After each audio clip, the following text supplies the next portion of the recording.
Broken Oath, written by Gianna Cross, narrated by Isadora Blight. Chapter 1, Sera. The knife was the only honest thing I'd worn all day. 4 ounces of ceramic blades strapped to my inner thigh with medical-grade nylon, riding just below the lace garter that was supposed to make me feel like a bride. It didn't. What it felt like was a timer. Every step down that aisle, 42 feet I'd counted during rehearsal, brought me closer to the man at the altar and further from the girl who would have cared about lace.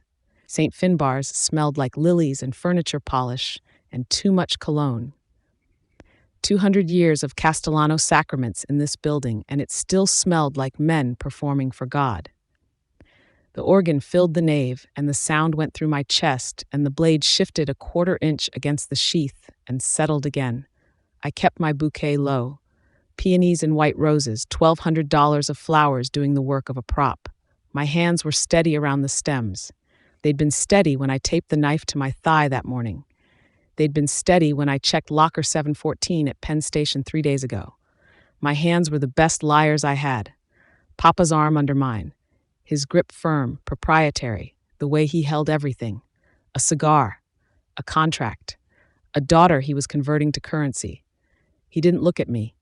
He looked at the altar, at the arrangement he'd built, at the numbers adding up to a figure that satisfied him. 26 years of not being looked at. You'd think I'd stop noticing. I looked at Marco. The man who'd killed my brother was standing at the altar waiting for me to say I do. 9 years since I'd seen him. The last time, the Fontana christening, him across the room with a glass of wine and a woman's fingers on his arm. He'd nodded. The way you nod at someone whose name you're trying to place. Not cruel. Worse. Like I'd never existed. Like the summer I was 17 had happened to someone else, or hadn't happened at all, and the girl who'd climbed across the console of his car and kissed him until she couldn't breathe was a draft he'd deleted. I'd locked myself in a bathroom after that nod. Stood at the sink until my hands stopped shaking, walked out and smiled, and that was the night I learned that a smile could be a closed fist if you held it right. That was before Adriano. Before I knew what Marco really was. 9 years I'd carried the nod, the knife I'd been carrying for 3 weeks. Now he was 33, and the scars were new. His right shoulder sat lower than his left. The suit was perfect. Charcoal, expensive, tailored to hide the difference. But the compensation was there, the way the fabric pulled when he shifted his weight, the careful way he held himself, like a man who'd memorized which movements hurt. I knew what had happened. Everyone in the neighborhood knew. The Sorrentino collapse was espresso counter gossip on 18th Avenue. His brother shot him. His brother took the Corsetti girl from my brother's engagement party. I'd been in the room when it happened. Valentina got out. Adriano didn't survive what followed. And here I was walking toward another Sorrentino with a knife under my dress, doing the same math she'd done, just quieter. Papa released my arm at the altar rail, kissed my cheek. The stubble was the same. The cologne was the same. The absolute certainty that he was giving away something that had cost him nothing, same. Marco took my hands. His were warm. I hated that they were warm. For 9 years, Marco Sorrentino had been nothing. The man who'd nodded at me like a stranger, a wound I'd closed and filed. Then Adriano died, and the wound ripped open, and what crawled out wasn't grief. It was math. And the math said the man holding my hands had killed my brother. His hands weren't cooperating with that version. Warm, dry, steady, like he'd been rehearsing this too. Dearly beloved. Father DiMaggio's voice filled the nave. He'd baptized me. He'd buried my mother.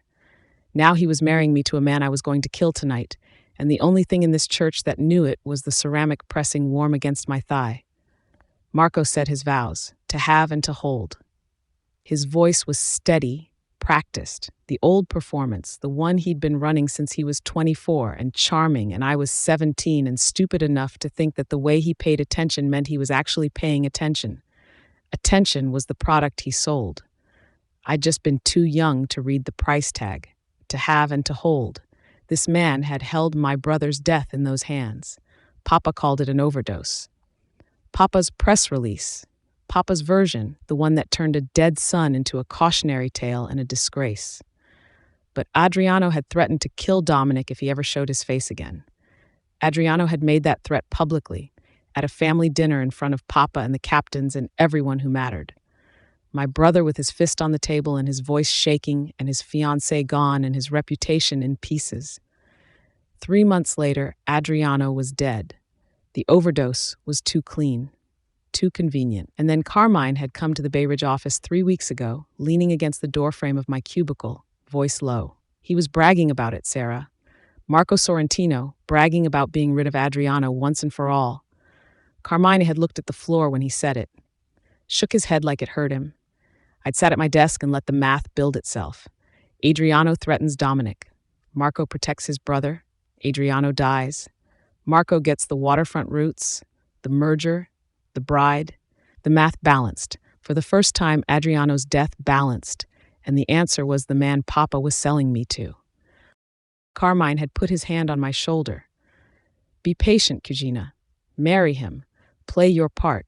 Once the waterfront roots are locked in, I'll handle Marco myself. He'll pay for what he did. Be patient. Play my part. Share a bed with the man who killed my brother and smile while Carmine took his sweet time securing shipping routes.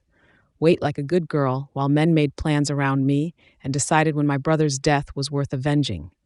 After the next deal closed, after the next quarter, after Marco had served his purpose, I'd nodded at Carmine, said the right things, waited until he left. Then I'd driven to Sunset Park and bought a ceramic knife from a restaurant supply store, and the next day I'd gone to Chinatown for the ID, and the day after that I'd rented locker 714 at Penn Station. Carmine wanted patience. I wanted tonight. The ring went on my finger, white gold, cold metal, and I stood still and let him slide it onto my hand because that was what Papa wanted, and Papa always got what he wanted, and the knife against my thigh was the only vote I'd ever been allowed to cast. This is the last ring anyone will ever put on this hand. By tomorrow, this hand will be Sera Myers. And Sera Myers doesn't wear rings, and Sera Myers never had a brother who died for someone else's ambition. I do, I said. My voice didn't waver. I'd been smiling at Castellano events since I was 12. My face was the most disciplined part of my body. The rest of me could scream, and nobody would hear it because the smile never cracked. That was the gift of being invisible. Nobody looked hard enough to see the seams. He kissed me. Dry lips, 2 seconds, his hand light on my jaw. The blade was 6 inches from his femoral artery. I held the math in my head like a rosary. Angle of entry, depth of tissue, 3 to 5 minutes of bleeding, because the math kept me from feeling his mouth, and the math was the only prayer I had left. Not now, not here, but soon. The reception was on Bay Ridge Avenue. I changed in the bridal suite. Simpler dress, ivory, the knife transferred from the garter to a holster I'd sewn into the lining of my clutch, within arm's reach. Always. The hall was 200 guests and a DJ playing Mambo Italiano too loud, and the sweet burnt smell of the sterno cans under the chafing dishes. The Castellano side full, captains, wives, cousins, the whole machine dressed in silk and drinking on Papa's tab. Marco's side was thin. Eddie Caruso at a table near the front with 2 old men who drank red wine and didn't dance. No Sorrentino family beyond Eddie. No Dominic. The table arrangement told the story. One side full, one side empty. The balance sheet of a family that had collapsed merged now with the family that had caused the collapse. And somewhere in Europe, the brother who'd shot the groom was living free with a stolen bride, while I stood here with a knife in my clutch and a smile on my face. Carmine found me before I made it back to the head table.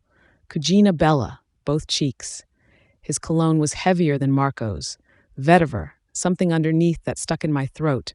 He squeezed my hands and looked at me the way he'd been looking at me since the Bay Ridge office, careful, protective, like I was something that might break. How are you holding up? I'm fine. You don't have to be fine. He leaned closer. You just have to be patient. Remember? I remembered. Be patient. Play my part. Let Carmine handle it on his timeline while I slept next to the man who'd killed Adriano. Dance with me, he said. The band was playing Luna Rossa, and a bride doesn't refuse her father's nephew. I took his hand. He was a good dancer. We turned twice. He smiled at someone over my shoulder, generous in public. Papa's very pleased, he said. close to my ear but conversational, the tone of a cousin making small talk. The merger is going to change everything for us. Marco's waterfront access, the shipping routes. We need him focused. We need him comfortable. A pause. We need him ours, Sera, for now. For now. The two words that were supposed to make me patient. The two words that were supposed to make me wait in that brownstone while Carmine ran his numbers and picked his moment, and my brother stayed dead and unavenged. The song ended. He kissed my cheek. "You're doing great, Cugina Bella." I smiled. From the second row, Enzo Corsetti sat with a glass he wasn't drinking from, his eyes moving between Marco and me and Carmine. Don Corsetti, Staten Island, Tot Hill. His daughter was the one Dominic had taken. He sat in the second row like a man counting cards, and the count wasn't finished, and I was one of the cards. Two men watching me. Two sets of calculations I wasn't part of. I touched my clutch under the table, the only honest thing I owned. The DJ announced us for the first dance, Mr. and Mrs. Marco Sorrentino, and the name hung on me like someone else's coat. Marco took my hand and walked me to the floor. Different from Carmine, lighter. His thumb on my knuckles, not my wrist. I reached for his right shoulder. He caught his breath, small, buried fast. I moved my hand to the left, without a word. His arm came around my waist, high, careful, and warm. His palm on the silk above my hip, and my body remembered his hands before my mind could shut it down. 24 years old, quick and certain, pulling me across the bench seat of his car near the water. Engine ticking, his mouth on my neck, the stupid recklessness of being 17 and certain that being seen was the same thing as being loved. My body remembered. My body was an idiot, and the anger was useful. Every degree of warmth in his hands was a reminder that these were the hands that had ended Adriano, and what they'd taken from me, and what I was going to take back. "You're supposed to look happy," he said. "I look happy. You look like you're auditing the room. Maybe I am." And he turned me. His weight favored the left leg, the right shoulder pulling him off center. "What do the numbers say? That your side of the hall is thin. Eddie counts for 10. Don't tell him I said that." His chin was close to my temple. Less cologne than I remembered, more soap. "Your shoulder," I said. "It works. It doesn't rotate."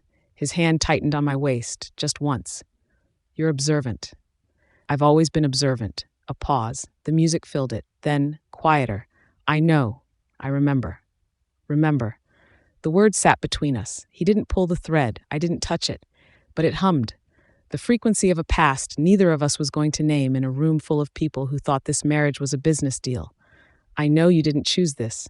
Quieter still. "Neither did I, but I'm going to make it work, Sera. You'll have a good life. I'll make sure of it."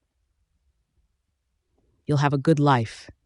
That's what a man says to the woman he needs to keep comfortable and quiet. Stay in the brownstone. Don't look at the books. Don't ask about your brother. You'll have a good life. The kind of life a man provides when he's already taken the one thing you can't get back. It wasn't a business deal. Not for me. It was the last transaction.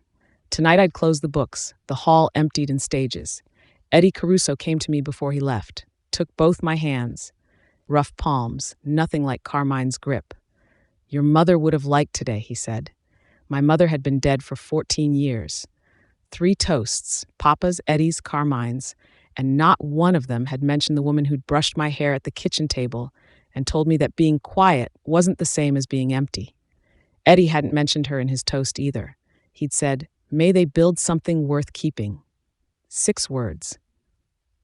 But he was saying her name now, privately, with his rough hands around mine, and that was worth more than every word spoken from that microphone all night. "Thank you, Eddie." He squeezed my hands and left. The sfogliatelle he'd brought sat on the dessert table, half empty, powdered sugar dusting the cardboard. The women came next. Cousins, wives, the middle wave. They kissed my cheek and whispered, "You'll be so happy," and every one of them knew that happiness was not the point. Carmine left with them. Kissed my cheek a third time. "Welcome to the family, Cugina Bella." The grip on my shoulder lasted 1 beat too long. Enzo Corsetti left without saying goodbye to anyone. By 1, the hall was down to staff and Papa standing at the door with Marco, the two of them silhouetted against the streetlight, speaking in voices too low to hear. 2 men closing a deal. I locked myself in a bathroom stall, sat on the closed lid, pressed my thumb against the outline of the knife through the clutch lining and breathed. Penn Station, locker 714, $3,400 in 20s, the Sarah Myers ID, the 615 Greyhound to Scranton, a city where nobody knew my name and nobody would nod at me across rooms like I was a draft they'd deleted. But first, tonight, the wedding night, the bed, him. I knew what his body felt like, and I knew what mine did in response. I could endure it. One night of performing with my whole body instead of just my face, and then the knife, and then the Greyhound, and then gone. Adriana was worth one night. Getting free was worth one night. My whole life had been endurance, smiling through dinners, invisible at parties, quiet at the office while men with worse numbers took the credit. One more performance, the last one. The night air hit me when I walked out. June, humid, the smell of Bay Ridge Avenue at 1 a.m, exhaust and garbage and the faint sweetness of a bakery down the block. A black Lincoln idled at the curb. Marco stood beside it with his jacket off and his sleeves rolled, and the sedan parked 20 feet behind him had 2 Castellano soldiers in it who didn't bother pretending they weren't there. Marco held the door. His hand hovered at my back, not touching, the ghost of a gesture. And I slid in, and the knife in the clutch settled against my thigh like it was coming home. He sat beside me. Not close. A foot of leather between us. Neither of us spoke.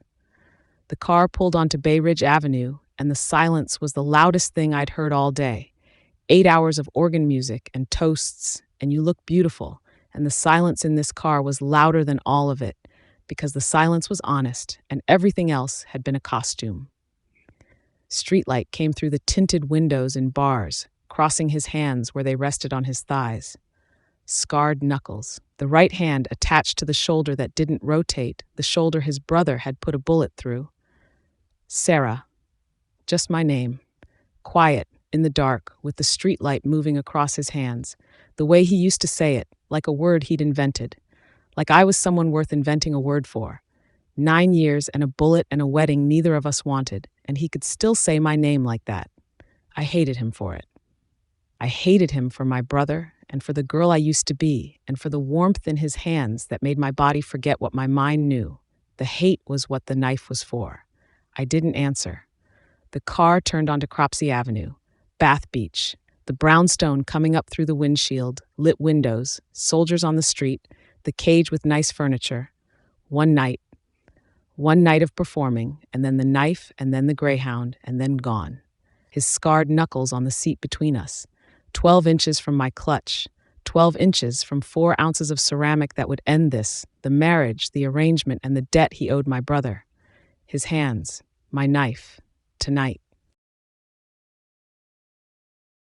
Chapter 2. Marco, 3 weeks earlier. The suit didn't fit, not the way it used to.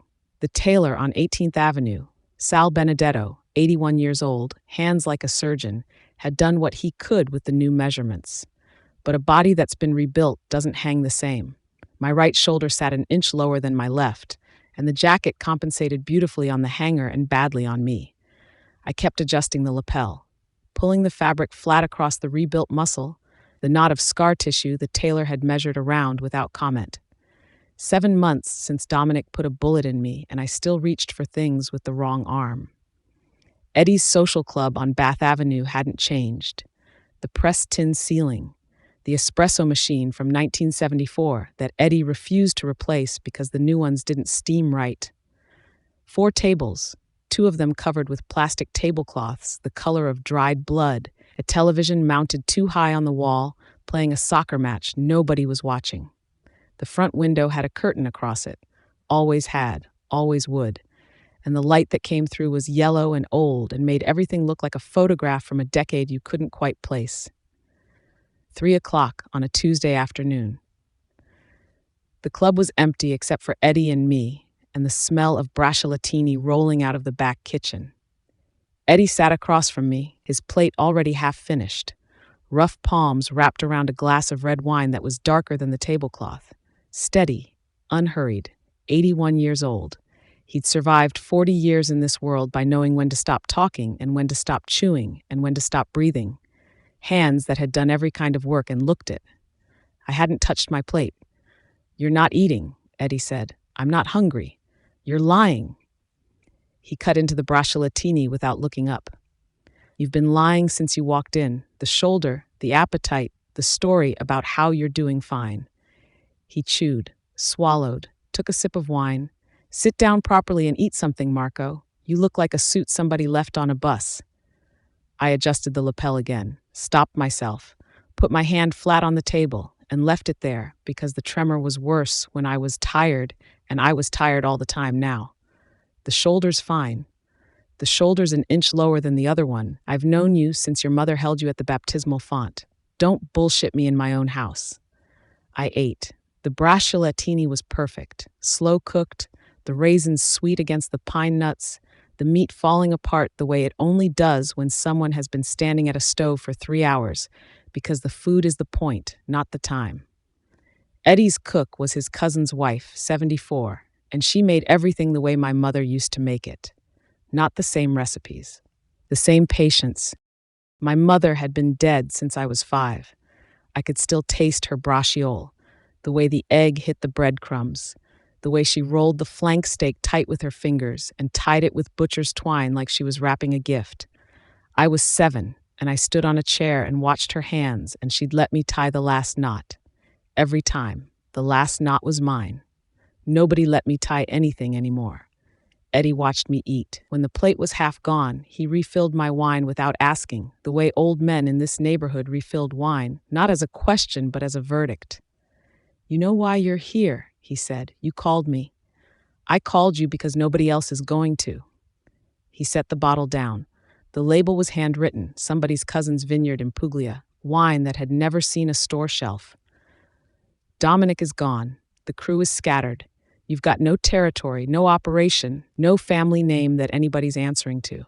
The waterfront roats are sitting there like a warehouse with the locks cut off, and every man from Bath Beach to Sunset Park is waiting to see who walks in first." I knew this. I'd been living inside the wreckage for 7 months. Everything I'd built, everything my father had built, stripped down to a man in a suit that didn't fit, sitting in a social club, eating somebody else's bracciatini. Dominic shot you and took the Corsetti girl to Europe. I know what Dominic did." Eddie's voice didn't change. It never changed. That was the thing about Eddie Caruso. The volume stayed the same, whether he was ordering espresso or telling you your life was over. Your brother made his choice. You're sitting here because you haven't made yours. The soccer match played on the television above us. The crowd noise was tinny and distant, like it was coming from another room, another decade. I watched the players move across the screen without seeing them. My right hand was on the table, and the tremor was there, slight, the ghost of a nerve that the surgeon said might never fully come back. I pressed my fingers into the wood until the shaking stopped. 7 months ago, I had a crew, a territory, a brother. 7 months ago, my brother looked at me and said, "You're dead to me," and then he made it almost literal. "There's a deal," Eddie said. Dropped into silence. Sank. "Castellano." I looked at him. "Don Castellano wants a merger. His son is dead. Carmine is positioning himself, and the Don doesn't trust Carmine as far as he can throw his own ambition. The Castellano operation needs the waterfront routes. You have the waterfront routes, or what's left of them. You have the contacts, the captains, the harbor relationships your father built. The Don wants those routes folded into his operation. Clean. Permanent. And what does the Don want from me specifically?" Eddie picked up his wine, drank, set it down. The glass left a ring on the plastic tablecloth, a wet circle that held the light for a moment and then went dull. "He wants you to marry his daughter." The room was quiet except for the television and the distant sound of the stove in the back kitchen, something simmering, and for a moment the word daughter was the only thing left in the room, sitting in the air between us like a door that had been closed for 9 years and was suddenly impossibly open. "Sera," I said. Eddie didn't blink. "Sera. I was 24 the summer I ruined her." "That's not fair. I didn't ruin her letter. I ruined the possibility of her. The version of a life where she existed and I existed, and there was a space between those two facts that was clean enough to stand in. I was 24 and already wearing my father's operation like a coat 3 sizes too big, running collections on the waterfront, meeting men in back rooms who smelled like diesel and looked at me like I was a kid playing dress up in his dead daddy's clothes. My father had been gone 6 years by then. Gone, the word the neighborhood used, the way they said gone, with a weight that meant the ground, the coffin, the grave on Richmond Road. I was trying to fill a space shaped like him, and the space was the wrong shape for me, and every day I smiled wider to cover the gap. I saw Sera Castellano at a bar on 86th Street. She was 17, and she was invisible. Not invisible like she wasn't there. Invisible like she'd made herself into something that didn't register. Sitting at the end of the bar with a Coke and a book, while her cousin Maria's engagement party filled the back room, and nobody had noticed she'd left. She had her hair down, dark, past her shoulders. She was reading a paperback with one corner curled, and she was mouthing the words, and the light from the neon sign in the window was hitting the side of her face, and I stood in the doorway of that bar and forgot what I'd come in for. I knew who she was. Castellano's daughter, the quiet one, the one people forgot was in the room. And I knew what I was, Sorrentino blood, hands that had broken things that shouldn't have been broken, carrying enough violence in my pockets to ruin anything I touched. I bought her a coffee. She looked up from the book, and her eyes were brown, and she looked at me like she was trying to read something written too small, and I wanted to know what she was reading more than I wanted my next breath. "I didn't order this," she said. "I know. So why am I holding it? Because your Coke is flat, and you've been pretending to drink it for 20 minutes. She almost smiled. I say almost because the smile was there, the shape of it, the beginning, and then she caught it. Held it back, like she'd learned that smiles cost something, and she wasn't sure she could afford this one. I should have walked away. Every part of what I knew about the world I moved in said walk away. Don Castellano's daughter, 17, sitting in a bar on 86th Street. This got men put in rooms they didn't come out of. I was Sorrentino. She was Castellano. The families weren't at war, but they weren't at dinner either, and the distance between those two things was the kind you measured in bodies. I sat down. 3 weeks, that's all it was. 3 weeks in July when the city was hot enough to make the asphalt soft, and I'd meet her after her summer filing job at the Bay Ridge office. She was already doing bookwork at 17, already being trained to be useful, already being shaped into a tool her father could pick up and put down. And we'd walk. Coffee shops on 3rd Avenue, the boardwalk at Coney Island, her sneakers leaving prints in the wet sand. I bought her a cannoli from the place on Stillwell, and she ate it with her eyes closed, and there was powdered sugar on her upper lip, and I watched her and the noise in my head, the crew, the collections, the back rooms, the blood, went quiet. She kissed me first. In my car, parked on a side street off Bay Ridge Avenue, the windows down and the radio playing something I can't remember, because the only thing I remember is her hand on the back of my neck and the sound she made. Not a sigh, not a moan, something smaller, private, a sound that wasn't meant for anyone else to hear, and I heard it anyway. I had blood up to my elbows. I'd broken a man's hand that morning over a missed payment on the pier. The knuckles that had done it were touching her face, and she didn't know. She didn't know any of it. She saw the charming version, the version I'd built to cover the wreckage, and I let her see it, because the alternative was showing her what was underneath, and what was underneath would have sent her running. I took her virginity in the back seat of that car, and she held on to me afterward, and I let her, and I lay there with her hair against my chest, and knew, the way you know a fire is hot before you touch it, that if I stayed, the blood would find her. Not metaphorically, not eventually. The life I was in, the things I'd already done, the things I was going to have to do, they would reach her. And the girl who read books at the end of bars and mouthed the words and almost smiled would become the woman who flinched when the phone rang and checked the locks 3 times and stopped reading because the quiet was too full of waiting. I'd watched it happen to my mother. The waiting, the flinching. The way she stopped singing in the kitchen because the songs reminded her of the man she'd married, and the man she'd married had become something the songs couldn't hold. I wasn't going to do that to Sera, so I ghosted her. No call, no explanation, no fight she could push back against, just silence, the cruelest mercy I knew how to offer. She called me 11 times. I counted. I let everyone ring through to voicemail, and on the 12th morning the calls stopped, and I told myself it was better this way. Clean. Quick, like setting a bone. The pain is the fix. That was a lie. The pain wasn't a fix. The pain was just pain. 9 years. I was fined for 9 years. Then Eddie Caruso sat across from me in a social club on Bath Avenue and said her name, and 9 years of fine collapsed like a building with the foundation pulled out. The terms, I said. That was the trick. The old trick. The only trick. Keep the voice level. Keep the hands still. Let the surface perform while the rest of you burns. Eddie laid it out. The marriage. The merger. My waterfront contacts and harbor relationships folded into the Castellano operation under Don Castellano's authority. I'd answer to the Don. I'd bring what was left of the Sorrentino name and attach it to something bigger, something that could actually hold.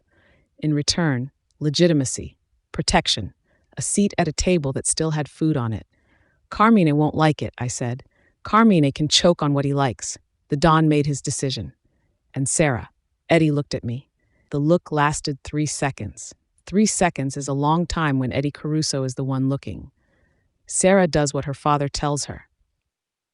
The bracciatini was cold on my plate. The wine was warm in the glass. The television was showing replays of a goal nobody in this room had seen scored, and the light through the curtain had shifted from yellow to amber to the color of a bruise healing, and I sat in Eddie's social club and thought about a girl with a paperback and powdered sugar on her lip and a sound she made in the back seat of my car that I'd never learned how to stop hearing. She won't want this, I said. No, she'll hate me. Probably already does. Eddie picked up his fork, put it down, pushed the plate an inch away, the old man's signal that the meal was done, the business was open. You had something with that girl. Years ago, don't insult me by pretending I didn't know, and you walked away without a word. He looked at me. Women remember that, Marco. The words sat in the room. I didn't argue. There was nothing to argue. Eddie was right the way weather was right. You didn't debate it. You dressed for it. I'll do it. Eddie studied me. You didn't ask about the money. I don't care about the money. You didn't ask about the territory. I don't care about the territory. You didn't ask about the terms of the merger, the waterfront split, the captain hierarchy, or what happens to your name in 2 years when the Castellano operation absorbs what's left of your father's routes. No. Eddie leaned back. The chair creaked. Old wood, 40 years of weight. His hands were flat on the table, scarred and liver-spotted, and his eyes were the eyes of a man who'd been watching young men make decisions in this room since before I was born. Then why are you saying yes? I looked at the tablecloth, at the wine ring, still there, still holding the last of the afternoon light. At my own hands, the tremor gone for now, the knuckles that had touched her face when they had no business touching anything that wasn't already broken. Because it's her. Eddie didn't say anything. He picked up his wine and drank and set it down, and the silence between us was what old men in this neighborhood used instead of a blessing, the absence of objection, which was as close to approval as men like Eddie ever got. I stood. The suit pulled across the rebuilt shoulder, and I let it pull. I buttoned the jacket, and the fabric sat wrong, and I wore it anyway. The lawyer will call you Thursday, Eddie said. Castellano's people. They'll want to discuss the contract. Fine. Marco. I stopped at the door. The curtain was heavy against my arm. Don't break that girl again. I didn't turn around. The door opened onto Bath Avenue, and the light was different out here. Harder, whiter, real in a way the club's light wasn't. Across the street, a woman was pushing a stroller, and a delivery truck was double parked, and the world was ordinary. And I stood on the sidewalk and breathed air that tasted like exhaust and salt from the harbor 2 miles south. Sera Castellano, 26 years old now. 9 years of silence between us. My silence, the one I'd chosen, the one I'd told myself was mercy. 9 years of other men looking at her, and none of them knowing what I knew. She was going to marry me. She was going to stand at an altar in St. Finbar's and promise herself to a man she hadn't seen in 9 years. A man her father had chosen for her, strategically, without her vote, converting his daughter to currency the way men in this world had always converted their daughters. And I was going to stand there and say the vows and mean them. Not because of the waterfront, not because of the Castellano name, or the merger, or the seat at the table, or the protection, or the territory, or any of the things Eddie had laid on the tablecloth like cards in a hand I was supposed to play, because she'd kissed me first. In a car on a side street off Bay Ridge Avenue, 17 years old, and not afraid of me. And the sound she'd made had been sitting in my chest for 9 years, and I'd never once tried to get it out. I walked to my car. The shoulder ached in the cold. I let it ache. Some things should hurt. Chapter 3, Sera. The brownstone was dark except for the porch light. Marco held the car door and I stepped onto the sidewalk, and the June air hit me. Humid, thick, the smell of someone's jasmine climbing a chain-link fence 2 houses down. The Lincoln with Papa's soldiers idled at the corner. The camera above the stoop glowed red. One light in the kitchen window, left on by someone who'd come in earlier to stock the refrigerator, turned down the bed, make the cage look like a home. I held my clutch against my hip, 4 ounces of ceramic through the lining, pressing into the bone. Tonight. They'll be there all night, Marco said. He'd followed my eyes to the Lincoln. Your father's orders. Not a warning, an explanation. The kind of thing a man said when he wanted you to know the cage wasn't his idea, even if he was standing inside it with the key. I know how my father operates. I know you do. He said it quietly, without the charm. And for 1 second, the night was just 2 people standing on a stoop in June with the jasmine and the soldiers, and 9 years of silence sitting between them like a third person neither of them had invited. Except tonight had a problem. 2 problems. 3. I'd planned for a dark house and an empty street. Kill him, clean up, walk to the end train, disappear. Simple math, clean exit. I hadn't planned for the Lincoln idling at the corner with 2 of Papa's soldiers who showed no sign of leaving. I hadn't planned for the camera above the stoop, the red light I'd somehow missed in every visit to this brownstone, the feed running to a monitor in the kitchen and a phone in Papa's pocket. I'd checked the locks. I'd counted the exits. I'd memorized the gate combination in the subway schedule and the exact minute the 6:15 Greyhound pulled out of Penn Station. And I'd missed the 2 things that mattered most. Stupid. Reckless. The kind of miscalculation that got women like me buried in places nobody looked. I'd been so focused on the knife and the bus and the clean line between killing him and becoming Sarah Myers that I'd failed to account for the simple fact that Papa didn't leave investments unguarded. Not shipments, not warehouses, not daughters. The math didn't work, not tonight. I recalculated on the stoop while Marco unlocked the door. 2 deadbolts. The key turned twice. His damaged shoulder pulled the doorframe wrong, and he compensated with his left hand, bracing, and the adjustment was automatic, a body that had memorized its own limitations. I can get that, I said. I got it. The second lock turned. He pushed the door open and held it with his good arm, and the smell of the hallway hit us both. Fresh paint and the lavender someone had put in a vase on the entry table, a domestic touch so deliberate it made my teeth ache. Someone went overboard with the flowers, he said. Your idea? My aunt's. She thinks lavender fixes everything. A pause. She's wrong, but it's not a fight worth having. I almost smiled. Almost. The way you almost step off a ledge before remembering the drop. He was filling the silence with charm so nobody had to sit inside it. 9 years ago it had worked on me. Tonight I could see the seams. I followed him down the hallway.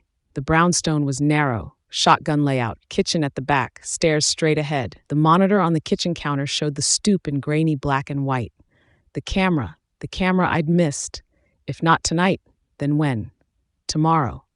The day after. A weekday when the soldiers changed shifts at 2 p.m. and the 3-minute window opened between the outgoing Lincoln and the incoming one. A Tuesday when I drove to Bay Ridge and had 7 hours and a car and enough distance to reach Penn Station and back before anyone noticed. Patience. Carmine had said patience.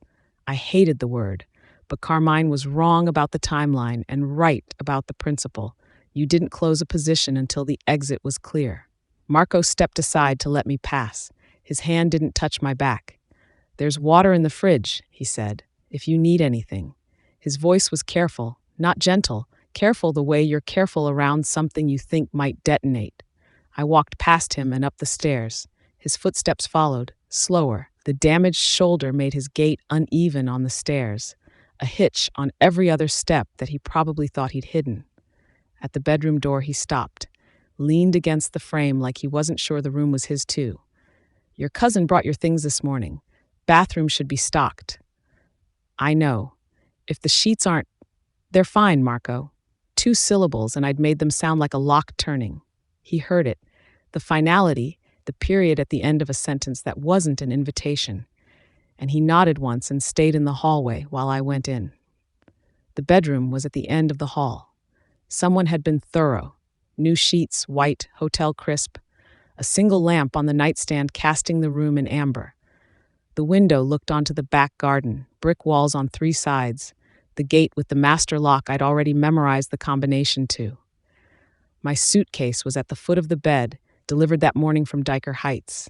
His was in the closet, half unpacked, 2 shirts on hangers, the rest still folded. I locked the bathroom door, set the clutch on the counter, unzipped the lining and took the knife out. Ceramic blade, nylon sheath, 4 ounces of something honest in a night full of performance, and held it.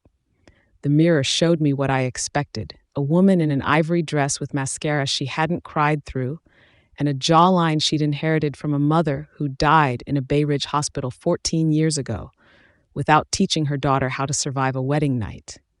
My mother had married for love. Look where that got her. I changed. The dress came off and went over the shower rod. I put on the old t-shirt I'd packed, gray, soft, 3 sizes too big, and I was a person again. Not a bride, not a transaction. A woman with a knife and a plan, and a bus ticket to a city where none of this followed her. The knife couldn't come out of this bathroom on my body, not with him sitting 6 feet away. He'd see it, the outline, the weight, the way fabric sits wrong over 4 ounces of ceramic, and if he found it, the math was over. My cousin had dropped off a bag that morning. Toiletries, makeup, the things a bride was supposed to need. I unzipped the cosmetics case. Cheap vinyl, stuffed with drugstore foundation and mascara and a hairbrush I'd never use, and slid the knife to the bottom, beneath the tampons. The one place a man like Marco Sorrentino would never put his hands. I zipped it shut and set it back on the shelf behind the mirror, between the mouthwash and a bottle of ibuprofen, and my pulse didn't settle until the cabinet door clicked closed. Later. I'd move it beneath the mattress later when he was asleep. I unlocked the door. Marco was sitting on the edge of the bed.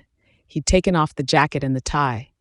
The shirt was unbuttoned at the collar and the scar tissue started there. Raised, puckered, a ridge of skin that ran from his collarbone down past where the fabric covered. He'd rolled his sleeves to the elbow. His forearms were brown and the veins stood out and his hands were on his knees and the tremor was there, slight, a current running under the surface. He looked up. His eyes moved over my face and stopped. Not my body. My face. "You changed. Did you expect me to sleep in an Amsail gown?" "No, He stopped, rubbed the back of his neck with his left hand, the good side, and the gesture was so ordinary it almost made him look like a person instead of the man who'd killed my brother. "You look like you." I didn't know what to do with that. The girl he'd known on Bay Ridge Avenue had worn t-shirts like this. He was seeing her. I didn't want to be seen. "You don't have to do anything," he said. 4 words that should have been a relief and instead landed like a debt I hadn't asked for. Because a man who takes what he's owed on a wedding night, that man I could hate cleanly. A man who sits on the edge of the bed with his scarred chest and his trembling hands and tells me I don't have to. That man complicated the math. I didn't want complicated math. I wanted the version of Marco Sorrentino who'd killed my brother, the one who deserved the knife. "Which side do you sleep on?" He blinked. Whatever he'd expected me to say, it wasn't that. "Left, fine." "Take off your shirt," I said. He watched me. 3 seconds. The same 3 seconds Eddie Caruso used to weigh a man's intentions. Except Marco's version wasn't patience. It was a question he was too smart to ask out loud. He unbuttoned the shirt, pulled it off the good shoulder first, then eased it over the right, and the scar was worse than I'd calculated. Not a neat surgical line. A crater, entry wound below the clavicle, the tissue rebuilt in ridges, the skin around it tight and shiny like something that had been burned and healed and burned again. His right shoulder sat lower. The muscle had atrophied and been rebuilt wrong, the body compensating in a dozen small ways that added up to a man who couldn't lift his arm above his head or sleep on his right side or button his own cuffs without adjusting. His brother had done that. Dominic Sorrentino had put a bullet through this shoulder and walked away, and Marco had rebuilt himself around the hole. I crossed the room. His eyes tracked me. Not soft, watchful. The way he'd watched me at the bar on 86th Street 9 years ago, like I was something he was running in his head, like whatever I did next would tell him something he needed to know. I put my hand on the scar. He flinched. Not away. Into. A breath he caught and buried, the tremor in his hands going still for 1 second. His skin was hot under my palm, the scar tissue rigid, the muscle beneath it tight as a held breath. His pulse hammered at his throat, faster than the controlled rate of a man who'd trained himself not to panic. Does it hurt? No. Liar. The muscle was jumping under my hand. I was there, at the engagement party. I traced the edge of the scar with my thumb. I saw you try to stop him. I saw Dominic put you down and walk out with Valentina, and I watched them carry you to the car. His jaw worked. He didn't speak. Your own brother shot you, and you still protected him. You didn't say a word to anyone about where they went. He's my brother. Adriana was mine. The words landed where I meant them to. His hands went still on the sheets, and I watched the guilt hit, watched it move through him like a flinch he couldn't hide. Good. Let him panic. I pushed him back onto the mattress. He went. His shoulders hit the sheets, and I climbed over him, and his hands came to my hips, not grabbing, settling, the way you'd hold something you were afraid would leave. And I could feel him through the fabric, hard against my thigh, and my body cataloged that the way it cataloged everything, a data point, a variable, a number to file and not think about. Sera, we don't have to do this tonight. Yes, we do. He searched my face, looking for something, permission, refusal, a reason to stop or a reason to stay. I gave him nothing. The dutiful wife gave him nothing because the dutiful wife didn't need a reason.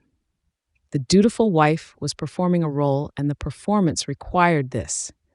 And the man beneath me was either going to play his part or I was going to find another way to make the cage look lived in. Okay, he said, quiet, like a man walking into a room he knew was on fire. The t-shirt came off. His eyes moved then, my throat, my breasts, the line of my stomach, and his jaw tightened and his hands flexed on my hips, and he looked at me the way men in this world looked at things they intended to keep. Sera, my name in his mouth. The same sound from 9 years ago, the car, the side street, the radio playing something I'd never been able to hear since without my chest closing. I didn't let myself hear it now. I filed it. A sound. A variable. Nothing I couldn't control. I reached between us and freed him from his pants, and his cock was hard in my hand, and I stroked once, twice, and the sound he made, low, raw, pulled from somewhere he hadn't meant to open, was nothing like the charming man who filled rooms with noise. This was the man underneath, the one the performance was built to cover. I didn't want to know that man. Knowing that man was dangerous. I positioned myself over him. His hands tightened on my hips. Wait. I didn't wait. I sank down and he filled me, and the stretch was a number I could hold, a measurement, a calculation, a physical fact that meant nothing beyond the mechanics of two bodies doing what bodies were designed to do. I braced my hands on his chest, one palm flat on the scar, and I set the pace. Controlled, precise. A transaction I was executing on my own terms, because if this body was the currency Papa had spent, then I was the one who decided what it purchased. His hips rose to meet mine. His hands slid from my hips to my waist, and his thumbs pressed into the hollows above my hip bones, and his grip was harder now. Not careful, not gentle, something closer to the man who'd broken bones on the waterfront and walked into a bar on 86th Street with blood under his nails. His eyes were open, locked on my face, and the look in them was nothing I could file. I moved faster. He matched me. His thumb found my clit, and the precision of it, immediate, certain, like he'd memorized the geometry of my body 9 years ago and never deleted the file, sent a current through me that I hadn't authorized. My breath changed. My rhythm broke for 1 second, and I caught it, pulled it back, but he'd seen it, he'd felt it. "Look at me," he said. I didn't want to. Looking at him meant seeing the man from the car on Bay Ridge Avenue, and right now, I needed him to be the man who killed my brother. I looked. His eyes were black in the low light, and he wasn't performing. Whatever mask he wore for Eddie and the crew in the world, it was gone. This was the man underneath, and he was looking at me like I was the only real thing in a life built on charm and wreckage. "Don't," I said. "Don't what?" "Don't look at me like that." He didn't stop. His hand pressed harder, and the circles were slow and deliberate, and his other hand cupped the back of my neck and pulled me down, and his mouth was on my throat, and I could feel his teeth against my pulse. My body was a traitor. My body remembered his hands from the back seat of that car, and my body didn't care about Adriano or the knife or the math. My body arched into his touch, and my cunt tightened around him, and I hated every nerve ending that responded, because responding meant I wanted him, and wanting him meant Adriano died for nothing. He rolled me. The damaged shoulder took my weight, and he didn't flinch. Braced on his left arm, his right hand still between us, still working me with that impossible precision, and he thrust into me and the angle changed and I heard myself make a sound I didn't recognize. Small, private, the kind of sound that wasn't meant for anyone else to hear. He heard it. He slowed. "Again," he said, against my throat. Not a request. I dug my nails into his back instead, hard enough to mark, and he made a sound of his own, low, half-wrecked, and whatever control either of us had left dissolved. His forehead dropped to mine, and his breathing was ragged, and his hips moved in a rhythm that was no longer mine, no longer controlled, something between us that neither of us was running. And when I came, it was against my will, the orgasm pulling through me, like a column of numbers collapsing, every clean calculation I'd built, dissolving into the physical fact of his body inside mine, and his hand in my hair, and his mouth saying my name against my throat like a word he'd been holding for 9 years. He came after me. A sound I filed and couldn't categorize, broken and held and released, and his weight settled over me, and his face was in my neck, and his breath was hot against my skin, and for 4 seconds neither of us moved, and the silence was the most honest thing that had happened all day. Then I put my hand on his chest and pushed, gently. The way you move something breakable that you've decided not to break yet. He rolled off, onto his back, the damaged shoulder against the mattress, his breathing evening out in the dark. He didn't reach for me. He didn't speak. I curled to the far edge of the bed, pulled the sheet to my collarbone. The dark settled. The house ticked, pipes, foundation, the small sounds of a building that had been standing since before either of us was born. "I'm sorry," he said. I didn't move. The words sat in the air between us, and I let them sit there because answering meant choosing. The dutiful wife who said it's fine, or the woman with a knife in the bathroom who said nothing at all. "For all of it," he said, "not just tonight." 9 years of silence, and he picked now to break it. Lying in the dark in a bed neither of us had chosen, in a house that smelled like someone else's lavender, with my brother's name carved into the back of my teeth. "Go to sleep, Marco." He went quiet. The kind of quiet that costs something. The knife was in the bathroom, behind the mirror, inside the cosmetics case, under the tampons, 6 feet away and a closed door between us. The sweat dried on my skin. The ache between my legs was a fact, a body I'd lost control of for 30 seconds. 30 seconds where I forgot what his hands had done before they touched me. Adriano, my brother's face behind my eyelids. Not the overdose the papers ran, not the clean version Papa sold the neighborhood. The version where this man's hands were the last thing my brother felt. And those same hands had just been on my hips, my throat, between my legs, and I'd let them. I'd come apart under them. My brother was dead, and his killer's sweat was still cooling on my skin, and my body had betrayed the only debt that mattered. That was the part I couldn't afford. Not the sex. Sex was a tool, a performance. The dutiful wife doing what dutiful wives did, so no one looked too closely at what she was planning. I'd initiated it for exactly that reason. A woman who fucks her husband on their wedding night is a woman no one suspects of hiding a knife in the bathroom. That part was strategy. The 30 seconds where I stopped performing, that part was a mistake I would not make again. I counted his breaths. 14 per minute. Too fast for sleep. He was awake, 3 feet away with his damaged shoulder and his wrecked breathing, and neither of us was going to say a word about what just happened. The camera recorded the empty stoop. The soldiers sat in the Lincoln. Penn Station was 40 minutes by subway and 7 hours from opening the locker bank, and Sarah Myers was waiting in locker 714 with $3,400 and a Greyhound ticket. His breathing slowed. 12 per minute. 10. The long, steady rhythm of a man who'd finally stopped performing. I slid out of bed. The bathroom door opened without sound. I found the cosmetics case in the dark, unzipped it, pulled the knife from beneath the tampons. 4 ounces of ceramic in my hand, the realest thing I'd touched all night. Back in bed, I lifted the edge of the mattress and slid the blade flat between the mattress and the box spring. Handle toward me, close enough to reach in the dark. Tomorrow, I'd find the window. The exit was mapped. The plan was funded. But the sound he'd made when I put my palm on the scar, like a door opening that he'd forgotten how to close, was sitting in my chest where my brother's name should have been, and I didn't know how to make it leave. Chapter 4, Marco. I woke up alone on my side of the bed. Not alone. She was there, 3 feet away, curled toward the far edge with the sheet pulled to her chin. But 3 feet in a queen bed is a continent, and the woman on the other side of it had her back to me, and her breathing was too even. Awake, holding still, giving me nothing, the same nothing she'd given me all night, except for the 30 seconds when the nothing cracked. 30 seconds when her rhythm stuttered, and her nails dug into my back, and the sound she made was not a performance. 30 seconds.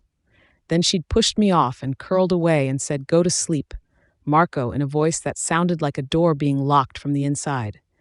I lay still, watched the ceiling. The brownstone made its sounds, pipes ticking, radiator cycling, the house settling into itself the way old Brooklyn buildings do, like they're tired of standing but too stubborn to quit. The street was quiet.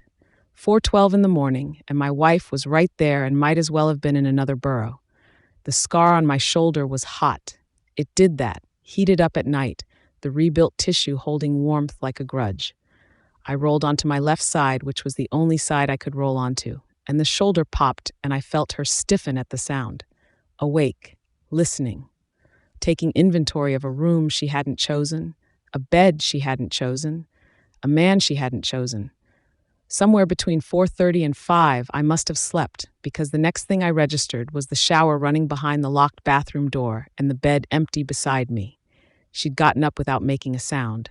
I hadn't felt her move. I dressed in the dark. Jeans, a thermal, work boots. The suit was for Eddie's Club and the restaurant on West 15th.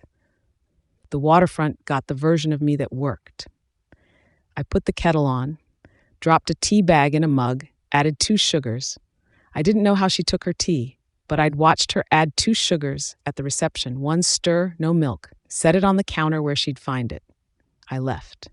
The Sorrentino waterfront was a 1.5 miles of container docks on the Red Hook Channel, and at 6 in the morning, it looked like the opening shot of a movie about men who made their living doing things the movies got wrong. Diesel and salt air. Container cranes silhouetted against a sky the color of a bruise going yellow. Fork trucks loaded with pallets moving between the warehouses, their backup alarms cutting through the harbor noise. The channel water was black-green and slapped against the pilings, and the tugboats were already working, pushing a barge loaded with scrap metal toward the Gowanus. My father built this operation from one dock and a handshake with a harbor master who owed him a favor. By the time he died, the Sorrentino waterfront handled 40% of the container traffic through Red Hook. Legitimate freight on top, everything else underneath, layered the way you layer a good lasagna. The sauce hides what's inside, but what's inside is the point. 7 months ago, Dominic ran all of it. Now I did. The Castellano merger put me back. Don Castellano's routes needed the Sorrentino waterfront infrastructure, and the infrastructure needed someone who knew which dock captains took cash and which ones needed to be convinced. Convinced was a word that covered a lot of ground in this neighborhood. I parked behind Warehouse 6, and the first thing I saw was Nino leaning against the loading bay with a coffee and a face that said the morning had already gone wrong. "Who?" I said. "Tomasi. Gio Tomasi. Brought his cousin, the one from Sunset." I took the coffee out of Nino's hand, drank it, handed it back. Nino was 46, built like a fire hydrant, and had been working Sorrentino docks since before I could drive. He'd stayed when the crew scattered, him and P.D. Bianchi and 3 others, loyalty or inertia, and I didn't care which because the result was the same. Where? Warehouse 4. Sal's watching the door. Sal couldn't watch a pot boil. "Sal's what we got." I walked. The morning air was thick with diesel and brine and the oily stink of the channel at low tide. Seagulls screamed over the scrap barge. A customs boat puttered past the pier, and the pilot didn't look our way because the pilot knew better, and the monthly envelope kept him knowing better. Warehouse 4 was corrugated steel and bad lighting. The overhead fluorescents buzzed, and half of them were out, and the ones that worked threw a sick yellow that made everything look jaundiced. 2 containers sat open at the loading dock, the Castellano freight that had come in Thursday on the Maersk out of Valencia. Olive oil, canned tomatoes, ceramic tile. That's what the manifest said. The manifest was accurate. It was the container behind the containers that mattered, the one that wasn't on any manifest, the one that came through Sorrentino channels, because Sorrentino channels were the ones that didn't get inspected. Gio Tomasi was sitting on a crate with his hands between his knees. He was 30, soft in the middle, handsome at 20, and letting it slide, gradually, then all at once. His cousin stood behind him. The cousin was bigger. The cousin was the reason Gio thought this was a conversation. Sal was by the door with a gun he'd never used on a person. P.D. Bianchi leaned against the far wall, arms crossed, chewing gum like he had nowhere else to be. "Gio," I said. "Marco, listen. Don't." The word came out flat. The waterfront voice, the one that lived in a different part of my throat than the charm, lower, quieter, the register I'd learned from watching my father talk to men who owed him things they couldn't pay. My father never raised his voice. He'd lower it instead, and the lowering was worse because it meant he'd stopped performing and started deciding. 2 crates short on the Thursday shipment, I said. The manifest says 48. We unloaded 46. Petey counted. Nino counted. I counted. 46. There was a mix-up at the port. There was no mix-up at the port. I pulled a chair from the wall. Metal, folding, the kind you'd find at a church basement bingo game. I opened it and sat down 3 feet from him, and the positioning was deliberate, close enough that he could see my hands, far enough that his cousin couldn't reach me without crossing open floor. 2 crates of Castellano freight walked off a Sorrentino dock, my dock, with my name on the manifest and my signature on the receiving log. So when Don Castellano calls me tonight, and he will call, what do I tell him happened to his freight, Gio? Gio's mouth opened, closed. His eyes went to his cousin. His cousin hadn't moved, but his weight had shifted forward. "Ready." "The cousin," I said without looking at him. "What's his name?" "Richie." "Richie." I leaned back in the folding chair. The metal creaked. "Richie, I'm going to need you to go stand by the door." "I'm good here." "You're not." I looked at him now. "You're standing behind your cousin like you're part of this negotiation. You're not. This is between me and Gio and the 2 crates of freight that Gio's going to tell me exactly where they went. You can stand by the door or you can leave the building. Those are the options." Richie looked at Gio. Gio looked at the floor. The moment stretched. I counted it in heartbeats, not because I was performing patience, but because if Richie decided to make this physical, I needed to know which way he'd step. "Door," Richie said. He walked to the door. Sal stepped aside. The gun was still in Sal's waistband, and I hoped to God he didn't touch it because Sal was more dangerous to us than to anyone he aimed at. "Gio, I owe DeLuca 22 grand. The words came fast. "Poker." He said if I could move 2 crates off the dock, he'd call it even.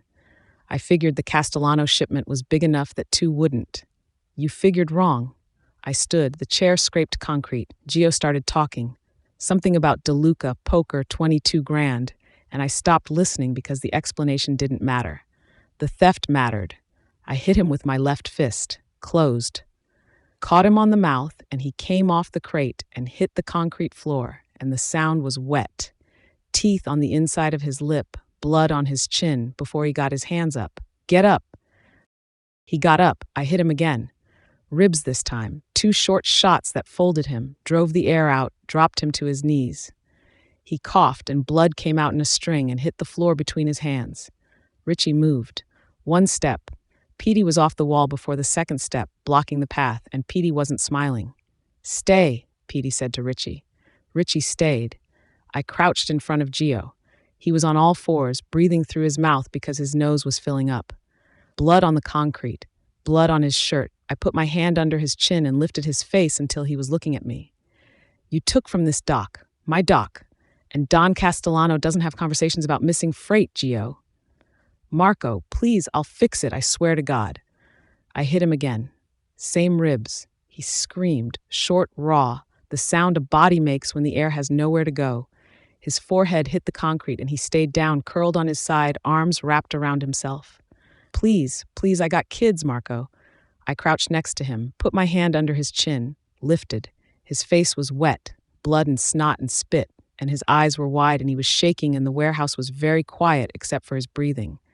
The crates come back in 4 hours. You settle with DeLuca on your own, and you don't steal from this dock again. Not a crate, not a can of tomatoes, not a fucking olive. Say it. 4 hours. DeLuca. DeLuca on my own. Not a crate. Not a fucking olive. Not a fucking olive. I let go of his face, stood up, wiped my hand on my jeans. Petey, go with him. Make sure the crates come back clean. Petey steered Gio toward the loading bay. Gio was walking bent, 1 arm across his ribs. Richie followed without a word, slipped out behind his cousin like he'd never been there. I walked out of the warehouse into the morning. The cranes were moving. The fork trucks beeped. Nino handed me a fresh coffee without a word. I drank it. The brownstone was quiet when I came in. Her bag was on the hook by the door. Her shoes, flats, black, practical, were by the stairs. She was at the kitchen table with her laptop and a cup of tea that had gone cold. She'd changed out of whatever she'd worn that morning into a t-shirt and cotton shorts, and her hair was up and her neck was bare, and I made myself look at the stove instead. You eat yet? I said. She didn't look up. I'm fine. That's not what I asked. Her fingers paused on the keyboard. No. I went to the stove, put a pot of water on for pasta, pulled the garlic from the basket on the counter, 3 cloves, smashed with the heel of my hand against the cutting board, olive oil in the cast iron pan. Not my mother's pan. That was in a loft in Red Hook or wherever Dominic had taken it. This one was mine. New seasoning, still building. The garlic hit the oil and the kitchen filled with it, that sizzle, that smell. I added red pepper flakes. Turned on the radio. Doo-wop station. The Platters, the Drifters. Worked the pan left-handed out of habit. I made her a fresh cup of tea. 2 sugars, set it next to the cold one. She looked at the cup, then at me. You don't have to do that, she said. Do what? Cook for me, make tea. Act like this is... She stopped. Close the laptop an inch. Normal. It's pasta, Sera, not an act. She stood to get a glass of water. Reached past me for the cabinet above the stove, and her body pressed against my arm. The bare skin of her shoulder, the heat of her through the thin cotton. And she smelled like soap, and something underneath the soap that I remembered from 9 years ago. From the back seat. From the sound she'd made with her hand on the back of my neck. I didn't move. If I moved, I'd put my hands on her waist and press her back against the counter and find out if she still made that sound. I'd put my mouth on her neck where the pulse was jumping, and I'd, excuse me, she said. Flat. The Don's daughter voice. She reached past me, took the glass, filled it at the sink. I stirred the garlic. My hand was steady. The rest of me wasn't. The pasta water boiled. I dropped the spaghetti, drained it, tossed it in the pan with the garlic and oil. Served her first. She closed the laptop. Mets are up 2 games, I said. I don't follow baseball. You should. It's the only honest thing left in Brooklyn. The corner of her mouth moved. Not a smile, but the muscle twitched and I saw it. She ate everything on the plate. After dinner, she washed her dish. I dried. The kitchen was small and my hip brushed hers at the sink, and she didn't flinch. She handed me the last plate and stopped. Your hands. I looked down. The knuckles on my left hand, swollen, split, the skin dark where it had opened against Gio's teeth. It's nothing, I said. She took my hand, turned it over. Her thumb ran across the split skin and I held still because she was touching me and I'd take it however it came. Who? She said. Gio Tomasi. She almost laughed. Stupid. Tired. Unsurprised. A woman who'd grown up watching men break themselves over poker debts and dock disputes and had stopped flinching at it before she could drive. She let go of my hand, dried her fingers on the towel, looked at my knuckles one more time. Ice those. She dried her hands on the towel and walked out of the kitchen without looking back. I heard her feet on the stairs. I iced my knuckles, turned off the radio, gave her 20 minutes before I went up. The shower was running. I sat on the edge of the bed to pull off my boots, and the mattress shifted on her side and something slid, a small sound, hard against the box spring. I reached under the mattress. My fingers closed around a handle. Ceramic blade, white, maybe 4 inches. Light, almost nothing. Tucked between the mattress and the box spring on her side, angled where her hand could find it in the dark. I held it, turned it over in the light from the hallway. My wife had a knife under the bed. I put it back, exact same position. Pulled off my boots, got into bed. The shower stopped. The door opened. She came out in the cotton t-shirt, hair damp, smelling like soap. Got into bed on her side, 3 feet away. You're still awake, she said. I don't sleep much. The shoulder? Something like that. Marco. Yeah, the garlic was good. Tonight. She said it to the ceiling. My mother used to make it like that before. I'll make it again tomorrow, I said. She turned on her side. Away from me. Her breathing slowed. Real or performed, I couldn't tell. But all I could think about was that knife, when she'd brought it, whether she'd packed it or bought it after. Whether she slept with her hand on the edge of the mattress, fingers close enough to reach. She was afraid of me, or she was afraid of something else. I didn't know which. I was going to find out. Chapter 5, Sera. 5 nights now I'd slept next to my brother's killer. 5 nights of his pulse under my fingers in the dark, 62 beats per minute, steady, the resting heart rate of a man who slept clean. I counted them the way other women counted sheep. Except I wasn't trying to fall asleep. I was calculating how many beats it would take to make them stop. The knife had moved. Under the mattress that first night, now in the nightstand drawer, a few inches further from his throat. I opened the drawer every morning just to confirm it was still there. Then I got dressed, left before he woke up, and drove to Bay Ridge. 22 minutes. Straight up 86th Street. 10 minutes without traffic, 20 with. Monday, I'd seen a black sedan outside the deli on 86th. Tinted windows, dark paint, no front plate. Could have been nothing. Could have been anybody's car on anybody's street. Today, it was 3 cars back before I hit 16th Avenue. I turned right on 16th. No reason to. 16th doesn't go to Bay Ridge. 16th goes to nowhere I needed to be. Took it all the way down to 75th Street, made a left, drove up to 4th Avenue, made another left back toward 86th. A loop that put me right back where I started, 10 blocks further up, having gone absolutely nowhere. Nobody drives like that unless they're lost or checking.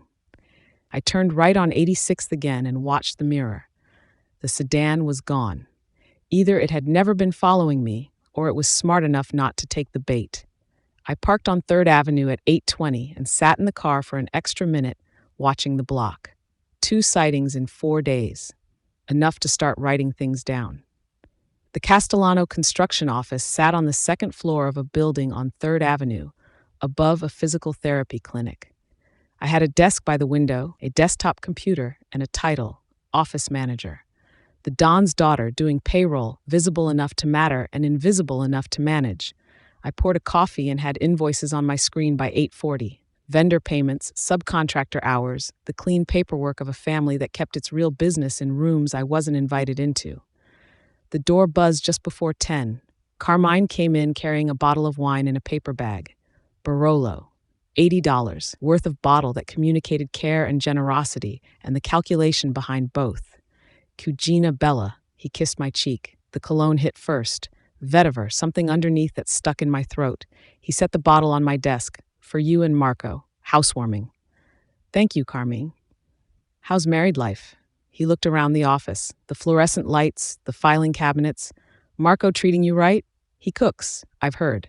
Carmine smiled. Your father says the house smells like a restaurant. Says he's not sure if Marco married you or opened a trattoria. The smile held a beat too long. You look tired, Sera.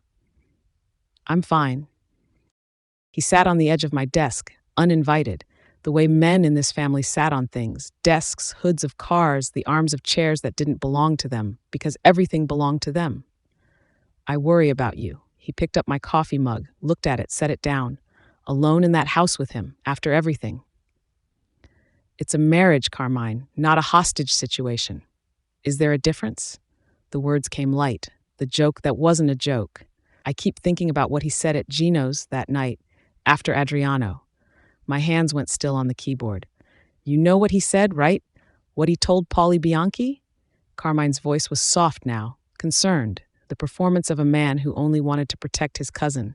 Bragged about it, like it was business, like your brother was a line item he'd crossed off. You told me. I know I told you. He stood, straightened his jacket. I see you in this house with him, cooking dinner, playing normal, and I think about Adriano. That's all.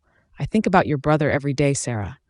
I looked at the Barolo on my desk, the generosity that came with strings. Me too, I said. He was halfway to the door when he turned. Hey, you see anything weird around here? Cars, people? My pulse didn't change. Weird how? Just the neighborhood's been off. Probably nothing. He shrugged. Keep your eyes open. Always. He left. The cologne lingered for 6 minutes. I opened my personal laptop, the one with the encrypted partition and the files I didn't name. Typed, Monday, 12:15 p.m., black sedan, 86th Street, no plate visible, tinted, duration 4 min. Tuesday, 8:22 a.m., black sedan or similar, 3rd Avenue, 3 cars back, did not follow onto side street, saved the file, named it a string of numbers that looked like an invoice reference. I saw the blood before I touched the railing. Bottom step, right side, near the base. A smear the size of my palm, rust-colored, partially wiped, the kind of cleanup that happens fast with a rag and not enough time. It wasn't there this morning at 8:10. I'd walked down these steps in daylight. The concrete had been clean. I climbed the stoop, put my key in the lock, took a breath.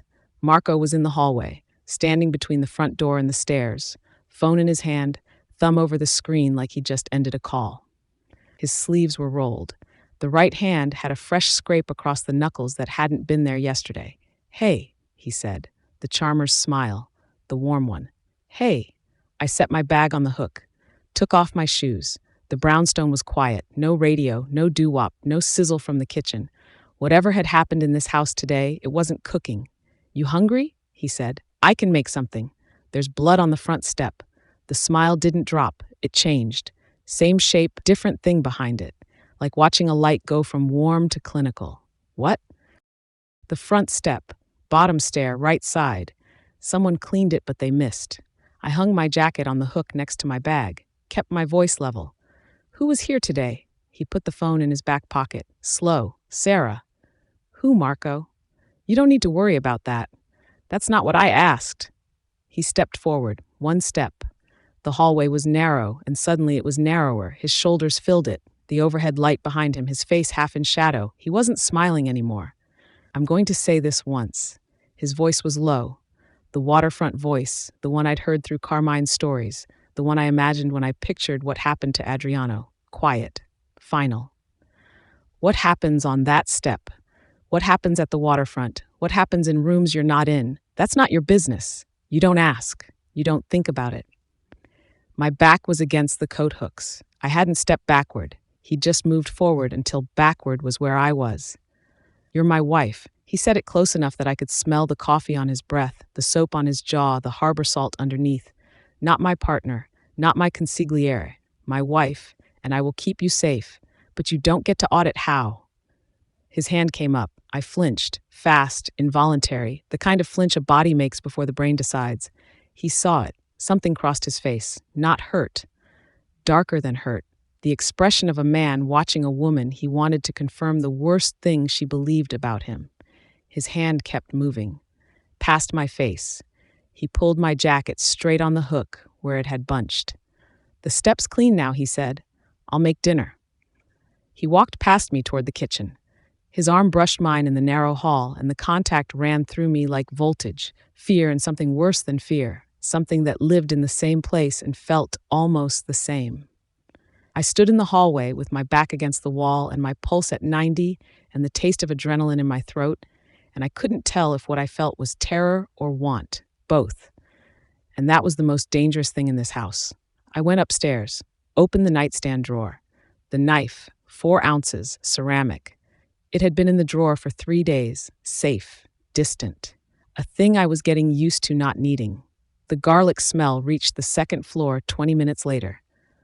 I didn't go down. I sat on the bed and thought about Sera Myers, Scranton, Pennsylvania. Penn Station locker 714, $3,400 in cash that needed to be more. Sera Myers was patient. Sera Myers didn't flinch in hallways. Sera Myers didn't eat pasta made by the man who killed her brother. Tomorrow, I'd pull another 500 from the ATM and make a trip into the city. Locker 714 would hold 3,900 by Thursday. Unless the sedan was Marco's. And then a trip to Penn Station was the worst thing I could do.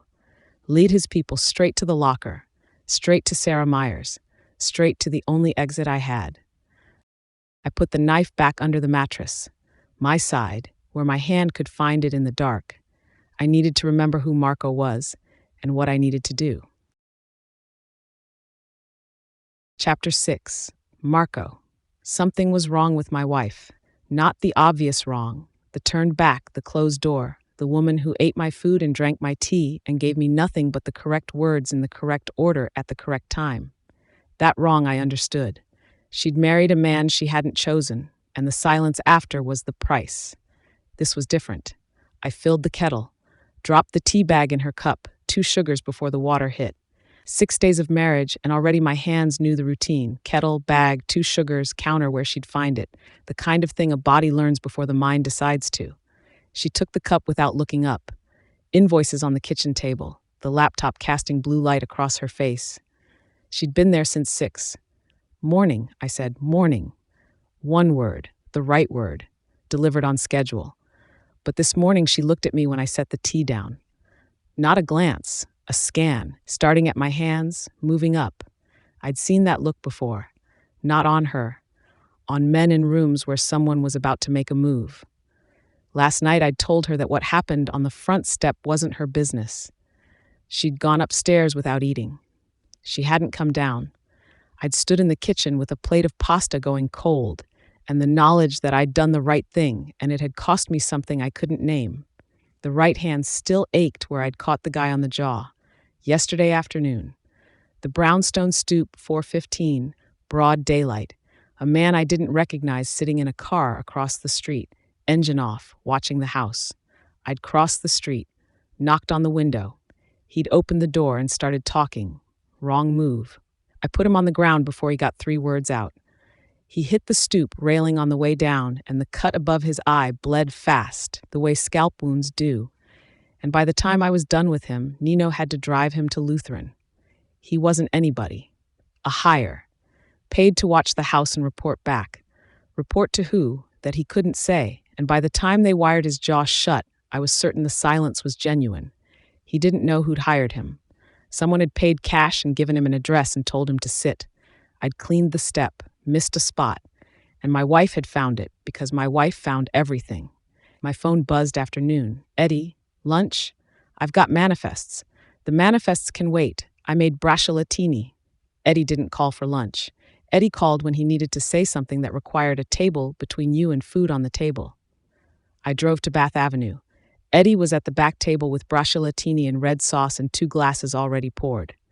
"How's the waterfront?" "Clean." "And the wife?" I looked at him. Eddie already knew the answer. "The wife is fine." "That's not what I asked." He dipped bread in the sauce. "Watch her cousin." "Carmine?" "Carmine was next in line until you married Serafina. You know that, right?" Eddie picked up his wine. "Watch out for him. I don't trust him." The brownstone was quiet when I got home. Then her voice, upstairs, on the phone. I stood at the base of the stairs, didn't breathe. Tuesday and Thursday for certain, 4th Avenue route both times, and once on 86th Street near the deli. A pause. No, I can't confirm the plate, tinted windows, but it's the same car.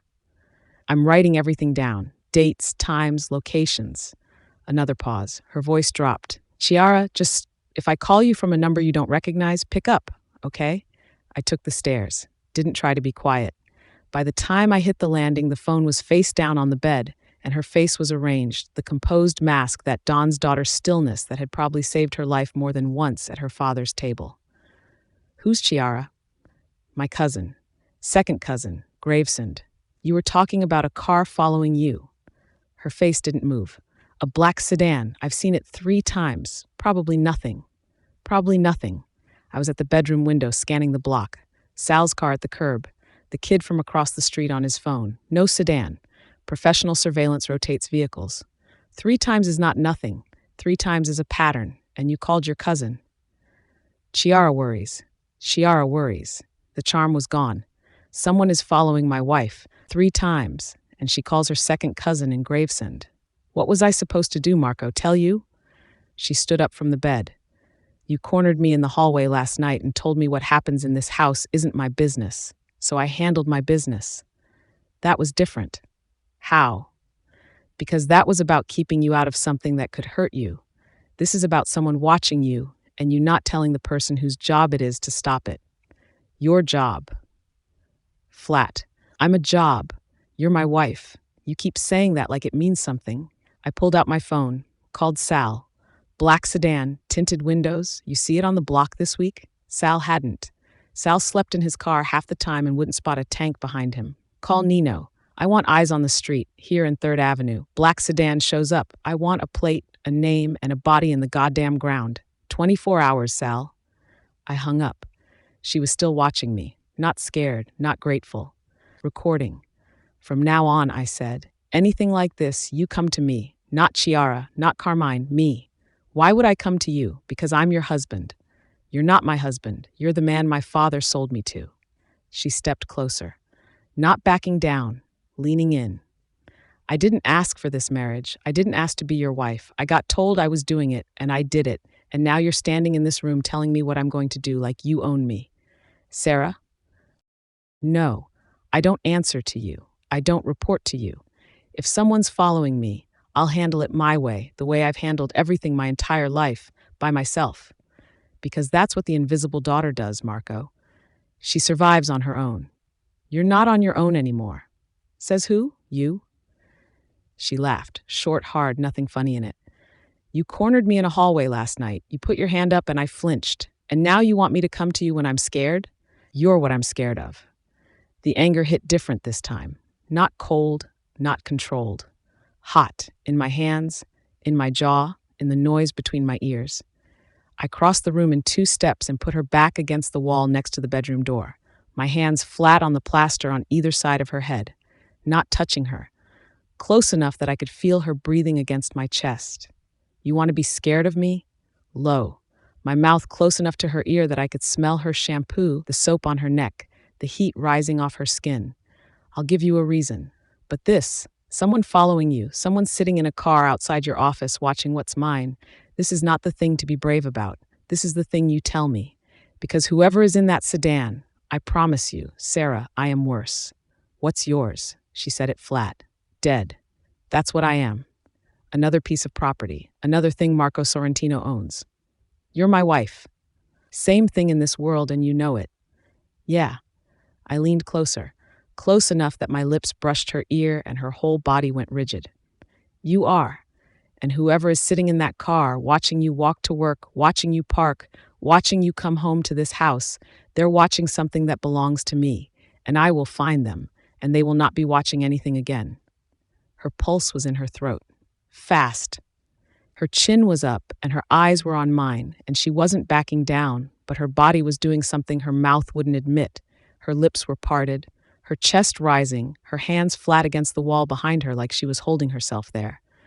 I looked at her mouth. I shouldn't have. Because once I did, the anger turned into something else, something hotter.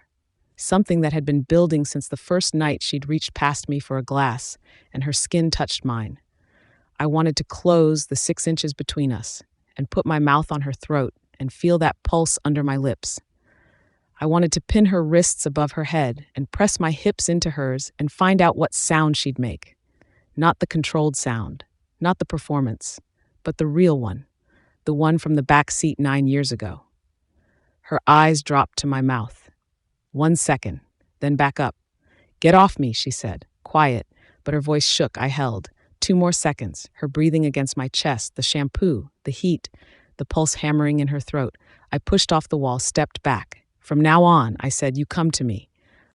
I walked out. Down the stairs, through the kitchen, out the front door, into the night air, past the row houses, down the block, around the corner on Bay 22nd, until the shoulder stopped burning and the anger turned into something colder. I called Nino. "The guy from yesterday, the one on the stoop." "Yeah, Lutheran Hospital. They wired his jaw shut. He know anything?" "Nah." Nino sounded bored. "Paid schmuck. Some guy gave him cash and an address and told him to sit. Poor bastard didn't even know whose house it was. Keep asking." "Marco, the guy's drinking through a straw for 6 weeks. He don't know nothing." A pause. "What's going on?" "Someone followed Sera, and I'm going to take him apart." "Who?" "I don't know." I looked down the block, the row houses dark, the streetlight buzzing. "But I will." Chapter 7, Sera. The front door slammed hard enough to rattle the picture frames on the stairwell wall. I didn't move. My back was against the plaster where he'd put me, my palms flat, my chest working like I'd run the length of 86th Street. The wall was cool, and my skin was not, and the place where his lips had brushed my ear was still burning, and I wanted to press my fingers there, and I wanted to scrub it off, and I couldn't decide which one was the lie. I hated him. I hated him for the hand on either side of my head, for the voice, low, certain, final, for the way he'd said mine like it was geography, like I was a street on his map, a building he'd bought, another piece of the waterfront he ran because someone handed it to him, for the way my pulse had answered that word before my brain could stop it, for looking at my mouth, for the 2 seconds after I said "get off me" where he held, not moving, not touching, just there, his chest close enough that I could feel the heat through his shirt, and my body had leaned forward, 1/2 inch, maybe less, enough that if he'd stayed 1 more second, I would have closed the distance myself, and I would never have forgiven either of us for it. I pushed off the wall. My knees were bad. I locked them and walked to the bed and sat on the edge and put my hands on my thighs and breathed the way Papa taught me when I was 12, and the men were yelling downstairs. In through the nose, hold, out through the mouth, slow, until the room stopped tilting. Marco Sorrentino had pressed me against a wall and told me I belonged to him, and my body had wanted him to prove it. My brother's killer, the man who bragged about Adriano at Gino's like he was clearing a line item off a ledger. I went to the bathroom, ran the cold water, put my wrists under the faucet until the flush left my skin and the face in the mirror looked like someone I recognized, composed even, the Don's daughter who didn't flinch. Except I had flinched. Last night in the hallway and tonight against the wall, and both times my body had done something my mind hadn't authorized. I dried my hands, walked back to the bed, pulled the mattress edge up and touched the ceramic knife, 4 ounces in its nylon sheath. Downstairs the kitchen was quiet, no radio, no pots. He hadn't come back in. Through the bedroom window I could see the street, Sal's car at the curb, the block empty, no black sedan. And somewhere out there Marco was walking it off, calling his people, putting men on the street to find whoever had been following me, protecting what was his. That was the word that wouldn't leave. He hadn't flinched when I'd called it what it was. He'd leaned closer. He'd said, yeah, like the truth of it didn't bother him. Like owning me was the simplest thing in the room. I pulled the blanket up. Didn't change. Didn't eat. The knife under the mattress was a fantasy. I'd known it since the wedding night. Cameras feeding the kitchen monitor and Papa's phone, Sal at the curb, guards on the block. I kill Marco in his sleep, and I'm on camera before he's cold. Papa gets the alert. I'm dead by morning. I couldn't do it here. Not at night. Not in this house. And I couldn't just leave. I could let Carmine handle it. Carmine wanted Marco dead anyway. Carmine had been next in line before this marriage. Carmine would finish it. But if I disappeared and let Marco Sorrentino keep breathing while Carmine worked up the nerve, Adriano died for nothing. My brother was in the ground, and the man who put him there was making espresso in Bath Beach, and I was supposed to what? Get on a bus and start over and swallow it? Be exactly what Papa raised me to be. A woman who smiled and kept the books clean while the men did what they wanted? The plan was never just run. The plan was make him pay and then run. Kill him and disappear the same night. You don't stab a Sorrentino and wait around for morning coffee. The second that blade went in, I'd have hours before his people came looking, before my own father came looking, because I wouldn't just be killing Marco, I'd be killing Papa's merger. Papa would send men after me, faster than the Sorrentinos would, and his men knew every trick I had because he's the one who taught them to me. So the kill had to happen outside this house, and the escape had to be ready before I moved, and neither one was figured out. And tonight he'd pressed me against a wall and promised to destroy whoever was following me, and my body had wanted him closer. And now I was lying in his bed with no plan that worked and a knife I couldn't use, and the growing certainty that the longer I stayed, the less I'd be able to do any of it. I rolled onto my side, stared at the wall where he'd held me an hour ago. He wasn't protecting me. He was possessive. He wasn't keeping me safe. He was keeping what was his. And those two things were not the same, no matter what my pulse said when he leaned in. I woke up, and he was there. His back to me, the right shoulder low the way it always sat, his breathing even. I hadn't heard him come in. I didn't know what time he'd come to bed or how long he'd been lying 3 inches from me. I showered with the door locked. By the time I came out, his side was empty, and the sheets were cold. He was in the kitchen when I came down at 7, 2 cups on the counter, the mocha pot on the back burner, still ticking. He was dressed, dark shirt, sleeves rolled, the right hand wrapped around an espresso cup. He didn't look like he'd slept. He didn't look like he hadn't. Whatever he'd decided during the night, he wasn't going to tell me what. He slid the espresso toward me. 2 sugars already in. The routine that had built itself without permission, his hands doing what his mouth wouldn't say. I took the cup. Didn't sit down. I'm going into the city today. His jaw tightened. 1 degree. What for? Errands. I need things from a store on 34th. The lie came easy. It always had. Papa used to say the Castellano women lied like other people breathed, naturally without thinking, because thinking made it visible. Take Sal. I'm not taking Sal to go shopping. You're not going without taking someone with you. I'm not taking one of your guys to go shopping, Marco. After last night, after the sedan, you're not going into the city alone. I set the cup down, looked at him. I didn't ask your permission. I told you where I was going as a courtesy. If you can't take it as one, I won't be courteous a second time. His jaw worked. The right hand flexed on the counter. For a second, I thought he'd push it, block the door, call Sal, do whatever men in this family did when a woman said no and they heard convince me. He didn't. He picked up his phone and walked toward the front door. Stopped with his hand on the frame. Be back by lunch. I drank the espresso standing up, washed the cup, left. The ATM on 86th Street was in the vestibule of a Chase branch between a nail salon and a dry cleaner. I pulled 500 in 20s and 50s, tucked the envelope into the inside pocket of my jacket, and walked to the subway, the train from 86th to Herald Square.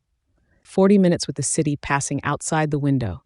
Rooftops, the bridge, then underground, then Manhattan. I checked the car at every stop, force of habit. Bay Ridge, Sunset Park, through the tunnel, into Manhattan. The morning commuters with their headphones and coffee cups and faces aimed at nothing. Nobody watching. Nobody who didn't belong. Penn Station at 8:15. Down the escalator, past the Amtrak board, through the corridor that smelled like pretzel salt and floor cleaner, and 100,000 people who were going somewhere else. Locker 7114 was in the lower level, rental row, between a woman struggling with a rolling suitcase and an empty stretch of wall. I opened the locker. The duffel was there, black, nondescript, forgettable. Inside, $3,400 in banded cash, the Sarah Myers documents, driver's license, social security card, a prepaid Visa with 1,200 on it, and a burner phone still in its packaging. I added the 500, counted it once, 3,900, zipped the duffel, closed the locker, pocketed the key. The whole thing took 4 minutes. I walked out through the 7th Avenue exit, up the stairs into daylight, and turned south toward 34th Street. I'd stop at a store, any store, and buy something small and meaningless, so the lie had a receipt to stand on. Marco wouldn't ask, but if he did, the receipt would answer. On the train home, I sat by the door and watched my reflection in the dark window and thought about the duffel in locker 714 and the woman whose name was on the driver's license inside it. Sera Myers didn't have a husband. Sera Myers didn't have a dead brother or a father who traded her for a business merger. Sera Myers was clean. I wanted to be her so badly, my teeth ached. The train rocked through the tunnel. I closed my eyes. Behind them, in the dark, Marco's face. Not the charmer, not the broker. The face from last night, close, furious, wanting. And the sound of his voice when he said, "I am worse," and meant it as a promise. I opened my eyes, watched the stations pass. The brownstone smelled like garlic and tomato when I walked in. Marco was in the kitchen doorway before I had my jacket off. Not cooking, waiting. "You see the sedan?" "No." "Anybody follow you?" "No, Marco. Nobody followed me." He looked at me. Not the charmer's look, not the warm one. The other one, still, patient, the look of a man deciding how many questions to ask before the answers stopped mattering. "Would you have noticed if they did?" The question hit wrong. Not because it was an insult, because it wasn't. Worry underneath the edge, and worry from Marco was more dangerous than anger because I didn't have a defense built for it. "Yes," I said. "I would have noticed." He held my gaze for a beat too long, something behind his eyes that I couldn't read. Not anger, not the possessive heat from last night. Something colder, like he already knew the answer and was watching me give the wrong one. I looked away first, hung my jacket on the hook. The envelope was in my bag, empty, the receipt from the candle store sitting on top. "No sedan," I said. "No one following me. You said you'd take care of it, so either you did or you didn't. Which is it?" He didn't answer that. "You went all the way into the city for a candle?" "No. I went to find a dress for Chiara's engagement dinner, and I didn't find anything worth buying. The candle was an add-on. Happy?" His face said no. He wasn't happy at all. "You want to see the receipt?"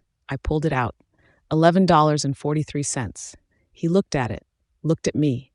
The receipt told him nothing, because receipts never do. They tell you what someone bought, not why they were there. But something in the way he set it down on the counter, slow, deliberate, like he was filing it, made my throat catch. Had someone followed me? I'd checked the train car at every stop. I'd watched the platform at Herald Square. I'd scanned 7th Avenue coming out of Penn Station. I hadn't seen anyone. That didn't mean no one was there. "Sit down. Eat." "I'm not hungry." "Sera, sit down." Or what? I turned from the hook. He was close. 2 steps into the hallway, filling it the way he had last night, shoulders and jawline and the soap smell I'd been trying to scrub off my skin since 6 this morning. "You'll press me against another wall? Tell me what's yours again?" His mouth twitched. Not a smile. Something worse, the ghost of one, the almost, like the memory of last night hit him the same place it hit me, and he didn't hate it enough. "You like that wall." 3 words and the air left the room. I felt my neck go hot, my chest, lower. Go to hell. He didn't step back. He stepped forward. 2 steps and my shoulders hit the wall, the same plaster, the same 6 inches of air between us that hadn't been enough last night and wasn't enough now. Already there. His mouth was at my ear, his hands on either side of my head. Again, "You want to know what I think about when you walk past me in that hallway? When you sit at my table and eat my food and look at me like you're deciding whether to stay or run?" I didn't move, didn't breathe.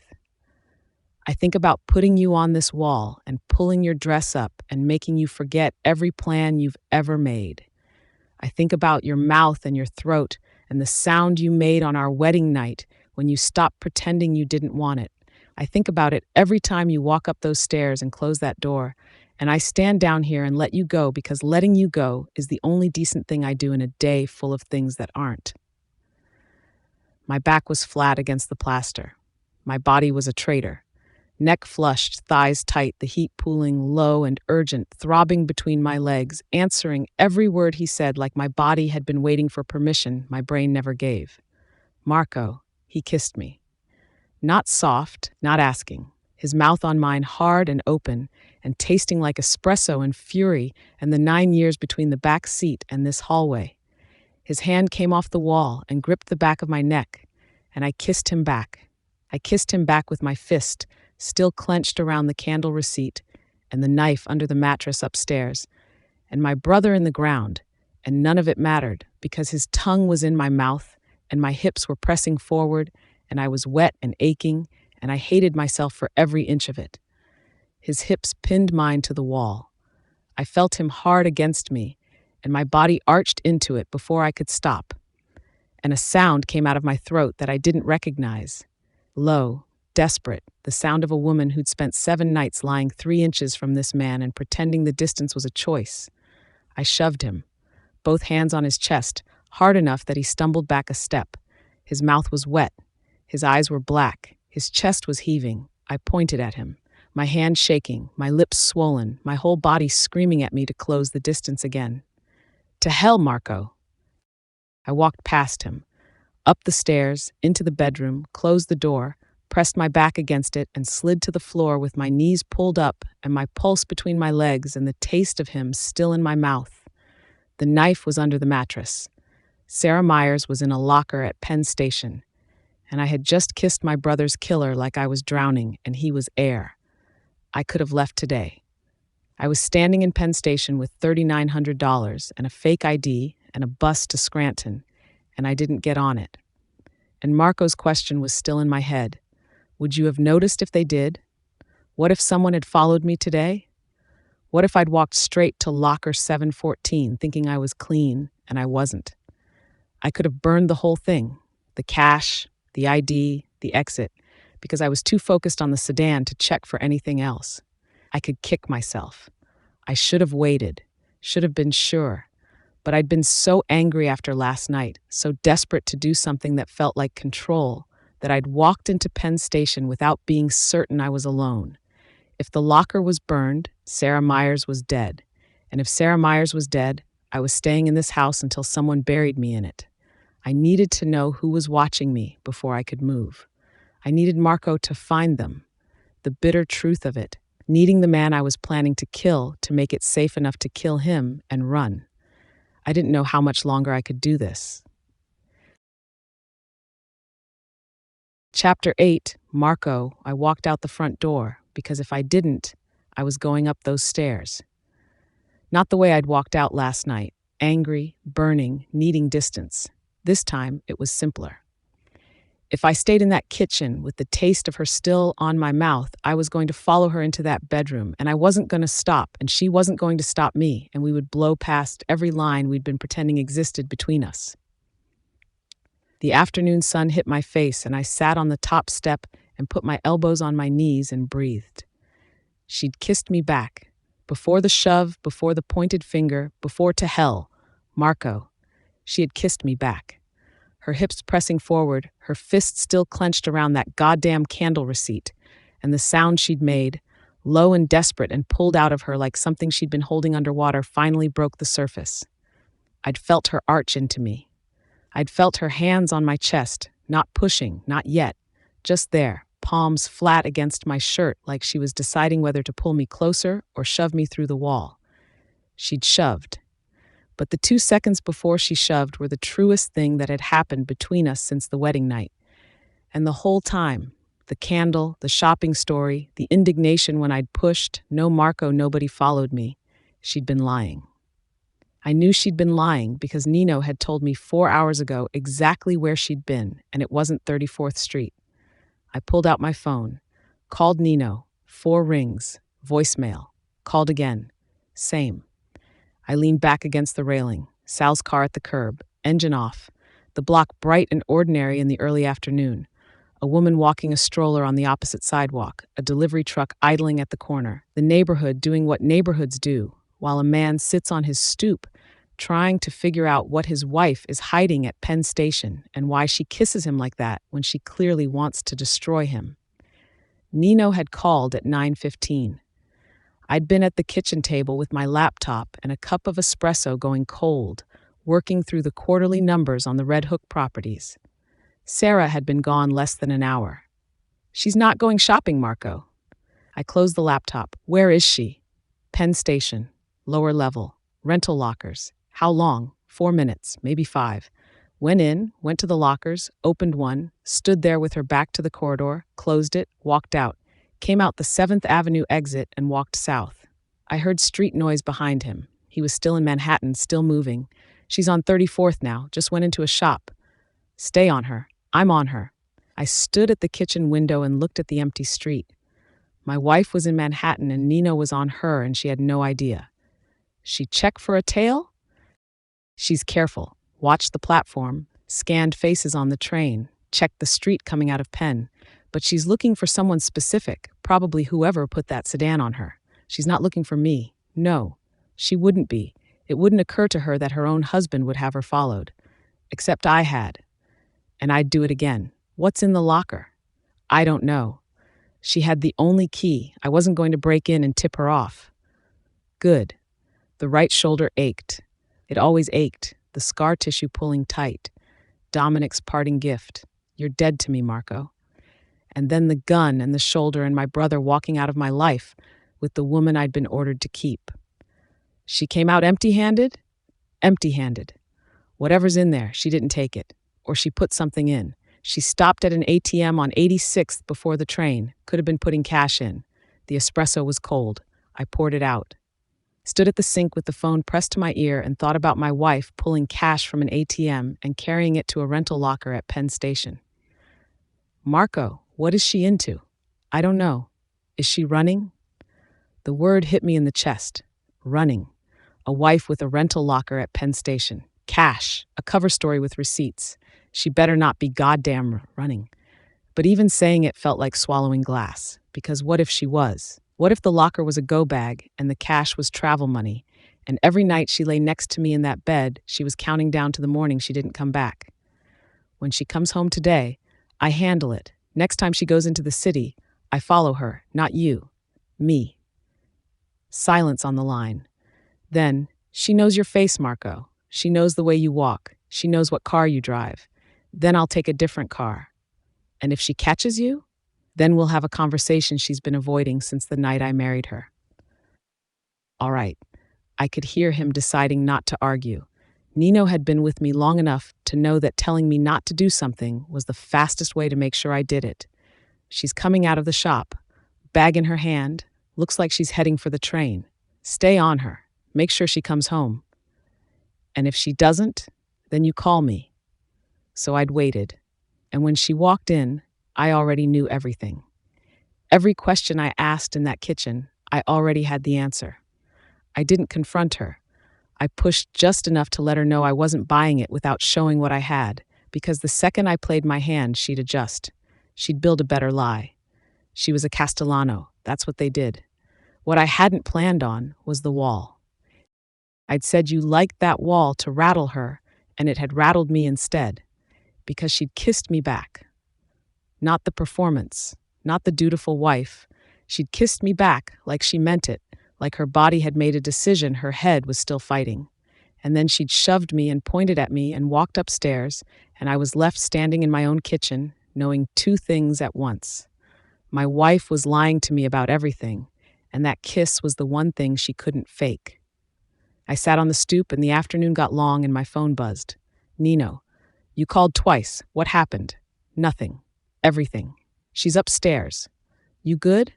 Set up a meeting with Carmine and Castellano. Lunch, dinner, drinks. I don't care. Soon. Carmine? What for? He's Sera's cousin. He's close to her. If somebody's following his cousin, he'd want to know about it, unless he already does. A pause. Nino was smart enough to hear what I wasn't saying. You want to read him? I want to sit across from him and tell him someone put a sedan on Sera and watch what his face does. Why not go to Don Castellano? She's his daughter. I'd thought about it. Going to the Don was the obvious move. Someone's following your daughter. Handle it. But going to him meant admitting I couldn't protect my own wife, and I couldn't rule out that the sedan was his, a father keeping tabs on a daughter he'd traded for a merger. And if I said nothing at all, I looked too stupid to notice someone tailing her under my roof. Every door had a wall behind it. Carmine first, then we'll see. I hung up, sat there another minute. Down the block, a kid rode a bike in slow circles at the intersection, and the sun was hitting the row houses at the angle that turned the brick orange, and it looked like any other afternoon in Bath Beach, except it wasn't. The sedan, the stoop watcher, the locker, I couldn't make the pieces fit. Somebody was watching my wife, and my wife was hiding cash at Penn Station, and I didn't know if those two things were connected or if I was looking at two different problems, or if the whole picture was something I couldn't see yet because she wouldn't let me close enough to see it. I went inside, locked the door. The house was quiet. Upstairs, nothing. No footsteps, no water running. She was in the bedroom with the door closed, and I was down here, and that was as close to a truce as we were going to get today. The sauce needed to simmer another hour. I stirred it, covered the pot. Tomorrow, or the next day or the day after, she'd go into the city again. And this time I'd be behind her, and I'd find out what was in that locker and who was threatening my wife. And I would take them apart with my bare hands. Chapter 9. Sera Marco was making eggs. He stood at the stove with his back to me, sleeves pushed to his elbows, and I stood in the doorway and counted to 3 before I walked in. 3 seconds of watching him like that, shoulders, forearms, the deliberate way he moved the pan, was already more than I could afford. I poured coffee from the mocha pot without looking at him. Chiara's flight gets in at 2. I'm taking the car. He didn't turn around. The city again? JFK. She's been in San Juan all week. Now he turned, spatula in hand, that half smile that worked on everyone except me. I figured you were going back for more candles. The candle, the receipt, the wall, the kiss I'd been trying to bury under 2 days of silence. I went for a dress for the engagement dinner, I said. The lie came out smooth, the way good lies do when you've rehearsed them in the shower, and again while brushing your teeth, and once more while pretending to sleep next to a man who sleeps like he's got nothing on his conscience. The candle was an impulse buy. I'm done shopping. Want company? To the airport. Sure. We could grab lunch after. No. He looked at me for a beat too long. You gonna eat before you go? He'd plated 2 eggs. One for him, one set at my place at the table, still steaming. I'll eat at Chiara's. You never eat. I eat. You push food around a plate and call it dinner, Sera, and you cook for a woman who didn't ask you to. I set my mug down. We all have hobbies. His mouth twitched. Not the smile. Drive safe, he said. I always do. I grabbed my bag and my keys from the hook by the door. The weight of the bag was right. I kept the knife under the mattress now, my side between the mattress and the box spring where his hands wouldn't find it. But I'd slipped it into my bag before coming downstairs. The sedan hadn't stopped showing up, and until I knew who was behind it, the knife was coming with me. The camera above the front door caught me walking to the car. Papa's phone would register the timestamp. The kitchen monitor would show Marco exactly when I pulled out. I backed out of the driveway and turned onto the street, and I did not look at the brownstone in the rear view. 86th Street to the Belt Parkway on-ramp. Merge east. The same route I'd driven 100 times to the Bay Ridge office, except today I'd keep going past it toward JFK. Chiara was my favorite cousin, the only one who called to talk, not to report back to Papa. 8 days in San Juan, the last trip before her engagement party, before the families descended, before everything became about seating charts and who sat where and the politics of a Castellano table. She texted me a photo yesterday. Bare feet on a beach, a drink with an umbrella, last day of freedom. She didn't know how right she was. I drove with the windows up and the radio off and my mind on Sarah Myers, the way it always was when I left the house alone. How many more trips before I used her? How many more mornings of eggs and half smiles and drive safe before I stopped coming back? I checked the rear view. White Honda, a pickup hauling a landscaping trailer, the usual Belt Parkway spacing loosening up as I passed Gravesend, and behind the pickup, a dark sedan. Tinted windows, No front plate. The same one. 86th Street outside the deli. 3rd Avenue 3 cars back. The one I'd been logging on my encrypted laptop in dates and times and locations like evidence for a case nobody was going to file. My hands tightened on the wheel. Marco had told me to come to him if I saw it again. Not Chiara, not Carmine, me. I hadn't called him then, and I wasn't calling him now. I changed lanes, watched the mirror. The sedan changed lanes 20 seconds later. I pressed the accelerator. 65, 70. The belt curved along the shore past Sheepshed Bay, the water flat and gray to my right, the lanes opening up. I wove around a minivan and checked again. Closer. 2 cars back. 1. My pulse was loud in my ears, but my hand stayed on the wheel. A lifetime of smiling when I wanted to scream, of sitting through dinners where I didn't exist, of keeping my voice level when Papa decided what my life would be. All of it had built something in me that didn't shake when shaking was what they wanted. I reached for my phone. The sedan pulled into the left lane, accelerating, coming alongside me. I glanced over. Tinted windows, the passenger side rolling down, a face I'd never seen. The car swerved into mine, metal shrieking against metal. My car lurched right, and I fought the wheel, and the guardrail came up fast, and the sedan hit me again, harder.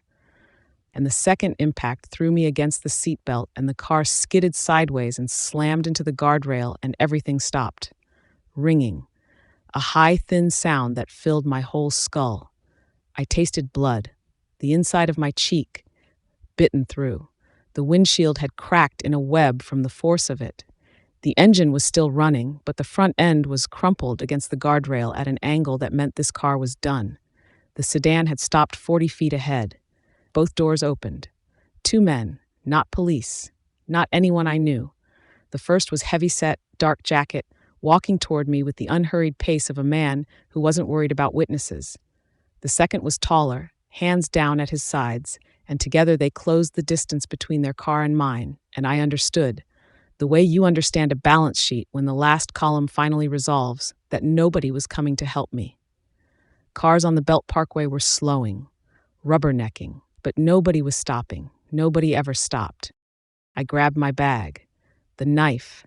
It felt like nothing against 2 men walking toward me with that stride, the one that meant this was work, not words. I'd carried this blade for weeks, believing it made me dangerous.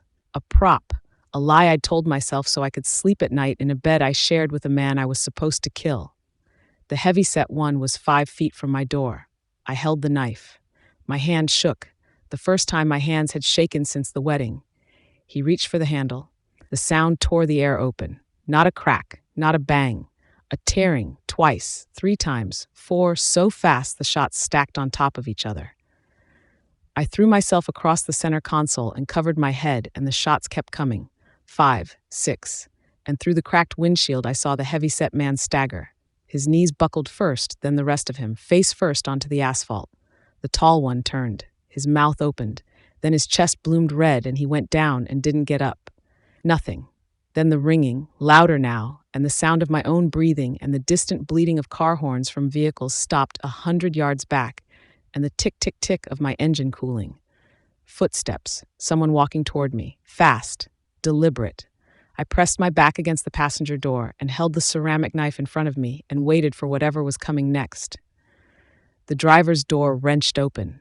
The metal groaned against the frame. Marco, breathing hard, gun in his right hand, barrel pointed at the ground, blood on his shirt, not his. His jaw was locked and his eyes found me and then found the knife in my hand, and nothing in his expression changed. "We need to go." His voice came out stripped, flat. Everything I'd ever heard in it, the charm, the teasing, the easy performance, burned off. "Now, Sera." He reached across me and unbuckled my seatbelt and took my arm and pulled me out of the car. My legs gave. He caught me against his chest, held me there for 2 seconds, 3, and his heart was hammering against my ribs even though his hands were steady. "Can you walk?" I looked past his shoulder. The 2 men on the pavement, the heavy-set one face down, the tall one on his back, eyes open, blood pooling dark around him.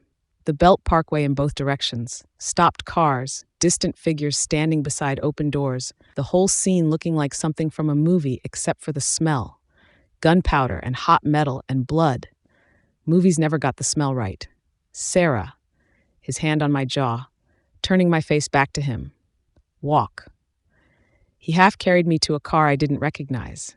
Gray, nondescript, parked on the shoulder behind my wreck, and put me in the passenger seat and closed the door and walked around to the driver's side. The gun stayed in his hand. His eyes stayed on the road behind us. He got in, started the engine, pulled onto the Belt Parkway without looking back. In the side mirror, I watched my car get smaller.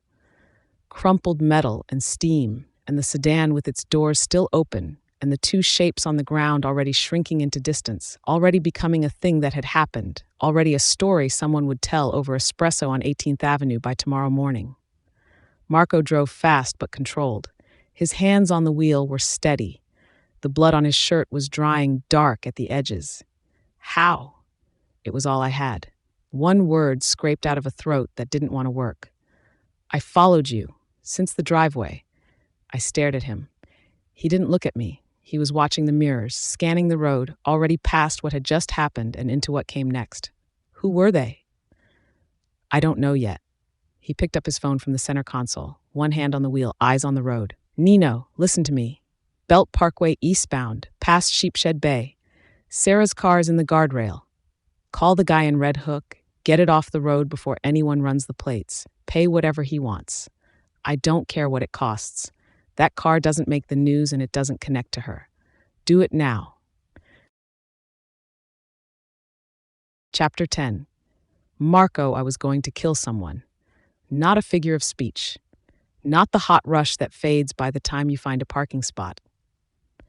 I was driving through Brooklyn with blood drying on my shirt and my wife silent in the passenger seat, and the only clear thought I had was that two men were already dead on the belt, and whoever sent them was next. Are you hurt? She didn't answer right away. She was staring straight ahead, her hands in her lap, the bag with the knife zipped shut between her feet. A bruise was forming on the left side of her jaw, where the seatbelt had caught her. Her lip was swollen. Sera, are you hurt? No. She was lying. She was always lying. But this time, I let it go because her hands were shaking, and she couldn't make them stop, and that scared me more than anything on the belt had. I took the next exit and cut through side streets heading west. Stayed off the main roads. Checked the mirrors every 10 seconds. Nobody behind us, nobody following. The gray car anonymous in the afternoon traffic. My heart was still hammering, and my hands were steady, and the gap between those two things was where the rage lived. I'd almost been too late. The sedan had been 3 cars ahead of me when it pulled into the left lane. I'd seen it accelerate toward her, and I'd known, in the gut, in the bones, in the part of me that had grown up in rooms where violence was the weather, that the sedan wasn't trying to pass her. I'd floored it. The sedan hit her car, and I was still 4 lengths back. It hit her again, and her car spun into the guardrail, and I was pulling my gun from under the seat before my car stopped moving. The men got out, walked toward her. If I'd been 5 seconds slower, she'd be dead. 5 seconds, the distance between my wife breathing in the seat next to me and a phone call I'd have to make to Don Castellano telling him his daughter was gone. I pulled onto Bath Avenue. I parked in front of Eddie's and killed the engine. Where are we? Eddie's. Come on. I got out, came around to her side, opened her door. She stepped out, and her legs held this time, but barely. I put my hand on her back, between her shoulder blades, and walked her to the door. I knocked twice, paused. Once more, the lock turned. Eddie Caruso stood in the doorway in a cardigan and reading glasses, Il Sole 24 Ore folded under his arm, looking at me the way he'd been looking at Sorrentinos in trouble for 40 years, like he'd already seen worse and probably had. Then he saw the blood on my shirt. Then he saw Sera. Inside, now. The social club smelled the way it always smelled. Cigars and furniture polish, and the espresso machine that had been running since before I was born. I pulled Sera through the front room, past the card table and the empty bar, into the back room where the curtains were already drawn. I locked the door behind us, checked the windows, drew the curtains tighter. Then I pulled the shirt over my head and dropped it on the floor. Eddie came in with a glass of water and set it in front of Sera. She didn't touch it. What happened? Eddie's voice was quiet, the quiet that meant he was already calculating. 2 men ran Sera off the road on the belt. They got out and walked toward her car. I found a clean undershirt in the cabinet behind the bar. Eddie kept spare clothes here the way old guard men kept spare everything in their social clubs. I pulled it on. I shot them both. Eddie sat down across from Sera, his rough palms flat on the table. They dead? They're dead. On the belt. On the belt. Nino's handling it. Car off the road, plates scrubbed, whatever it costs. Eddie looked at Sera, looked at me. What the fuck is going on, Marco? I don't know. And I didn't. That was the part eating through me. The not knowing. The sedan had been on her for weeks, the stoop watcher, the locker at Penn Station, and now two men trying to kill her in broad daylight on a public highway. It's not Don Castellano, I said. Why would he run his own daughter off the road? It doesn't make sense. Carmine? She's his cousin. Same problem. I was pacing now. The back room was small, 8 steps wall to wall, and I was burning through them. They knew she was going to the airport, Eddie.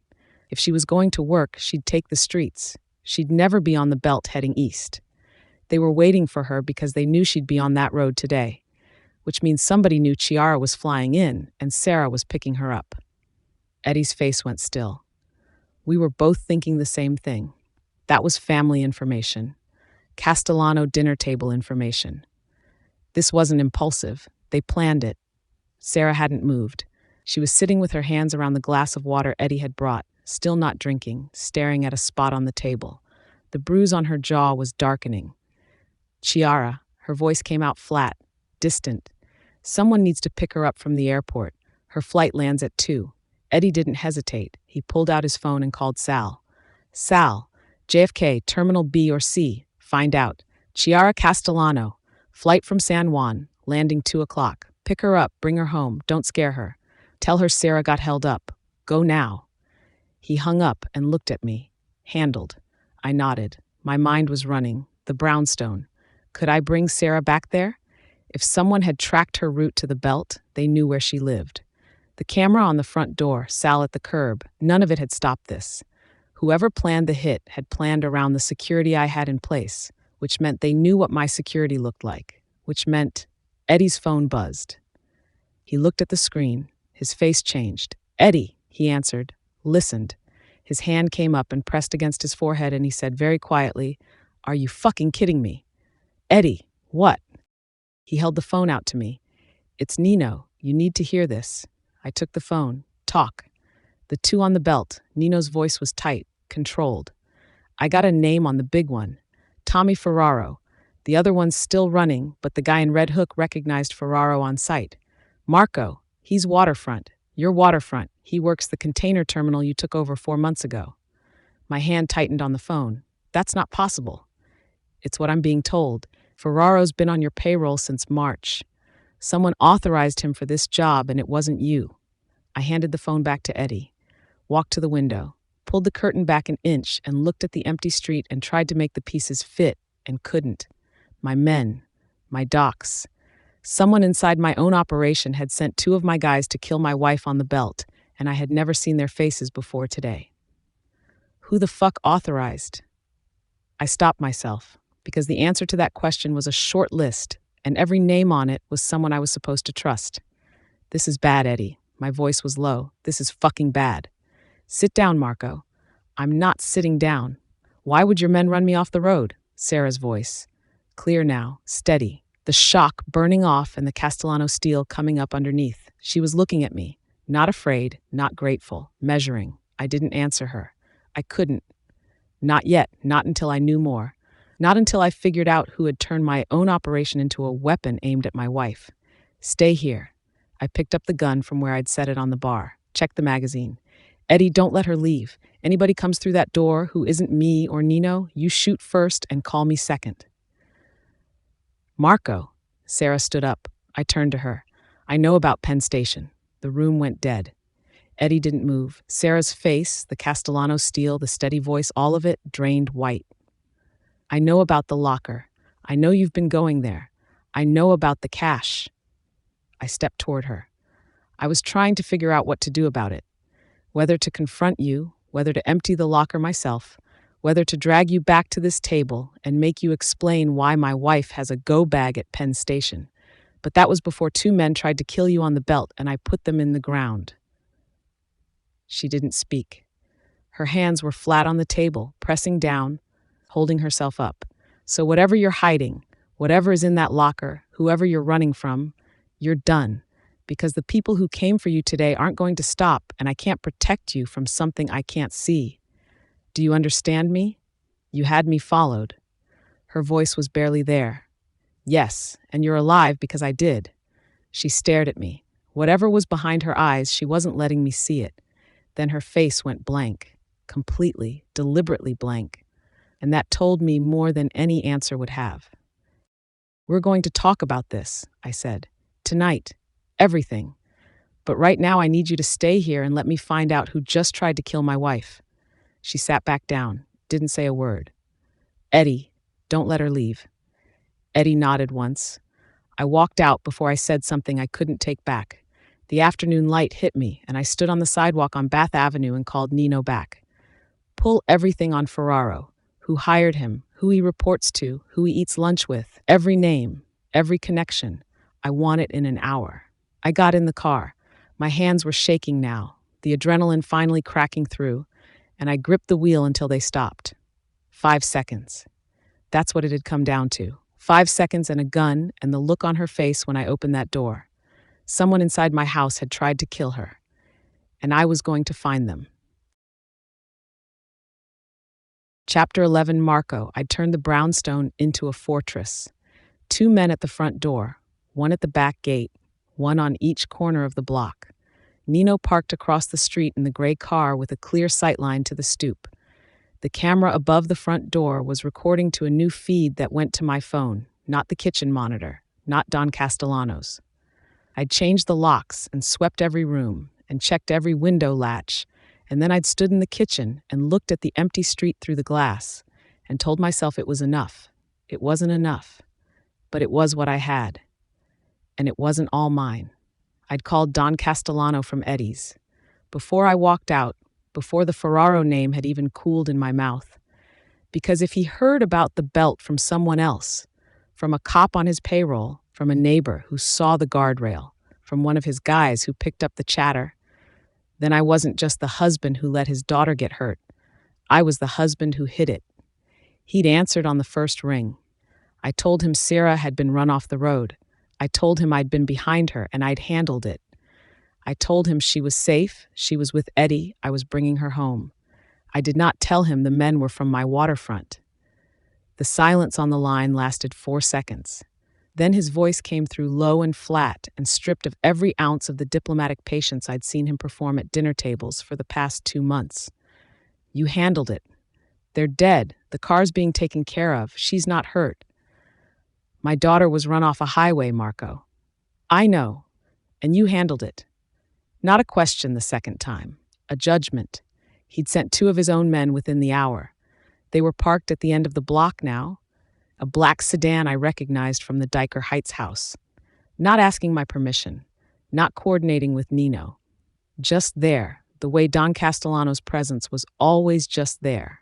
Quiet and immovable, and making sure you understood whose daughter was inside that brownstone. So the block had my guys and his guys, and none of them knew the thing I was carrying, that the men on the belt had been mine. I'd brought Sera back from Eddie's at 9. She'd been quiet the whole drive. Not the performative quiet, not the controlled silence she wore like armor. This was different. This was a woman running out of places to put what had happened to her. She'd gone upstairs. I'd heard the shower run for 40 minutes. When she came down, she was in an old t-shirt and shorts, and her hair was wet, and the bruise on her jaw had gone from red to a deep purple that made me want to put my fist through the kitchen wall. She sat at the table and called Chiara. I listened from the doorway, not hiding it. "I'm fine. It was just an accident. Someone sideswiped me on the belt and I spun out." Her voice was steady, practiced. The lie came easy because she'd been lying her whole life and she was better at it than anyone I'd ever met. "No, I'm not hurt. Just shaken up. I know. I'm sorry I couldn't make it. How was the flight?" She talked to Chiara for 20 minutes, laughed once, a small, tired sound that had nothing behind it. When she hung up, she sat there with the phone in her hand for a long time. "She okay?" Scared, Nino told her it was an accident. It was an accident, that's the story. She looked at me. Whose story? Ours. She's gonna find out, Marco. Sera's voice was quiet, but there was no give in it. By morning, someone's going to tell her. Sal, one of Papa's guys, someone at the bakery who heard something. And when she finds out I lied to her face, we'll deal with it.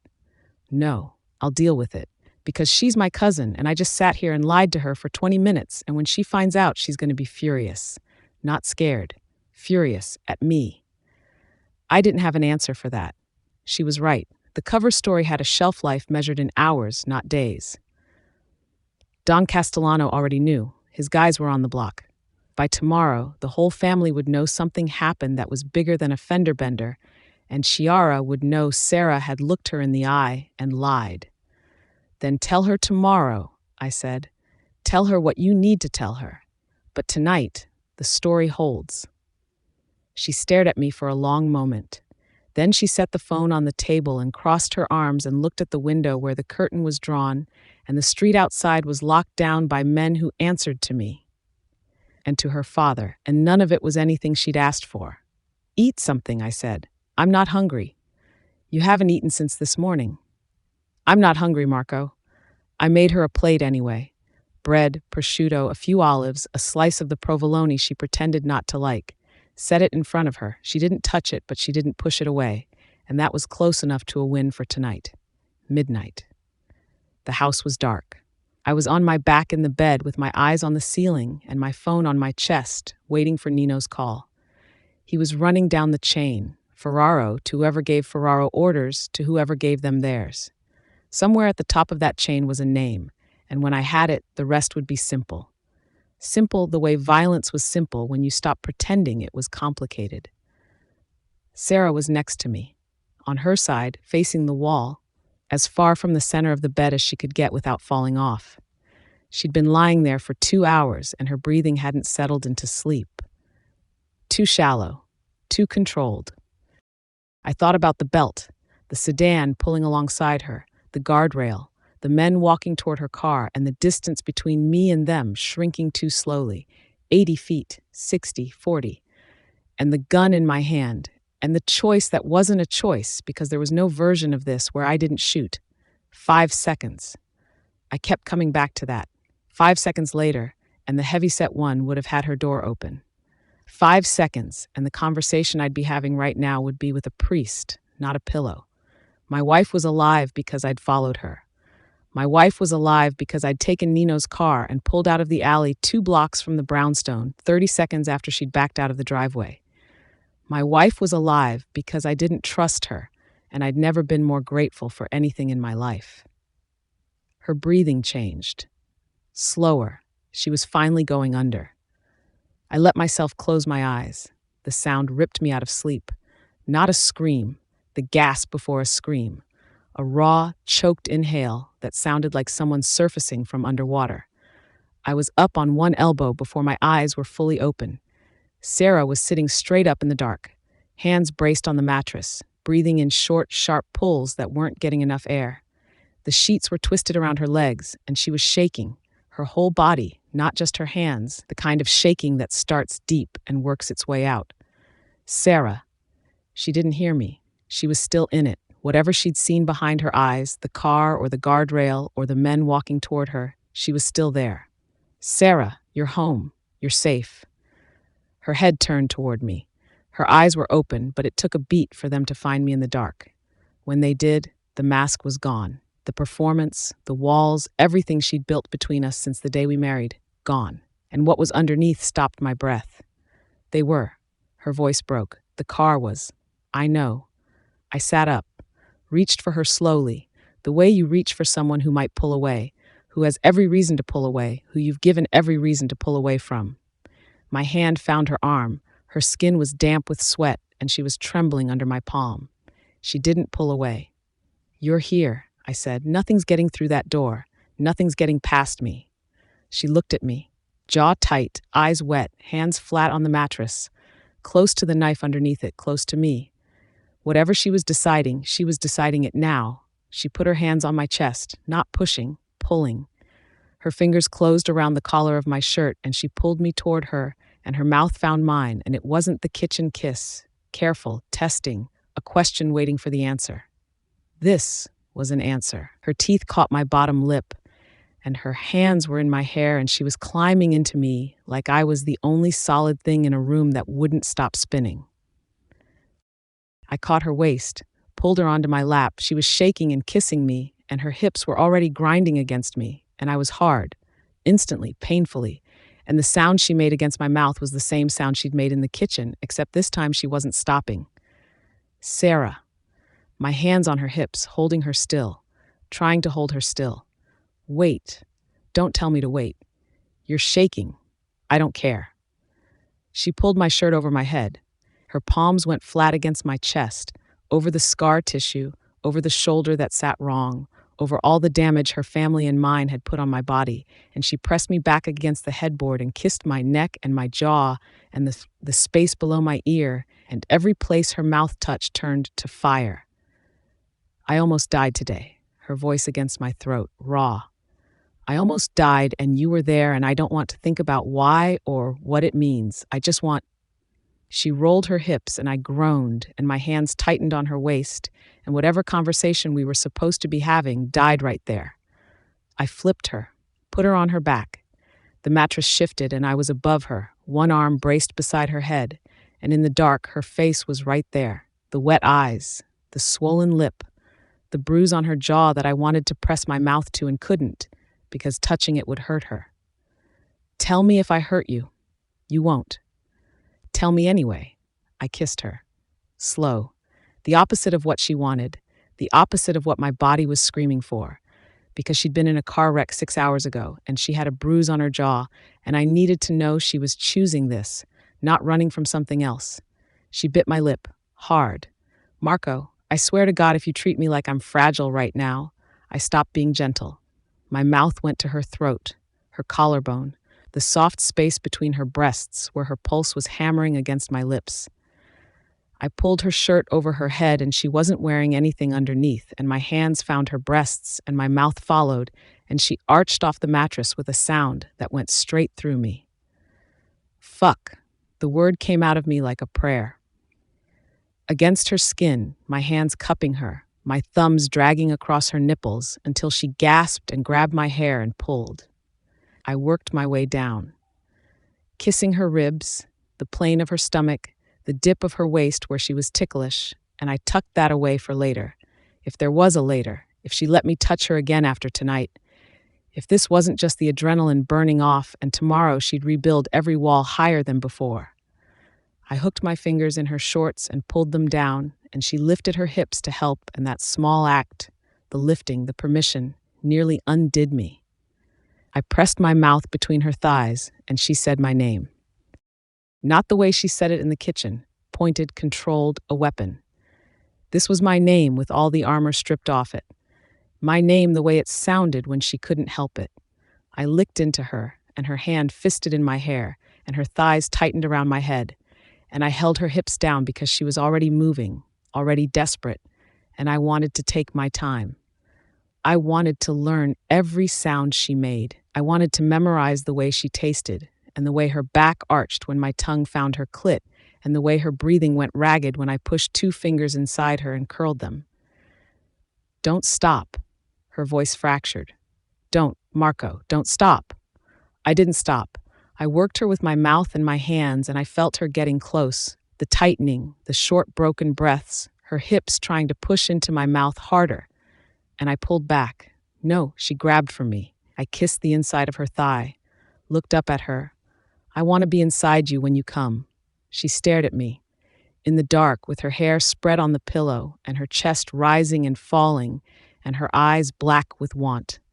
Then she reached for me and pulled me up and kissed me, and tasted herself on my mouth and moaned, and her hand went between us and found me through my boxers, and her grip was firm and sure, and I pressed my forehead against hers and tried to breathe.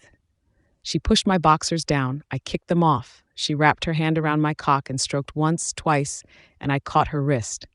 If you keep doing that, this is going to be over before it starts. Then get inside me. I pushed into her, and she took all of me, and we both went still. Her eyes found mine. In the dark, in the quiet, in the bed where we'd lain side by side for weeks pretending the 6 inches between us was a continent. I was inside my wife, and she was looking at me like she'd never seen me before. "Move," she whispered. I moved. Slow first, pulling out, pushing back in, watching her face for the wince, the flinch, anything that said stop. She didn't flinch. She wrapped her legs around me and dug her heels into my back and pulled me deeper. Harder. I gave her harder. The headboard hit the wall, and she grabbed it with one hand and my shoulder with the other, and I was fucking my wife in the dark, and she was meeting every thrust and the sounds she was making. Half breath, half moan, my name tangled in with words I couldn't parse, were sounds I was going to hear for the rest of my life. I braced my forearm beside her head and dropped my mouth to her ear. "You feel so fucking good." She turned her head and bit my neck, not gently. I groaned and drove into her harder, and her back arched, and she clenched around me, and I felt her start to shake, different from before, different from the nightmare trembling. This was the shake that meant she was close. I reached between us, found her clit with my thumb, pressed, circled. "Come for me, Sera." She shattered, her whole body locked around me, legs, arms, the tight pulse of her squeezing my cock, and she came with a sound that she pressed into my shoulder to muffle, and I felt it everywhere. I thrust twice more and followed her over the edge and buried myself as deep as I could get and said her name against her hair, and the world went white and quiet. I pressed my forehead against her neck and stayed there. Her hand found my hair and rested, no pulling, no urgency, just her fingers moving slow against my scalp. We were both breathing hard, and the sheets were tangled around our legs, and the sweat on her skin tasted like salt when I kissed her collarbone. I rolled off her, pulled her against me. She let me, her back to my chest, my arm across her waist, her hand finding mine and lacing our fingers together without saying anything. The house was quiet. Outside, Nino was in the car and the guards were on the corners, and the block was locked down, and my wife was pressed against me, and her breathing was finally, slowing into something close to sleep. I kissed her shoulder, the curve of her neck, the spot behind her ear that had made her shiver an hour ago. "You're safe," I said, quietly enough that if she was already asleep, she wouldn't hear it. She squeezed my hand. Not asleep. I held her tighter and watched the ceiling and listened to the house and didn't sleep for a long time. Chapter 12, Sera. I woke up warm. That was the first wrong thing. I'd spent every night in this bed, calculating the distance between my body and his. 6 inches, 8, the width of a decision I hadn't made yet. But this morning his arm was across my waist and my back was pressed against his chest, and his breath was slow and steady against my neck, and I had no memory of pulling away in the night. I hadn't pulled away. That was the second wrong thing. The brownstone was quiet, gray light through the curtains. Outside, the block was still locked down. Marco's men on the corners, my father's men at the end of the street in the black sedan from Diker Heights. 2 sets of soldiers guarding one woman who'd brought a knife to her own wedding. I hadn't forgotten why I married him. That was the worst part. I'd known exactly who he was when I pulled him toward me. I'd known, and I'd done it anyway, and the sound I'd made when he pushed inside me, it was still there. My own voice, stripped, a stranger's. Marco's hand twitched against my stomach, still asleep. His fingers were spread across my skin, and his heartbeat was steady against my spine, slow and heavy. And I lay there and let myself have 10 seconds of it before I started thinking again. 10 seconds. Then I slid out from under his arm and went downstairs. The mocha pot was on the stove. I filled it, set it on the burner, and stood at the counter with my hands flat on the marble and my eyes on the window where the curtain was still drawn. Papa's sedan at the end of the block. The sight of it should have made me feel safe. Instead, it made my throat tight. One more set of eyes, one more cage, one more man deciding what my life looked like. He came down 12 minutes later, poured coffee without speaking, sat down across from me. "How do you feel?" "Fine. Sera." I said, "I'm fine." He nodded, drank his coffee, set the cup down with both hands the way he did when he was about to say something he'd been holding. "We had a deal. Last night. Everything. That was before. Before what? I didn't answer. Before I let you inside me, before I made sounds I can't take back. Before I woke up with your arm across my waist and didn't move for 10 seconds because I wanted to stay there, and that terrified me more than anything on the belt. Sera, someone tried to kill you yesterday. My own guys, from my waterfront, from my docks. I don't know who gave the order. I don't know why. And you're sitting there with a bruise on your face and secrets you've been keeping since before we married, and I need to know what I'm dealing with. You keep saying that, protect me, because it's true. I didn't ask you to protect me, Marco. I didn't ask for any of this. I know. His voice was quieter now, but you're here, and so am I. And whatever happened last night, whatever that was, it doesn't change the fact that someone is trying to kill you, and I need to know why. You need to know what you're dealing with. The cup hit the table harder than I meant. Coffee sloshed over the rim. I'm what you're dealing with, Marco. I'm the thing nobody ever asked about. Not Papa, not Carmine, not you. Nobody in my entire life has ever once asked me what I wanted before deciding for me. And now you're sitting here telling me you need information so you can protect me, and it sounds exactly like every other man who's ever put me in a room and told me to stay. He didn't flinch. He sat there and took it, and that made it worse, because I wanted him to fight back so I could keep being angry instead of whatever was building behind it. Penn Station, I said. He didn't move. The locker has cash, $3,900 and a prepaid Visa, a fake ID, a burner phone still in the packaging. I kept my eyes on the coffee. I was going to leave, Marco. That was the plan. Kill you in your sleep and take the 6:15 Greyhound and disappear. His hands went flat on the table. Kill me. His voice was flat. Yes. With what? I didn't answer. He already knew. I watched his face and saw the moment he understood. Not shock, not anger. Recognition. The knife she carried everywhere. The bag she never let go of. The weight he'd noticed and never asked about. The knife, he said. Yes.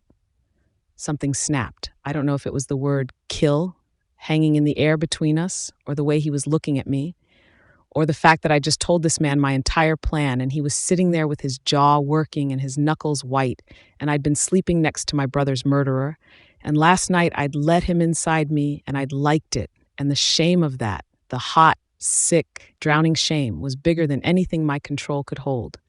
I shoved back from the table and ran, up the stairs, 2 at a time. I heard him behind me. Sera, wait. But I was already in the bedroom, already on my knees beside the bed, my hand under the mattress where the nylon sheath was exactly where I'd left it. The ceramic blade was in my hand when he came through the door. Sera, I went for him. Not strategic. Not the practiced angle I'd rehearsed in the bathroom mirror. Wild, swinging, sobbing, the blade cutting the air between us while the words tore out of me. You killed him. The knife slashed and he caught my wrist, and I fought him and kept fighting. You killed Adriano. Carmine told me. He said you bragged about it. He said you handled it and you were proud. Sera, stop. You were proud of it. He grabbed my other wrist, twisted me around. I kicked backward and connected with his shin, and he grunted but didn't let go. And then my back was against his chest, and his arms were locked around mine, pinning the knife against my body. And I was thrashing and crying and screaming into the empty bedroom of the house he'd turned into a fortress to protect a woman who just tried to kill him. Let me go. Not until you drop it. Let me go, Marco. Drop the knife, Sera. I fought. He held. My lungs were burning and my wrist was aching where his grip had locked down, and the tears were running into my mouth, and I couldn't breathe, and I couldn't stop. And the blade was still in my fist, and I wanted to use it. I wanted to plunge it into him the way I'd planned, the way I'd promised myself, the way Carmine had told me was justice. But my hand wouldn't move. The fight went out of me all at once, like a wire cut. My legs gave, and Marco went down with me, both of us on the bedroom floor, his back against the bed frame, me in his lap with his arms still pinned around mine, shaking so hard my teeth were clicking. The knife clattered onto the hardwood. He didn't let go right away. He held me while I cried, ugly, heaving, the kind of crying I hadn't done since Mama died in that hospital in Bay Ridge when I was 12, and Papa stood in the hallway and didn't come in. I cried for Adriano and for Mama and for the girl who'd bought a knife at a kitchen supply store in Bay Ridge 3 weeks before her wedding and thought she was brave enough to use it. Carmine told me. My voice was wrecked. Barely there. Before the wedding, he sat across from me in Papa's kitchen and told me you bragged about killing Adriano. He said nobody was going to do anything about it because the families needed the merger more than they needed justice for a dead boy. Marco's arms loosened, not letting go, loosening. His chin was against the top of my head and his breathing was ragged. Carmine told you that. His voice was quiet now, stripped, and you believed him. He's family. I'm your family. No, you're not. I didn't kill your brother, Sera. Then who did? You ever think about why Carmine would tell you I did it? What it gets him? You ever think about that? He was protecting me. From what? From a husband who cooks you eggs and follows you to the airport because he's worried about you? From a husband who follows me, who has me followed, who locks the doors and posts men on the corners and keeps me in a house I never chose. My voice was raw against his chest. Yes, Marco, that's exactly what I needed protection from. He didn't answer right away. His arms loosened more. His heart was hammering against my back. Carmine was number 2. Always wanted to be number 1. Adriano was the heir. Remove the heir, blame someone else. Stop. Maybe Carmine did it himself. I squeezed my eyes shut, because somewhere in the back of my mind, in the place where I kept the numbers that didn't add up, I'd already seen it. The way Carmine's eyes moved when he talked about Adriano, always scanning, always checking if I was buying it. The way he'd said Cugina Bella and squeezed my shoulder, and I'd felt something cold slide through me that I'd told myself was grief. Stop, I said again, quieter. I'm not going to stop, because your cousin lied to you, and you brought a knife into our bed because of it. And yesterday, 2 of my guys tried to kill you on the belt, and I'm starting to think those things aren't as far apart as they look. He let me go. Slowly. His arms slid away, and the cold air hit the places where his body had been, and I sat on the bedroom floor with my knees pulled up and my face wet and the knife on the hardwood between us.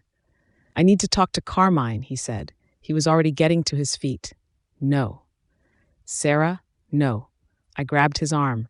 You are not going near him. If you touch him, if you hurt him, I'll never know.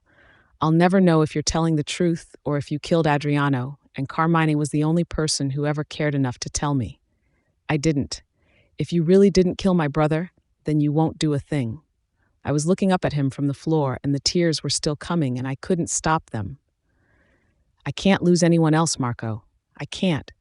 Adriano is dead, and Mama is dead, and Chiara almost got caught up in whatever this is, and I can't, please. Don't do anything, please. The please hit him somewhere I couldn't see. His fists unclenched, his shoulders dropped half an inch. He stood there for a long time. Then he crouched down, picked up the knife from the floor, held it for a moment, the thing I'd brought to our wedding to end him. He held it out to me. Handle first. Take it. I stared at him. You're so sure I killed your brother? Take it. His eyes were locked on mine. Go ahead, Sera. Plunge it in. Right here. If you really believe Carmine, finish what you came here to do. The handle was right there, 3 inches from my hand, the same blade I'd practiced with in the bathroom mirror, the same angle I'd imagined 100 times. My hand wouldn't move. You're not so sure, are you? I couldn't speak. I couldn't look away from him, and I couldn't take the knife, and I couldn't say he was wrong. He set the knife on the floor between us, stood up, walked to the door. I won't kill him, he said, his back to me. Yet, but I'm going to find out the truth about Adriano, about Carmine, about whoever sent those men on the belt, and when I do, you and I are going to finish this conversation. He walked out. I heard his footsteps on the stairs, the bedroom door, drawers opening. 2 minutes later, the front door opened and closed, and through the window, I watched him get into the car and pull away from the curb and disappear down the block past his men and my father's men and all the soldiers in the world that couldn't stop what was already in motion. The knife was on the bedroom floor. I sat there looking at it for a long time. Then I picked it up and put it in the back of the top drawer of the dresser, not under the mattress, not in my bag, not anywhere close to where I slept next to him. I should have used it. He'd handed it to me, handle first, chest bare, daring me. And I'd frozen. The girl who'd practiced the angle in the bathroom mirror, who'd strapped a blade to her thigh on her wedding day, who'd promised Adriano's ghost that someone would pay. That girl had the knife in front of her and couldn't pick it up. I hated her for that. I hated myself for sitting on this floor in his t-shirt with his coffee in my stomach, unable to do the one thing I'd come here to do. All the planning, all the rage, all the nights I'd lain awake rehearsing the moment, and when it came, my hand wouldn't move.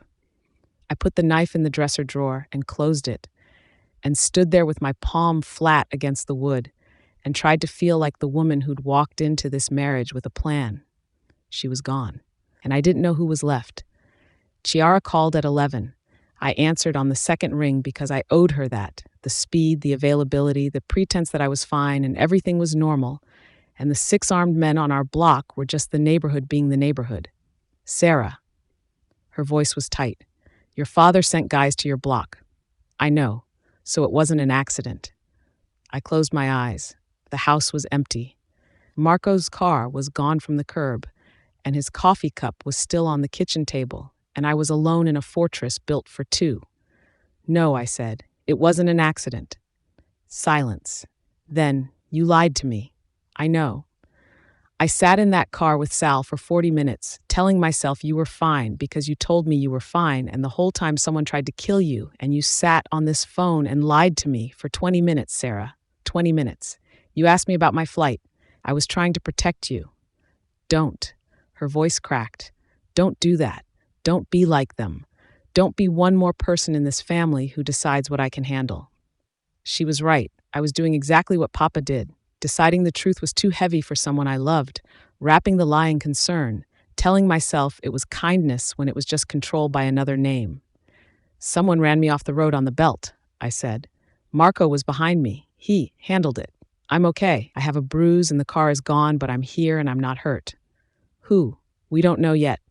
Sera, who would? I don't know, Chiara. And then, because she deserved more than the same careful nothing I'd given everyone else, but we're going to find out. Marco's working on it. Marco. She said his name the way she'd said it since the wedding, cautious, unconvinced, still measuring. You trust him? I looked at the empty kitchen, his coffee cup on the table. The chair he'd been sitting in an hour ago when I'd told him I came here to kill him.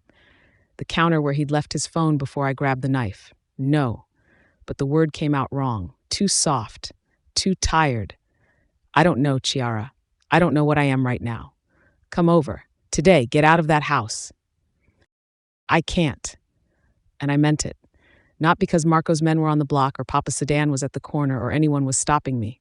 My jaw ached. My ribs were sore from the seatbelt. My whole body felt like it had been wrung out and hung up to dry. Tomorrow. Come here tomorrow. I'll tell you everything I can. Everything you can. Not everything. Everything I can. For now, that's what I have. She was quiet for a long time. Then, I love you, and I'm furious with you. I know.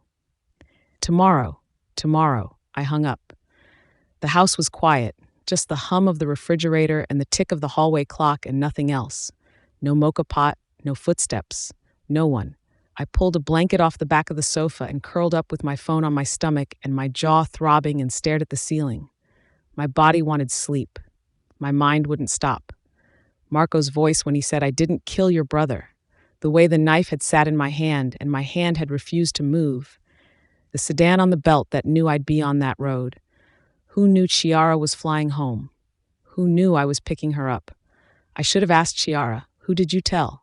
Tomorrow I was going to find out exactly how many people knew I'd be on that road. I lay there and let it play, all of it, from the beginning. Carmine in Papa's kitchen 3 weeks before the wedding. The way he'd leaned across the table and lowered his voice and said, Marco Sorrentino bragged about killing your brother. I'd believed him instantly. Not because the story was airtight, because it was Carmine. But now, he'd sat across from me with his hands folded and his voice low, and I'd never once asked him how he knew. I'd never asked for proof. I'd never asked why he waited until 3 weeks before my wedding to tell me. At the time, the answer was obvious, because now I was marrying Marco. But was it? Or was the timing the point? I sat up, pulled the blanket around my shoulders, and stared at the empty kitchen where Marco's coffee cup was still on the table. Papa knew. Carmine knew. He'd been at Sunday dinner when Chiara called to say she'd booked the flight. The wives knew. Sal knew because he drove Chiara everywhere. The men on the belt had known I'd be on that road heading east, not toward Bay Ridge, not toward the office. East, toward JFK.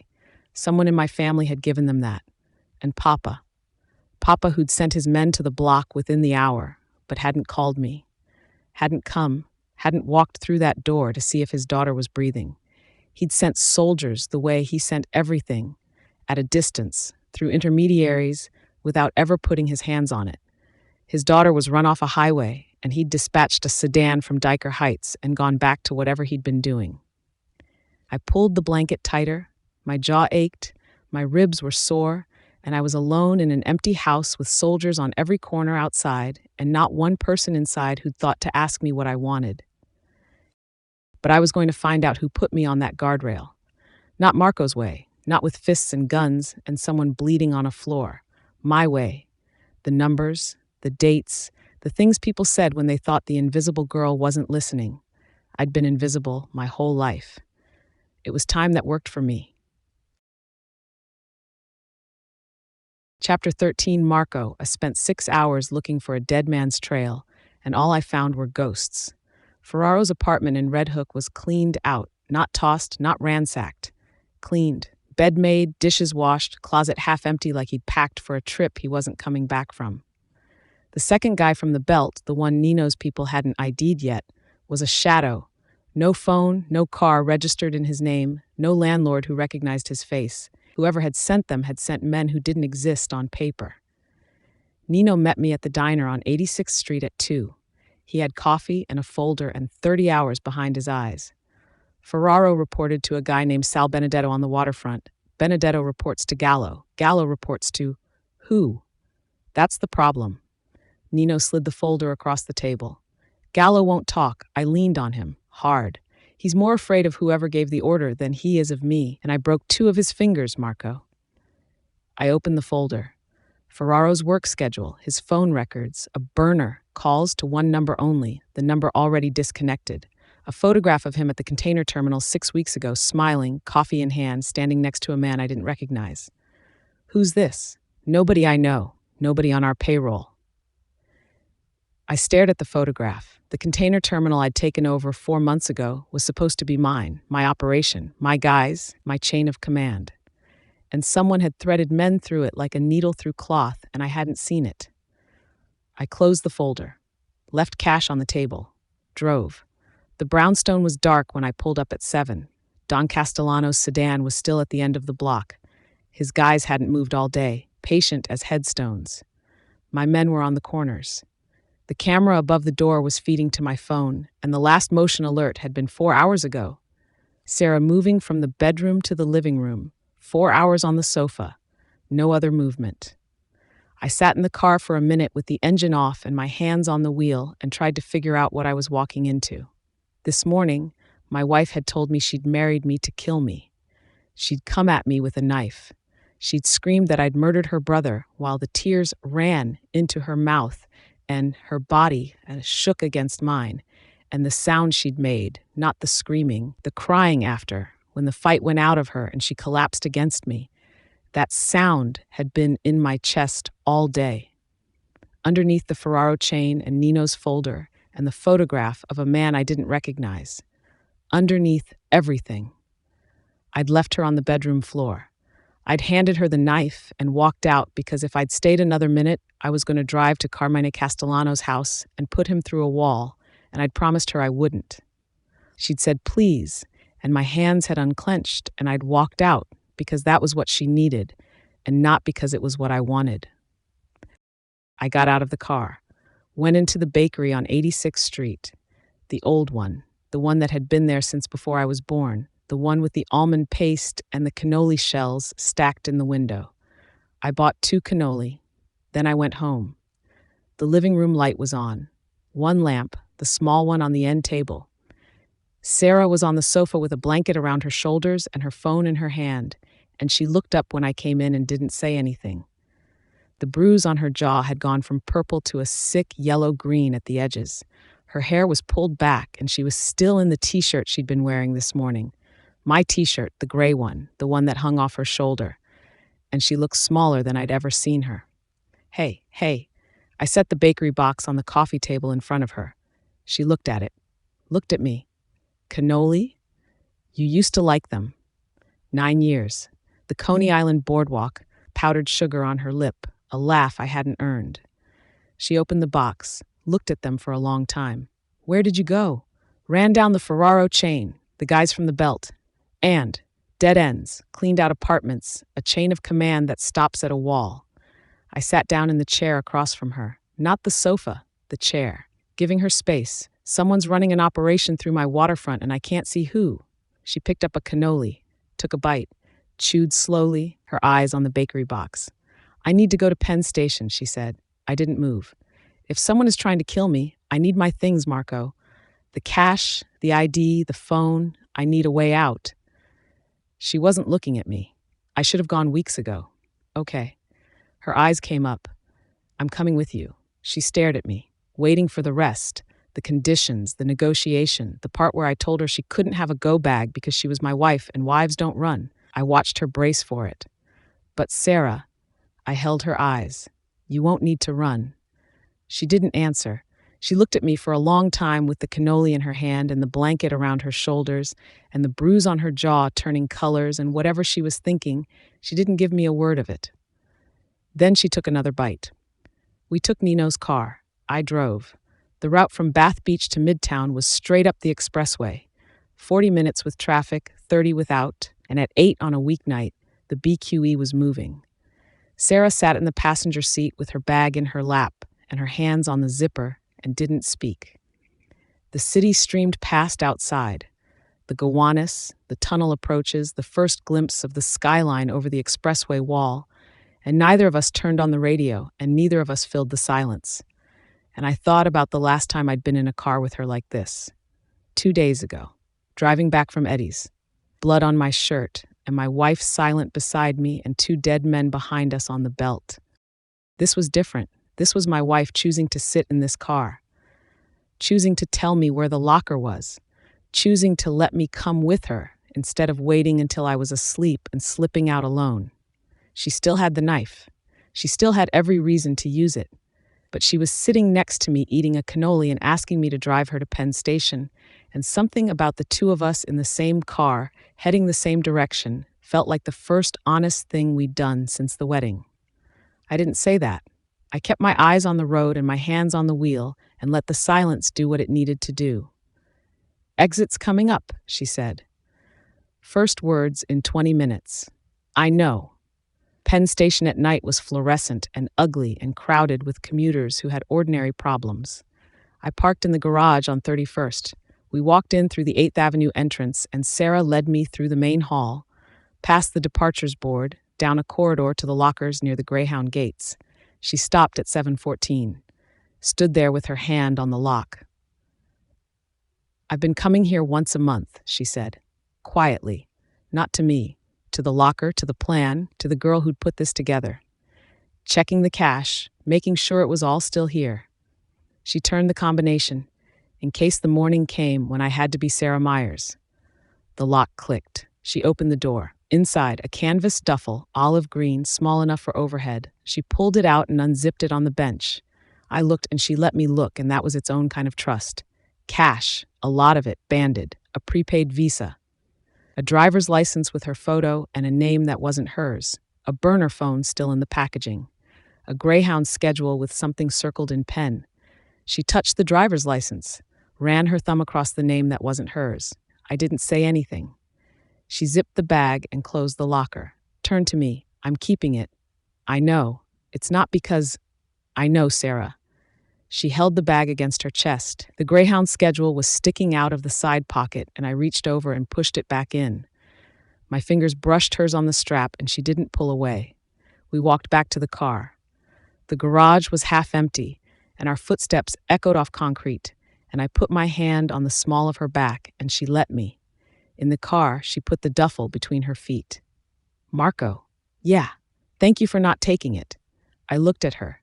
The fluorescent garage light was washing her face pale, and the bruise stood out sharp against her jaw, and she was looking at me the way she'd looked at me on the bedroom floor this morning. Not with trust, not yet. With something that came before trust. The willingness to find out if trust was possible. "It's yours," I said. "All of it. I'm not going to take your way out, Sera. I'm going to make you not need one." She didn't answer. But she reached across the console and put her hand on my arm. Just her fingers, light barely there, and then she took it back and looked out the window. I started the engine, backed out of the space. The man was leaning against the column at the end of our row. I almost missed him. Jacket zipped to the throat, ball cap, hands in his pockets, looking at his phone the way people look at their phones when they want you to think they're looking at their phone. But his weight was wrong, forward on his toes, not settled, and his eyes flicked up when my headlights hit him and then went back down one beat too late. I'd been in this garage for 20 minutes. He hadn't been here when we'd walked in. I put the car in park. "Marco? Stay in the car." "What? Lock the doors. Stay in the car." I was out before she could answer. The garage was half empty, and my footsteps echoed off concrete, and the man against the column heard me coming and looked up, and I watched his body do the math, run or talk, and he chose wrong. He ran. I caught him in 4 strides. My hand hit the back of his jacket, and I spun him and drove him into the concrete column face first. His phone skittered across the floor. He tried to twist free, and I slammed him again, harder, and pinned him with my forearm across the back of his neck and my knee in his spine, and the sound his face made against the concrete was wet. "Who sent you?"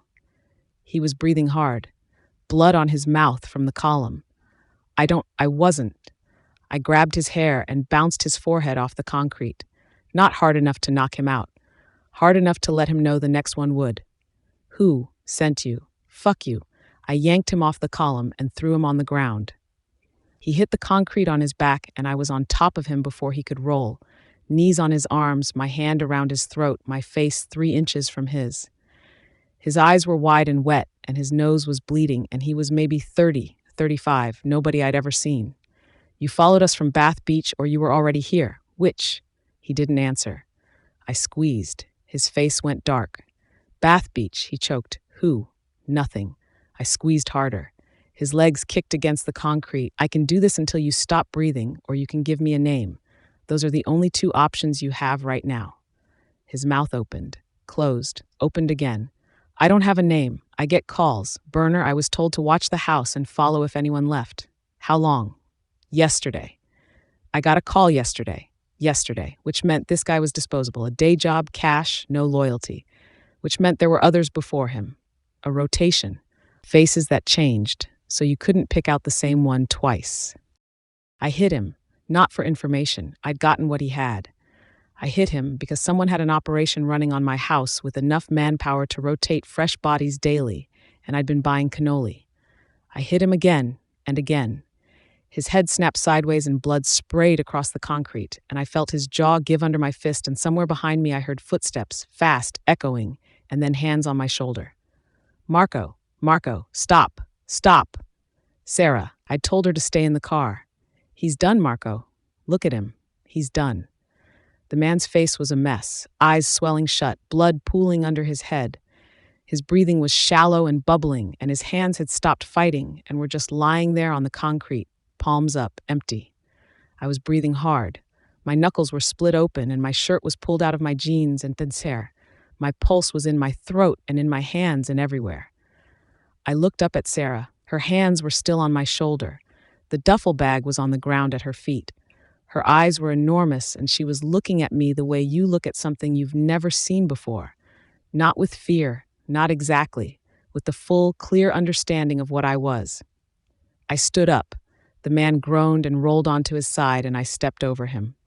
"We're not going home," I said. My voice didn't sound like mine. "Someone's been watching the house. I missed it." "Who?" "He doesn't know. Burner calls. He got hired yesterday, which means there were others before him. They're rotating guys, so I can't spot the same face twice." I pulled out my phone, called Nino. "I need a clean car at the 31st Street garage. Now. and sweep the brownstone, every car on the block, every face, everything. Don't use the regular guys. I hung up, looked at Sera. Who knows about this locker? No one. No one. You're sure? It's mine, Marco. No one knows. Then they didn't follow us here for the locker. They followed us from the house. The garage was silent except for the man's breathing and the distant rumble of Penn Station above us. Sera was still holding the duffel bag, still looking at me with those dark eyes that didn't flinch from the blood on my hands. We can't go back there, I said. Not until I know how long this has been going on and who's running it. No Brooklyn, no Bath Beach, no one from either family. Where? Times Square, Midtown, somewhere with 1 million tourists and nobody looks at anybody. We spend a few days as honeymooners and no one looks twice. Chiara. Sera's voice was tight. She's coming tomorrow. I promised her tomorrow. Call her. Tell her you're on your honeymoon. I can't do that. I just told her someone tried to kill me, Marco. I can't call her back 12 hours later and say we decided to go on vacation. Then tell her to meet you in the city. Shopping, lunch, whatever. She comes to you. Sera was quiet for a moment, then she nodded. She can come to the hotel. Not the hotel. Somewhere public. Until I know who's watching us, nobody knows where we're sleeping. Nino sent a guy with a car 40 minutes later. Clean plates. No questions. The guy looked at the man on the concrete and looked at me and didn't say a word. He handed me the keys and went to deal with the mess. I opened the passenger door for Sera.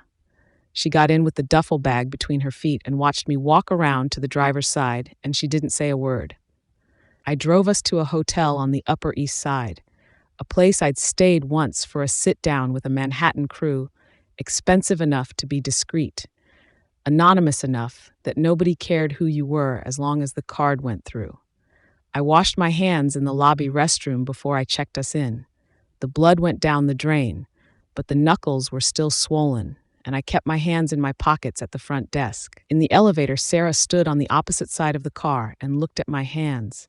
The knuckles were swollen, the skin split across 2 of them. The man who told me he wasn't going to take my way out, she said quietly. Is he the same man who just did that in the garage? The elevator opened. I held the door for her. Yes. She walked past me into the hallway, and I watched her back, straight, rigid, the duffel bag over her shoulder.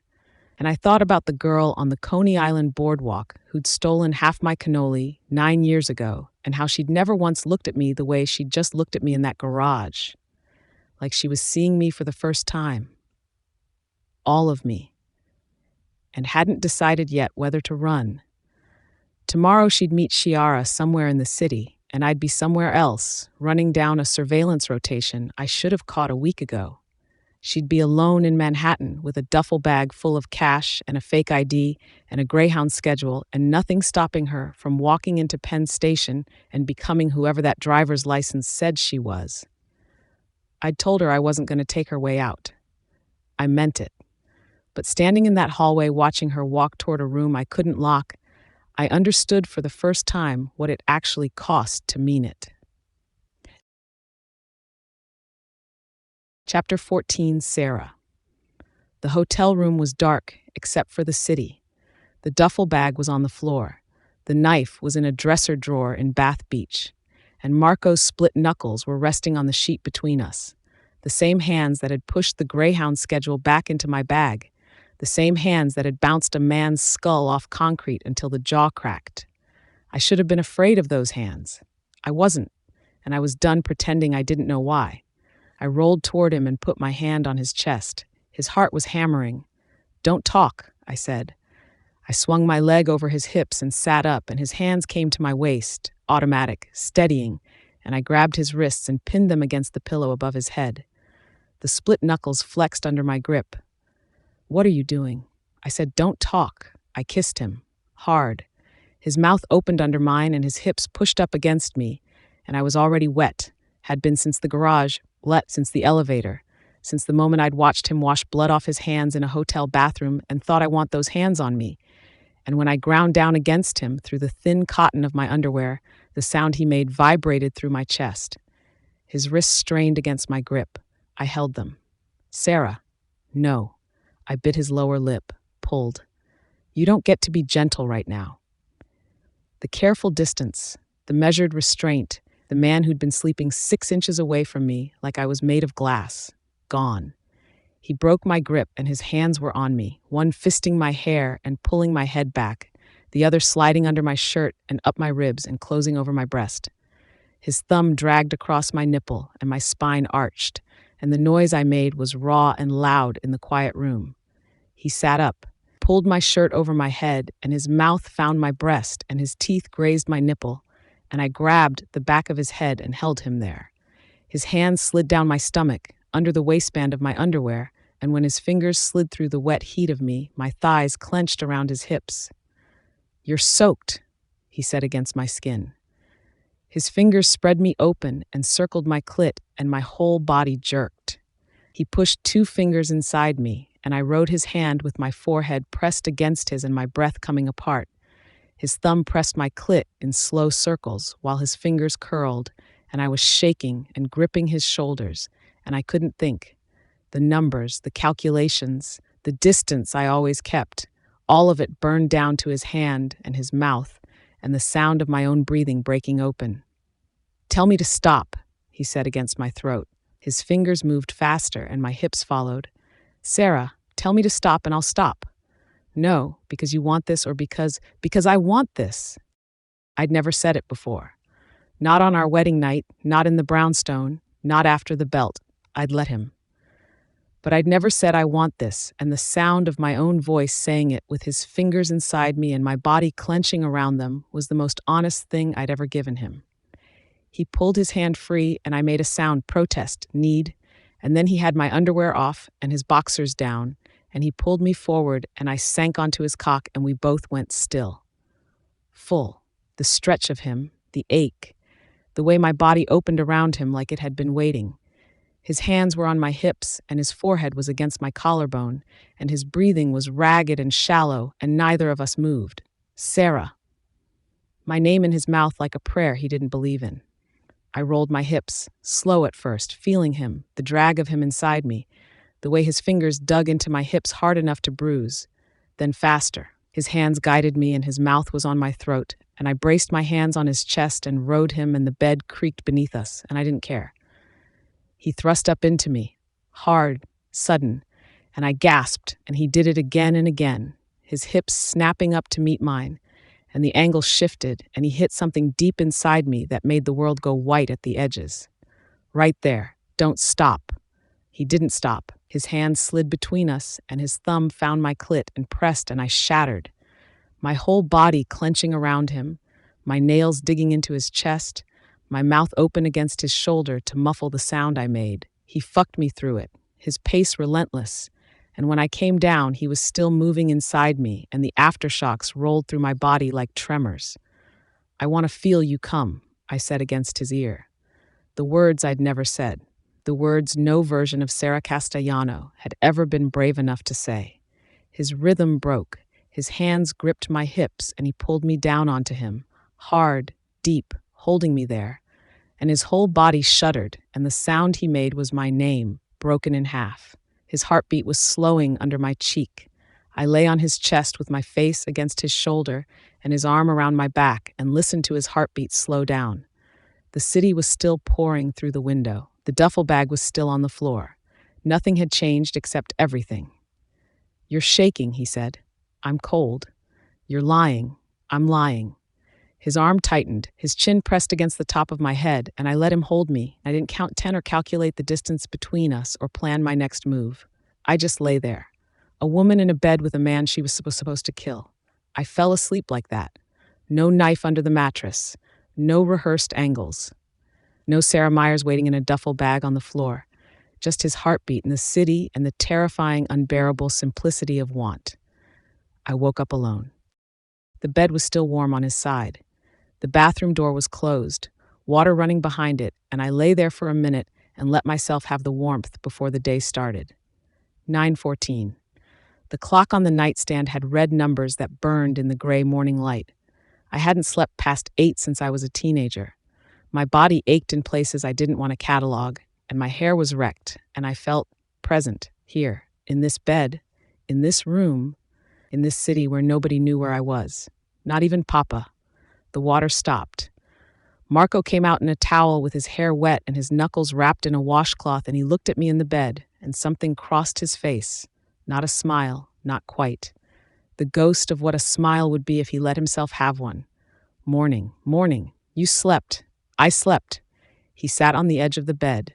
The towel rode low on his hips, and the scar on his right shoulder was white against the tan, and I let myself look at him. Really look, without the math running underneath, without calculating what I should show and what I should hide. Chiara, I said. I need to call her. I know. He was wrapping his knuckles with bandages I didn't know where he'd gotten. Somewhere public. Don't tell her the hotel. I know. I picked up my phone. Chiara answered on the first ring. Where are you? I went to the brownstone and it's locked up and there's no one. I'm in the city, Manhattan. Can you meet me?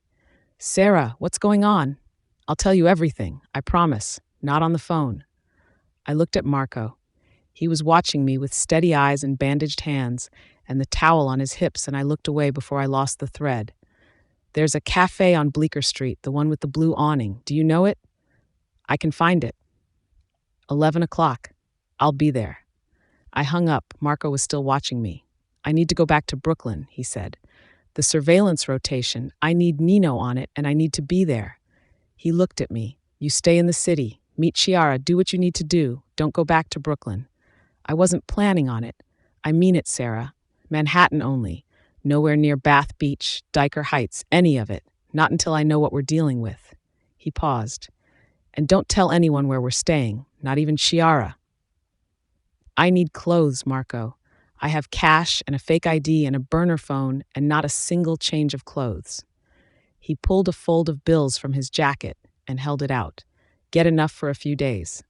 I took the money, showered, put on yesterday's clothes one more time because that was all I had until Chiara and I fixed it. The cafe on Bleecker Street was small and loud and smelled like espresso and burnt bread, and Chiara was already there when I walked in. She was sitting by the window in sunglasses and a coat that cost more than my escape kit, and she stood up when she saw me and pulled me into a hug so tight my ribs protested. You look like hell, she said.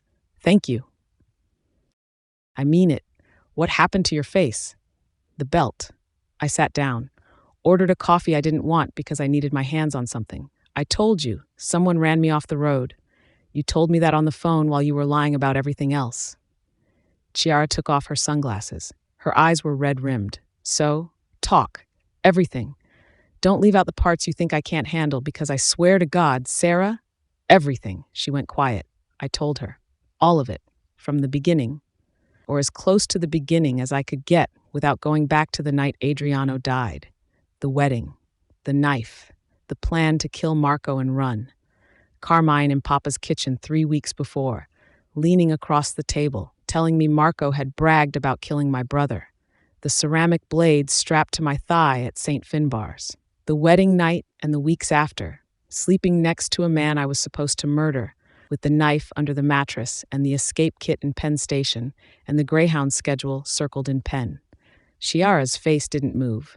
She sat there with her coffee getting cold and her knuckles white on the cup, and she listened the way I'd wanted someone to listen for months, without interrupting, without telling me I was wrong, without deciding what I could handle.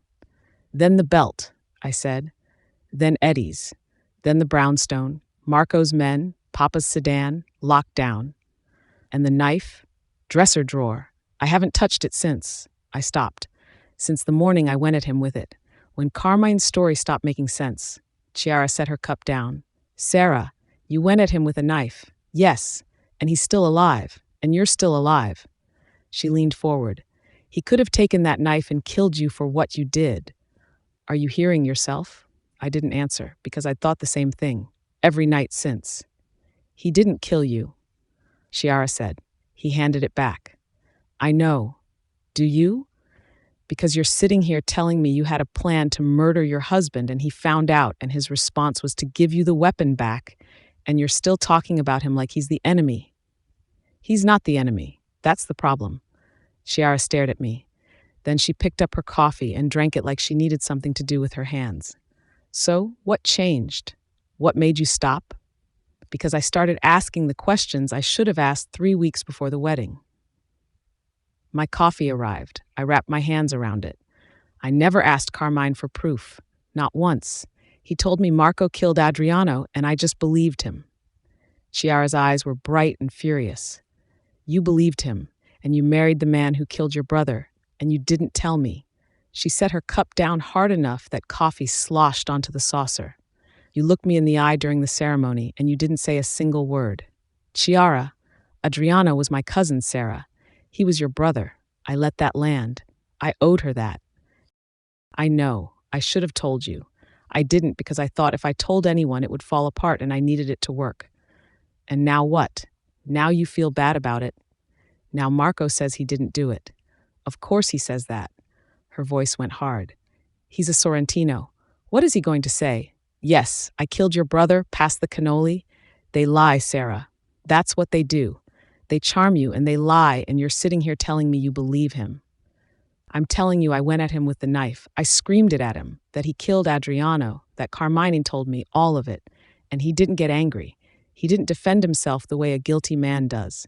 He asked me what proof Carmine gave me. And what proof did Carmine give you? The question sat between us. None. Chiara went quiet. He gave me a story, I said.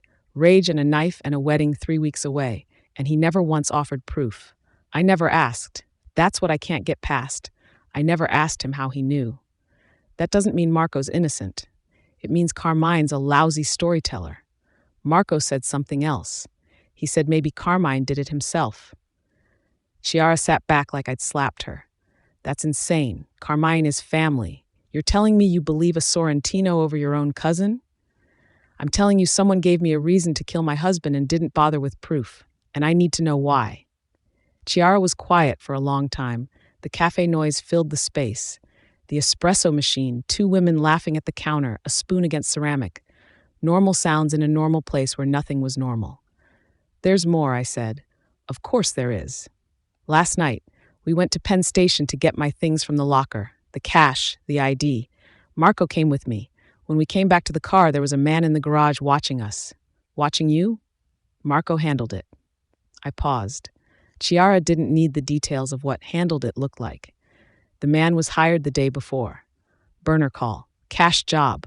Watch the house. Follow if anyone left. One guy that day. But they're rotating. Fresh faces so nobody spots the same person twice. Someone is running a surveillance operation on us. I leaned forward. And the belt attackers knew I was going to JFK.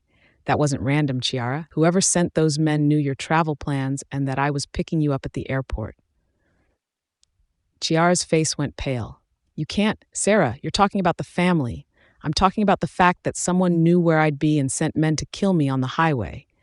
You are talking crazy. Who would want you dead, Sera? Why? You're nobody's threat. Somebody disagrees. But who? None of this makes sense. They followed me onto the belt. Marco was behind them. He saw the whole thing. Maybe they didn't know where I was going. Maybe they just saw me leave and followed. But someone gave them the order to follow in the first place. Someone with the money to rotate fresh guys every day and the authority to say if you get the chance, run her off the road. Behind my father's back. Bold enough or stupid enough to go after Don Castellano's daughter. Chiara shook her head. Sera, it's not like me coming home from San Juan was top secret. My father knew, Matteo knew, Sal knew because he was going to drive me before I told him I'd take a car. Anyone at Sunday dinner could have heard it. Well, I said, that narrows it down. Chiara didn't laugh. Neither did I. We sat with that. The cafe was loud around us, and neither of us touched our coffee, and Chiara's hands were shaking, and she put them in her lap so I wouldn't see, but I saw. I'm scared, Sera. Her voice was small, smaller than I'd ever heard it. Yeah. I looked at my coffee. I am too. I'd never said that out loud. Not to Marco, not to myself, not to anyone. But Chiara was the one person I didn't have to perform for, and the truth was I'd been scared since the belt, and I was tired of carrying it alone. Marco can't always be around, I said. He's in Brooklyn right now handling surveillance, and none of it is getting us closer to an answer.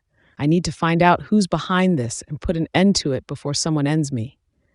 How? I'd been working through it since the shower. since I'd watched Marco wrap his knuckles and go back to Brooklyn to break things until someone talked, and I'd known that wasn't going to work. Breaking people gets you noise. I needed signal. Think about it, I said. The belt wasn't random. That was coordinated. Multiple guys, rotating fresh faces, kill authority. And the Penn Station tail? Hired yesterday. Cash job, burner call, professional. That's not someone who happened to spot me on the street. That's an operation, and an operation needs a source. A source. Someone inside the family who's passing information, not watching from outside, hearing it at the table and carrying it out. I wrap my hands around the cup. In this life, that's how it works. You hear something at Sunday dinner.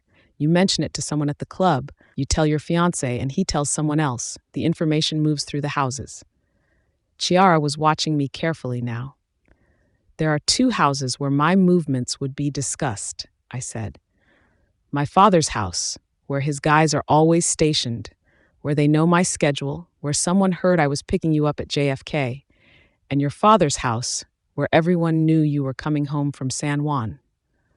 Or it could be someone else altogether, Chiara said. I was followed, Sera. Anyone could have been watching. Anyone could have been watching, sure, but the belt wasn't a guy with binoculars on the corner. That took money, rotating crews, the authority to say, run her off the road. You don't get that from the outside. You get that from someone who sits at a family table and walks it out the door. Chiara didn't answer. She was turning her coffee cup in her hands. I'm not saying it's your father or mine, I said. I'm saying someone at one of those tables is talking to someone they shouldn't be. A driver, a soldier, a cousin, someone. So what do you do about it? I test it. Chiara looked at me like I'd lost my mind. Test it how? You go home today, walk into your father's house, casual, nothing wrong. Mention that you and I are meeting for dinner tomorrow night, Angelo's on Mulberry Street, 7 o'clock. Make it sound like a girl's thing. And then you go to my father's house, tell them you need to pick up something I left in my old room, a scarf, shoes, whatever. While you're there, let it slip that we're going to dinner tomorrow, but say somewhere on Broadway. A different restaurant, a different location. Her jaw worked. 2 houses, I said. 2 restaurants. If a watcher shows up at Angelo's, the information came from your father's house. If someone shows up on Broadway, it came from mine. You and I will be at Angelo's. Marco's guys watch Broadway. This isn't a spreadsheet, Sera. These are people who ran you off the belt. I know exactly what they are, which is why I need to know which house the information is leaking from. And if no one shows, then we try again. Different information, different people, until we find them. Does Marco know about this? Not yet. He's going to lose his mind. I know, but his way isn't working and mine might.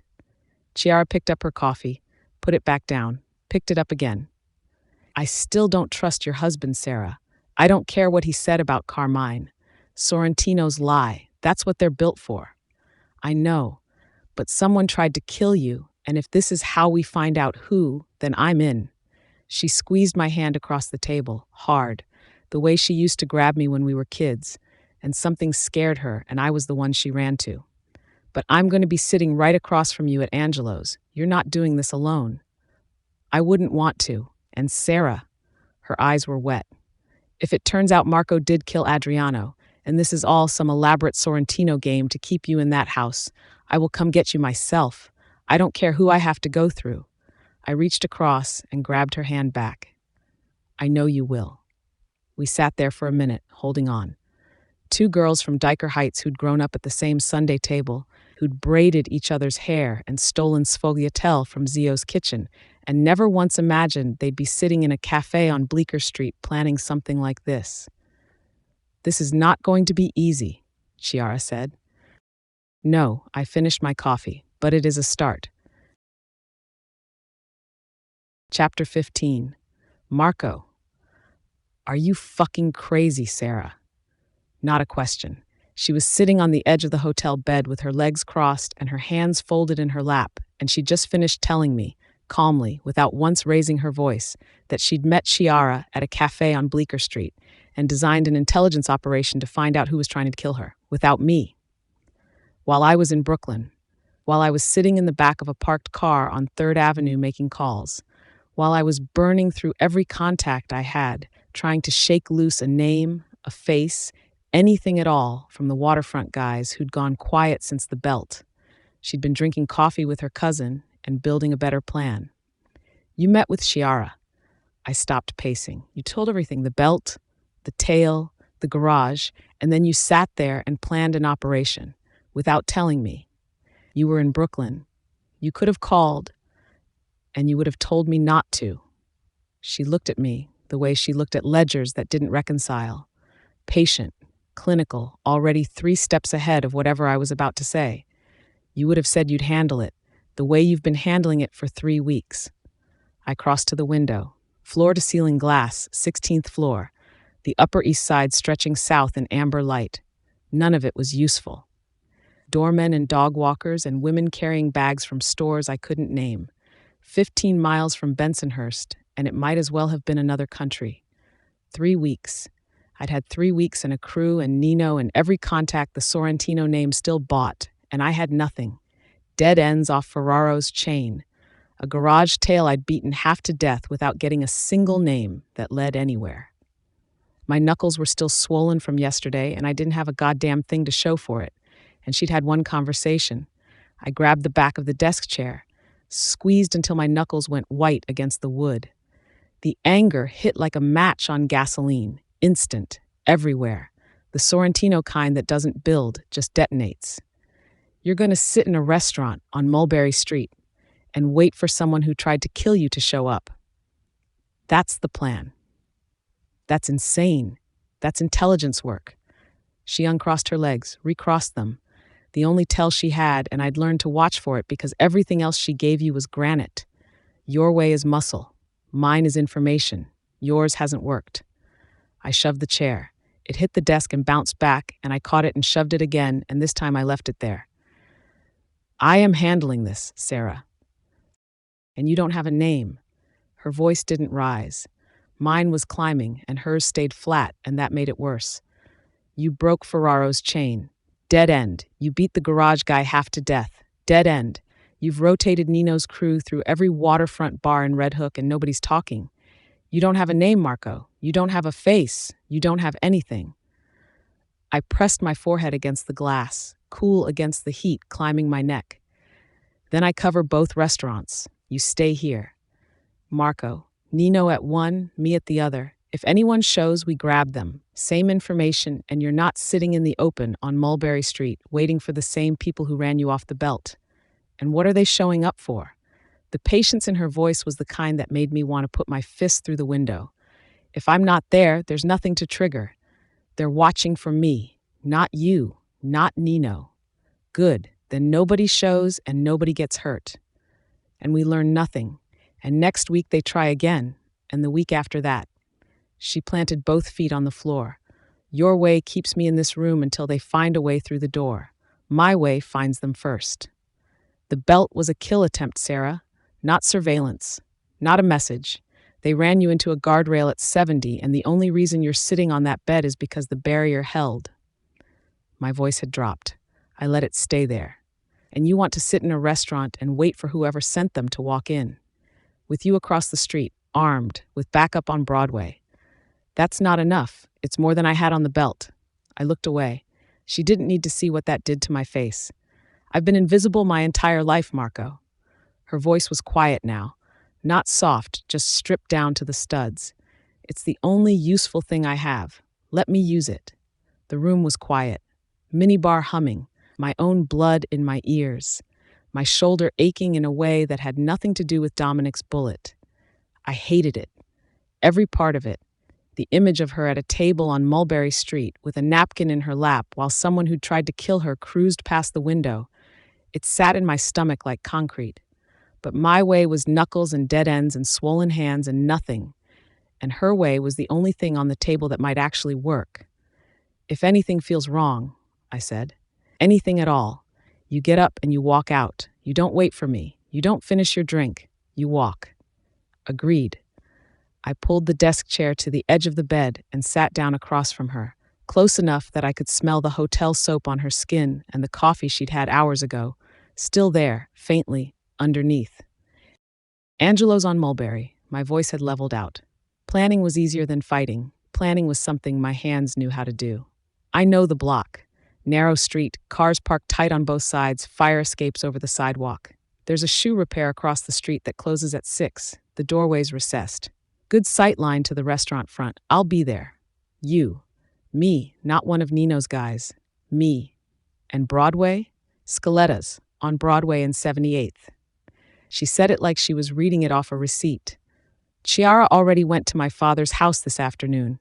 Told them she needed to pick up a pair of shoes I'd left in my old room. While she was there, she mentioned we're having dinner at Scaletta's tomorrow night, 7 o'clock.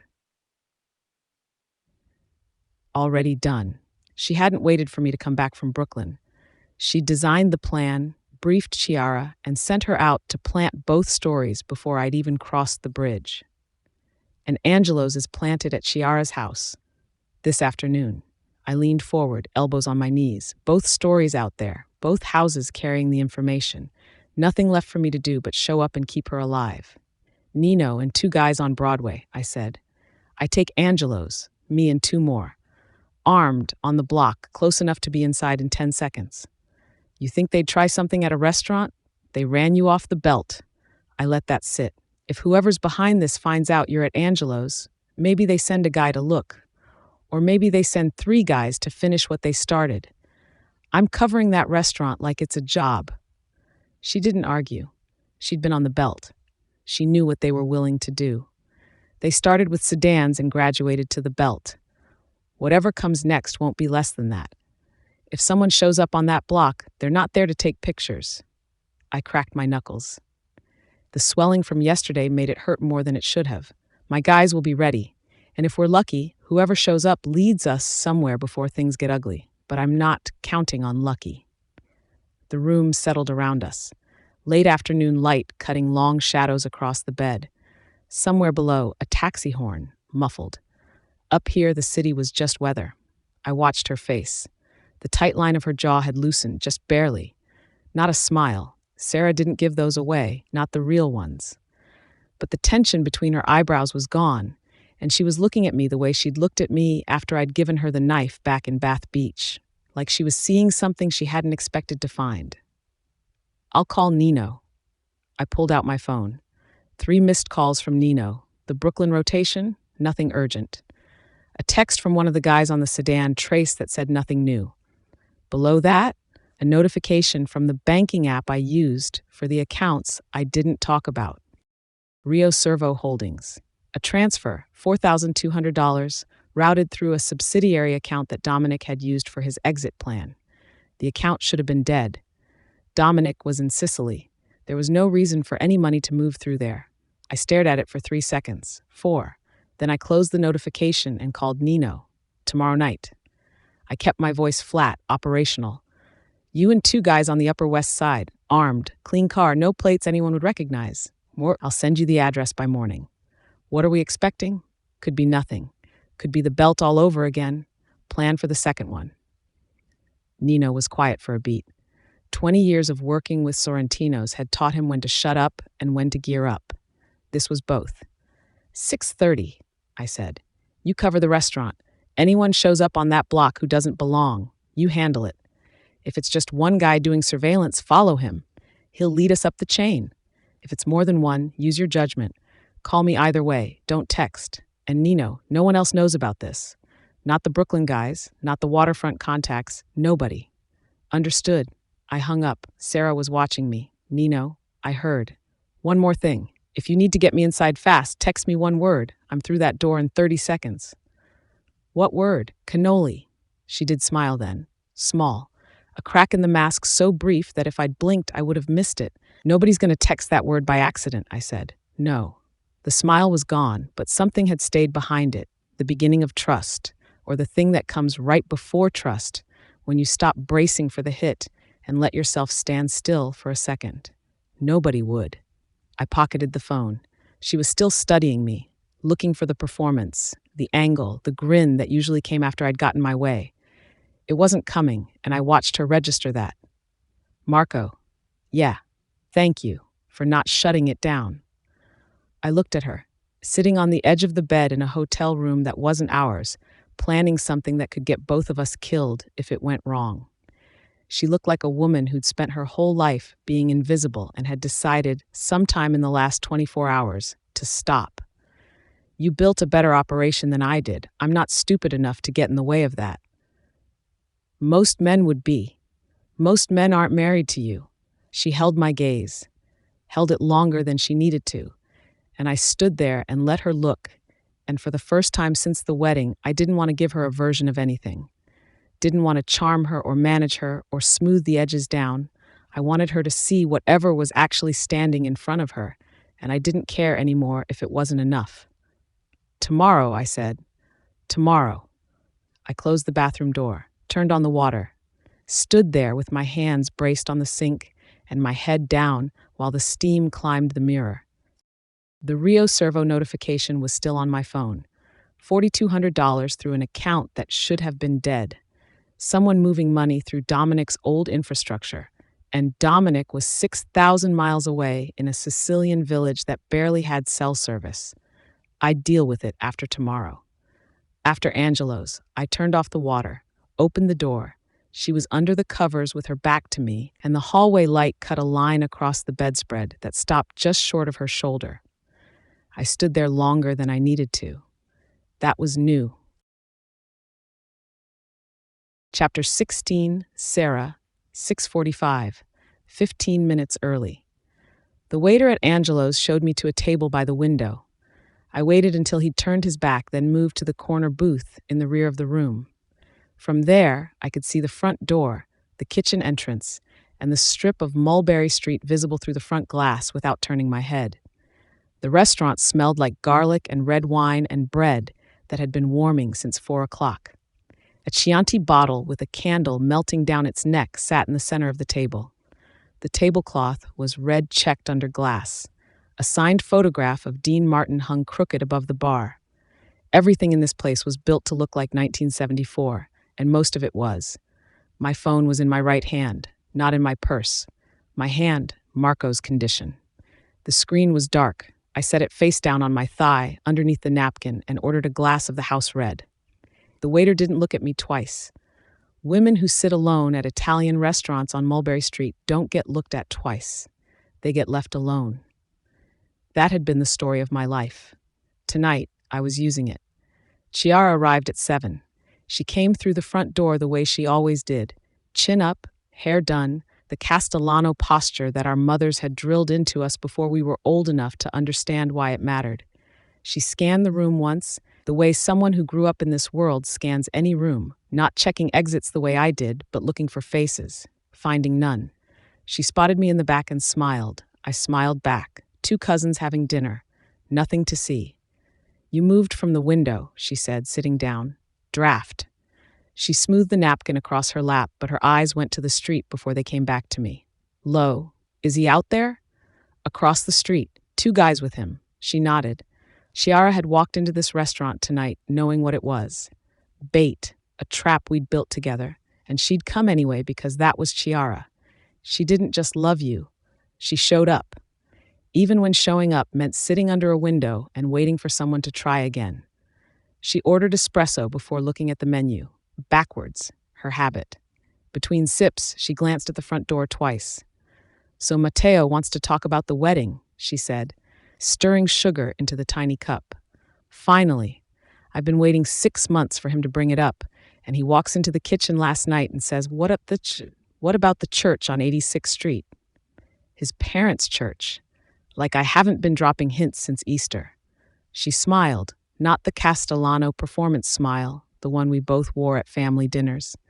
This was Chiara happy. This was Chiara talking about the things she wanted. He says something small, just family. I told him we could do small at the church and still have a real reception. What did he say? He said he'd think about it, which is Matteo for yes. She picked up the menu, scanned the street through the glass, came back. He's been better lately, more settled. You know how he was, bouncing around, one crew to another down at the waterfront, never staying anywhere long enough to learn anything. Now he's got steady work, and he comes home at the same time every night, and I can actually plan a life. I nodded, drank my wine. The bread came. Chiara tore off a piece and dipped it in oil. Between bites, low enough that the next table couldn't hear. Anything? Nothing. She nodded. Kept eating. Across the street, in a recessed doorway next to a shoe repair that had been closed since 6, Marco was standing with 2 armed men. He wasn't visible from the booth. I didn't need him to be. The waiter came back. Chiara ordered the chicken parm. I ordered pasta e fagioli because it was the cheapest thing on the menu and I wasn't going to taste it anyway. The wedding conversation ran out. The silence that replaced it wasn't uncomfortable. Chiara and I had grown up in the same world, and we both knew what waiting felt like. She stirred what was left of her espresso. I watched the candle. "How long?" she said. Not a question. "As long as it takes." She nodded, pushed the bread basket toward me. "Eat something. If we have to move fast, you'll want it." The food came. I moved the pasta around the bowl. Chiara cut her chicken parm into precise squares and ate each one, and talked about tulle versus lace for the church, and the whole time her left knee was bouncing under the table hard enough to vibrate the booth. She was performing. We both were. And I loved her for it because she hadn't had to be here tonight and she was here anyway. Eating chicken parm in a restaurant that might get shot to pieces because I'd asked her to. 7:38. The first shot came from outside. Not at the restaurant. Across the street. Marco's guys. I knew what it was before the second one cracked. Before the couple by the window stopped arguing. Before the Dean Martin cut out because the bartender killed the speaker with shaking hands. I knew because I'd grown up in a house where that sound meant get low and stay quiet, and my body remembered before my brain caught up. I grabbed Chiara's wrist and pulled her sideways out of the booth. We hit the floor as the front window came apart. The glass folded inward, a flat, heavy sheet of it collapsing like paper, and the candle on our table blew out and the shots punched through where we'd been sitting a second ago. Into the booth, into the wall behind it. Chiara swore, one sharp word in Italian, and I got my hand on the back of her head and pressed her face down and covered her with my body. More shots outside, Marco's guys engaging, a different caliber, faster. A burst through the window frame again. The mirror behind the bar exploded, and bottles came off the shelf in a cascade of glass and liquor, and the bartender was already below the counter. Someone at the table of 4 was screaming, a high, thin sound that didn't stop. "Stay down." I pressed Chiara flat. She gripped my wrist. Her espresso cup had shattered next to my knee, gunpowder and spilled wine and the cold air coming through the place the window used to be. The shooting stopped. 2 seconds. 3. Then Marco, inside the restaurant. Sera. Gun in his right hand, glass under his shoes. He found me in the dark, the overhead lights were gone, and pulled me up by the arm. "Kitchen, now." I hauled Chiara off the floor. Her face was white, mascara running, her engagement ring cutting into my forearm where she gripped me. We followed Marco through the overturned dining room, broken glass, a tablecloth on fire from the candle, past the prep counter where 2 cooks were crouched. One crossed himself. The back door, an alley, a black sedan, engine running. Marco opened the rear door. I pushed Chiara in, climbed in after her. He got in the front. "Go." "Son of a bitch." Chiara's voice was low and hard. Glass dust on her shoulders, mascara smudged, but she wasn't crying. "Son of a fucking bitch." She wasn't shaking. The shock had burned off between the alley and Houston Street, and what was left was pure Castellano, cold fury, the kind I'd seen in my father's kitchen when someone brought him bad news. "I'm calling your father." "No. Someone just shot at us, Sera, at his daughter." She pulled away from me.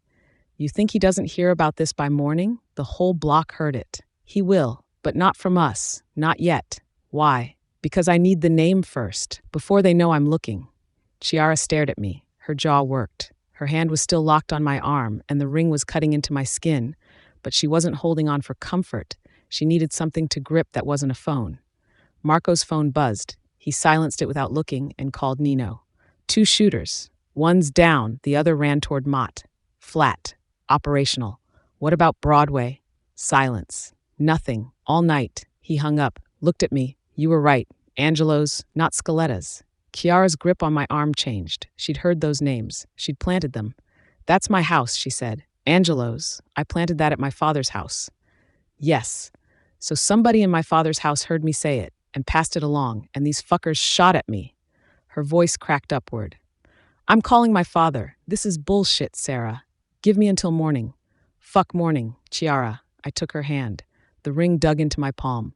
Give me until morning. Then you can burn it all down. She stared at me. Then something settled behind her eyes. Not calm. Decision. Oh, I'm going to burn it all down. Every fucking one of them is going to be sorry. She squeezed my hand hard enough to grind the bones. Morning. That's all you get. My guy's got one of the shooters, Marco said from the front. We'll have a name. Get us to the hotel, I said. Chapter 17, Marco. I watched the hotel room door close. Heard the deadbolt. Sera's hand pulling Chiara inside, steady, certain, the hand that had grabbed her cousin's wrist and yanked her under the table before I could get across the street. She was faster than me. That was the thing I kept coming back to. She was faster. I gave myself 10 seconds in that hallway. Then I got in the elevator. Nino had the shooter in a body shop on Atlantic Avenue. Sal's place, roll-down gate, back room, cinder block thick enough to swallow a scream. His name was Danny Ferraro. 26. Waterfront crew, Castellano adjacent, the guys who worked the docks and ran errands and never made it into the real family. He had a bullet in his left calf from one of my guys, and his face was already purple and swelling from whatever Nino had done before I arrived. I took off my jacket, rolled my sleeves.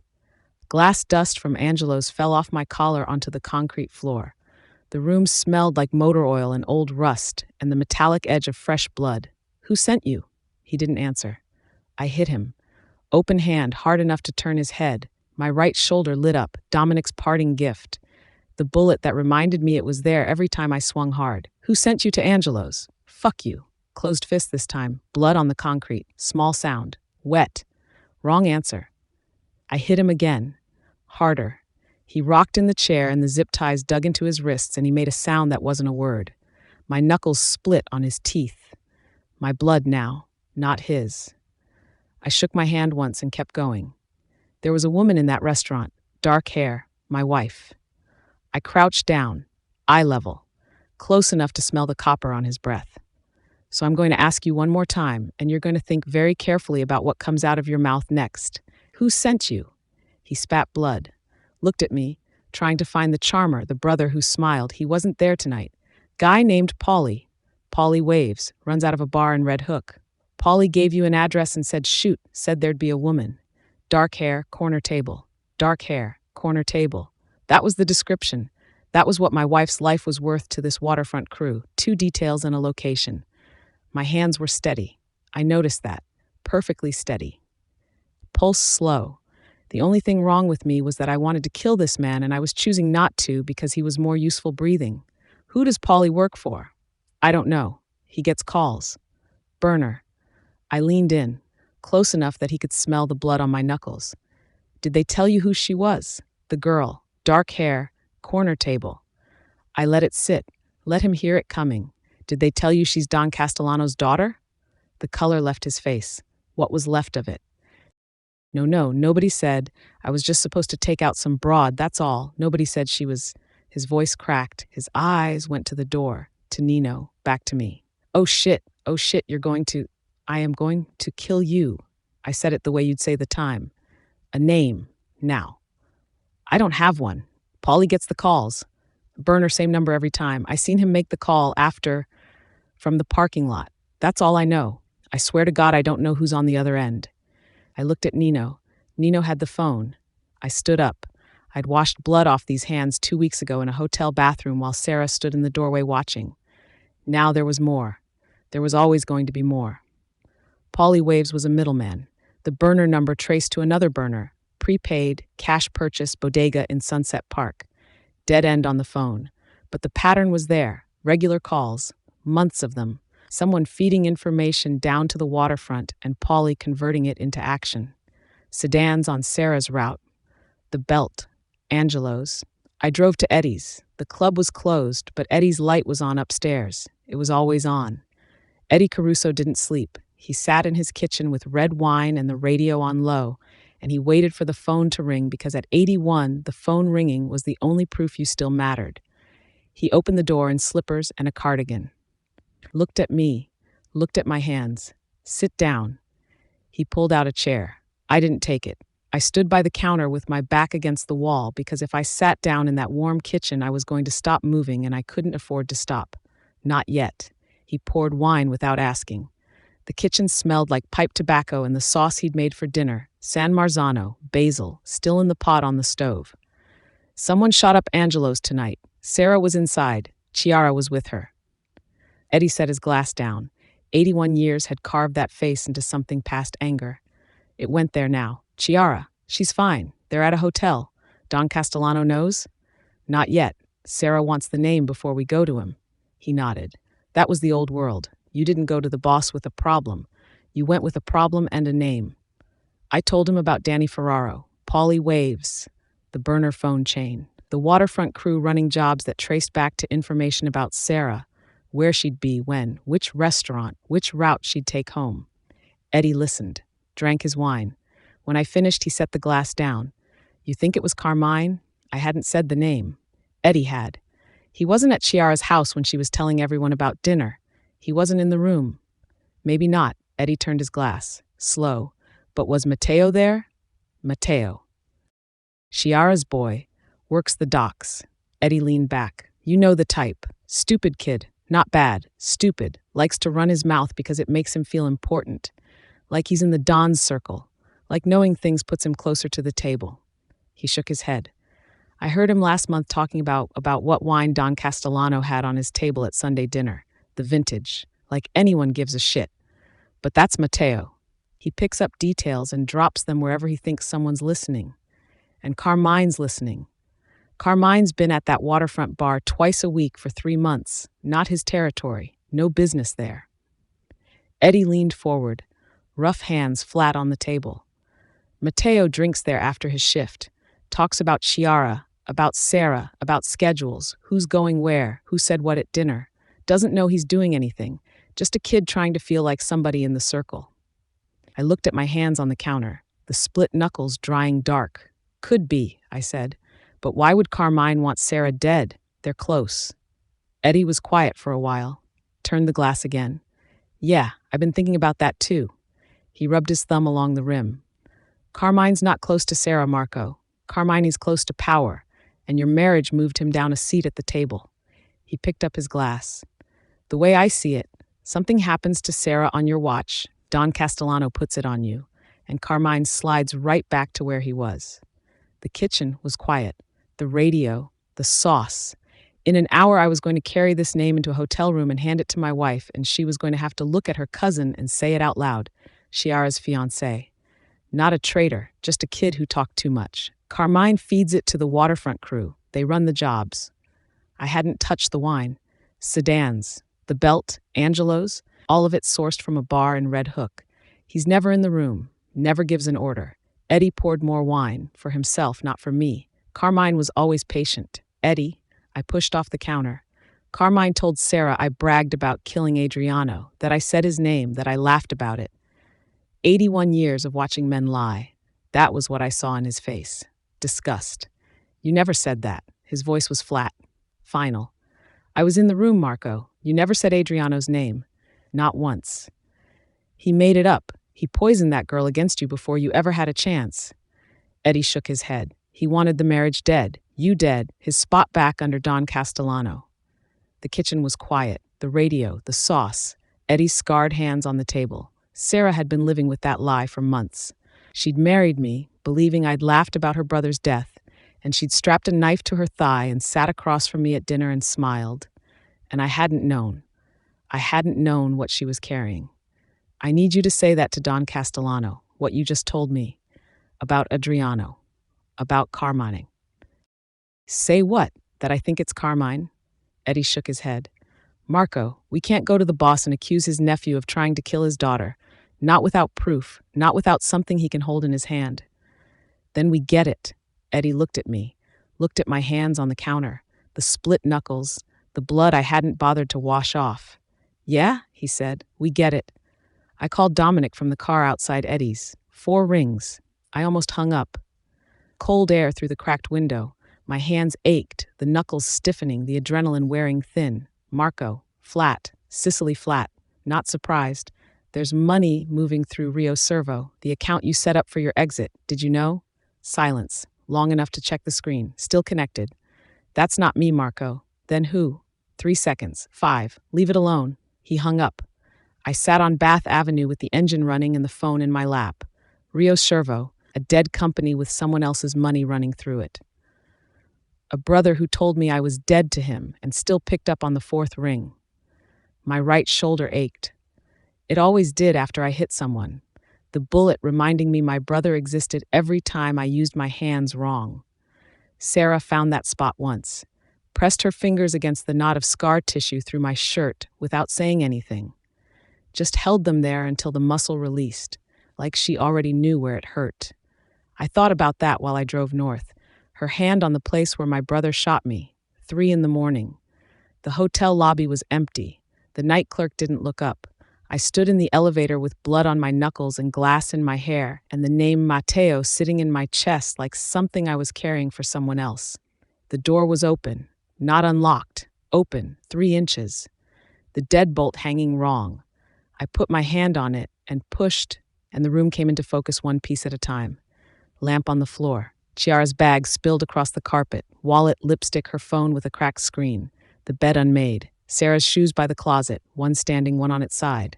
No Sera, no Chiara, no sound. On the bed, centered, placed, not dropped, a burner phone. Black, prepaid, not Sera's. The burner rang. I picked it up on the first ring. Where the fuck is my wife? Chapter 18, Sera, the zip ties cut into my wrists. The room smelled like diesel and salt water. Pier warehouse. I knew before I opened my eyes. I'd grown up around these waterfront buildings, the concrete floors, the rust, the way sound echoed off corrugated walls and came back wrong. Chiara was next to me, her breathing fast, angry. Sera, I'm here. I'm gonna fucking kill him. Tied to a chair in a waterfront warehouse, and her first sentence was a murder threat. When I get out of this chair, she said, I am going to rip his throat out with my hands. I'm going to call my father. I'm going to call your father. I'm going to... Chiara, stop. She stopped. Her breathing didn't. The warehouse was dark except for a caged work light hanging from a beam, throwing hard shadows. 2 of Carmine's guys stood by the roll-down door. Waterfront crew, young, armed. One kept shifting his weight foot to foot. The other had his hand on his holster, like he'd seen it in a movie. Carmine was running out of people he could trust. Carmine sat on a shipping crate 10 feet away, legs crossed, phone in his hand. The calm I'd seen at 100 Sunday dinners, pouring wine, asking about my day, calling me Cugina Bella while his hand rested on my shoulder. You know what your problem is, Sera? He didn't look up from his phone. You're too smart, both of you, you and Marco. I had a clean thing going, simple, quiet, and you had to put on a little show at Angelo's. He shook his head. I was impressed. Go fuck yourself, Carmine. Chiara? He ignored her. I didn't want it to go this way. The belt, that was supposed to be it. Clean, fast. Marco gets blamed. Your father takes care of Marco. I'm back where I belong. You tried to kill me on the belt. I tried to solve a problem. He stood up, walked closer. The vetiver and cigarette smell I'd known my whole life. Your marriage put Marco above me. One ceremony, one deal at Eddie's club, and the Sorrentino kid who smiles at everyone is sitting in my chair. So you kill me to get it back. I kill you. Marco takes the fall. Your father handles the rest. He spread his hands. And then you two started playing detective. Chiara was pulling at her zip ties, the plastic creaking. And Matteo, Carmine smiled, the real one. Don't be a dumbass, Chiara. Matteo and his mouth. He shrugged. He sits at that bar after his shift and runs his mouth about everything. He doesn't know he's doing it. He just wants to feel important. I just listened. Chiara's hands stopped moving. Her jaw locked. You used my fiancé. I sat at a bar and let a stupid kid talk. I am going to kill you. Her voice had changed, past fury into something flat. The Castellano register, the one that meant a phone call was coming, and a man was going to disappear. My father's going to kill you. Zio is going to... Your uncle doesn't know you're here, sweetheart, and by the time anyone figures it out, this is a waterfront accident. 3 bodies, the river. 3. Me, Chiara, and Marco. because Marco was coming. I looked at my cousin across the warehouse, this man who'd held my face in his hands at my mother's funeral and said, "I'll always take care of you, Cugina," who'd told me Marco bragged about killing Adriano to isolate me, to make me easier to kill. "Adriano," I said. He looked at me. "Did you kill my brother?" The warehouse was quiet. The two guys by the door shifted. "No," flat, "that I didn't do."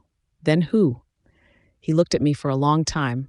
"I made up what Marco said. You know that by now, but who actually put Adriano in the ground?" He shook his head. "He got too close to something he shouldn't have." "What the hell is that supposed to mean?" "It means I don't know, Sera." The words came out worn. Like the truth was less interesting than the lie. Word was he was nosing around the Sorrentino's affairs. That's all I know. So could have been Marco. Could have been Dominic. Could have been anybody.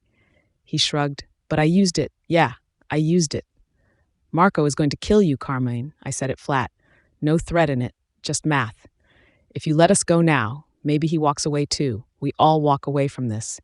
"Nah, Cugina." He shook his head. "Too late for that. See, Marco will be at the bottom of the river alongside you and Chiara here." He smiled. "Till death do you part and all." Carmine told Marco to come alone. Marco wouldn't come alone. "You should be scared, Carmine." He looked at me. "I should have had Marco fucking kill you. When I told him what you said about Adriano, that he bragged about it, that he laughed, he wanted to tear your throat out. I stopped him." I looked at Carmine. "I should have let him bury you." He backhanded me. Hard. My head snapped sideways and the taste of copper flooded my tongue. My lips split. Blood on my teeth. The warehouse went quiet. Chiara made a sound, low, guttural, the sound of a woman who was going to remember this. The two guys by the door looked at the floor. I waited for the shock to pass, tasted my own blood, turned my head back to Carmine. "That was a fucking mistake." Chapter 19, Marco. I drove to Red Hook with the burner phone on the passenger seat and my own phone in my hand. Nino first. "Get Sal. Get Petey. Get the kid, Vic. 2 cars. Van Brunt and coffee in 15 minutes. Marco, 15 minutes. Eddie second. He picked up on the first ring because Eddie Caruso hadn't slept through a phone call since 1968. They took her. Carmine took Sera and Chiara from the hotel. Silence. 1 beat. 2. Where? "He wants me at the old pier. Red Hook, alone." "I'll get my coat." "No, I need you somewhere else." I was on the BQE doing 80. Bridge lights blurring, the East River black underneath. "I need you at Don Castellano's house tonight. Right now. You tell him everything. Matteo, the pipeline, the belt, Angelo's, the lie about Adriano. Every piece of it." "Marco, by the time Don Castellano makes his calls." "I know. That's why I'm not waiting for his calls. I'm going now. But when I bring those girls home, I need Carmine's world to be gone. I need Eddie Caruso sitting in Don Castellano's office saying his nephew tried to murder his daughter. Can you do that?" "Yeah." Eddie's voice, the old world voice, the one that had weight to it. "I can do that. Thank you, Eddie. Go get your wife. Van Brunt and coffee." The street was dead. 2 cars, Nino's Cadillac and Sal's black Tahoe. Nino leaning against the hood with a cigarette he hadn't lit. Sal in the driver's seat. Petey by the passenger door, arms crossed, the Beretta visible under his jacket. Vic in the back seat looking like he was going to throw up. I got out, didn't waste time. 2 women, zip-tied in a warehouse. End of the pier row, last building. Carmine and at least 2 guys, maybe more. Waterfront crew. I pulled the burner phone from my pocket. He called on this, said, "Come alone." "How many more?" Nino, "I don't know. Could be 2. Could be 6. He's had months to build this waterfront operation, and I don't know how deep it goes." Nino nodded. No wasted motion. No questions past the operational ones. That was why I'd kept Nino close for 8 years. The man didn't need a speech. He needed a direction. "Sal, you and Petey go around the water side. There's a loading dock. Roll down door at the back. Don't go in until you hear us. When you hear it, come through hard." I looked at Petey. "How many rounds?" "Full mag plus 1, 15. "Sal?" "Same. Vic stays with the cars. Engine running. End of the access road." I looked at the kid. He was 22 and green, and he had no business being here, but he was what I had. "If you hear shooting and nobody comes out in 10 minutes, you drive away. Both cars. You go to Eddie's club, and you wait." Vic swallowed. "Yeah, okay. Nino, you're with me. We go through the front." Nino dropped the unlit cigarette. pulled his jacket open. The Glock sat in a shoulder rig, worn smooth from use. "And Carmine," he said. "I got in the car." The pier row was dead. Container stacks standing like walls, cranes frozen against the sky, the harbor water black and slapping against concrete pilings. No lights except the sodium orange from the access road, and at the end of the row, the glow of a work light bleeding through the gaps in a corrugated wall. Last warehouse. End of the line. Nino and I moved along the containers, keeping low.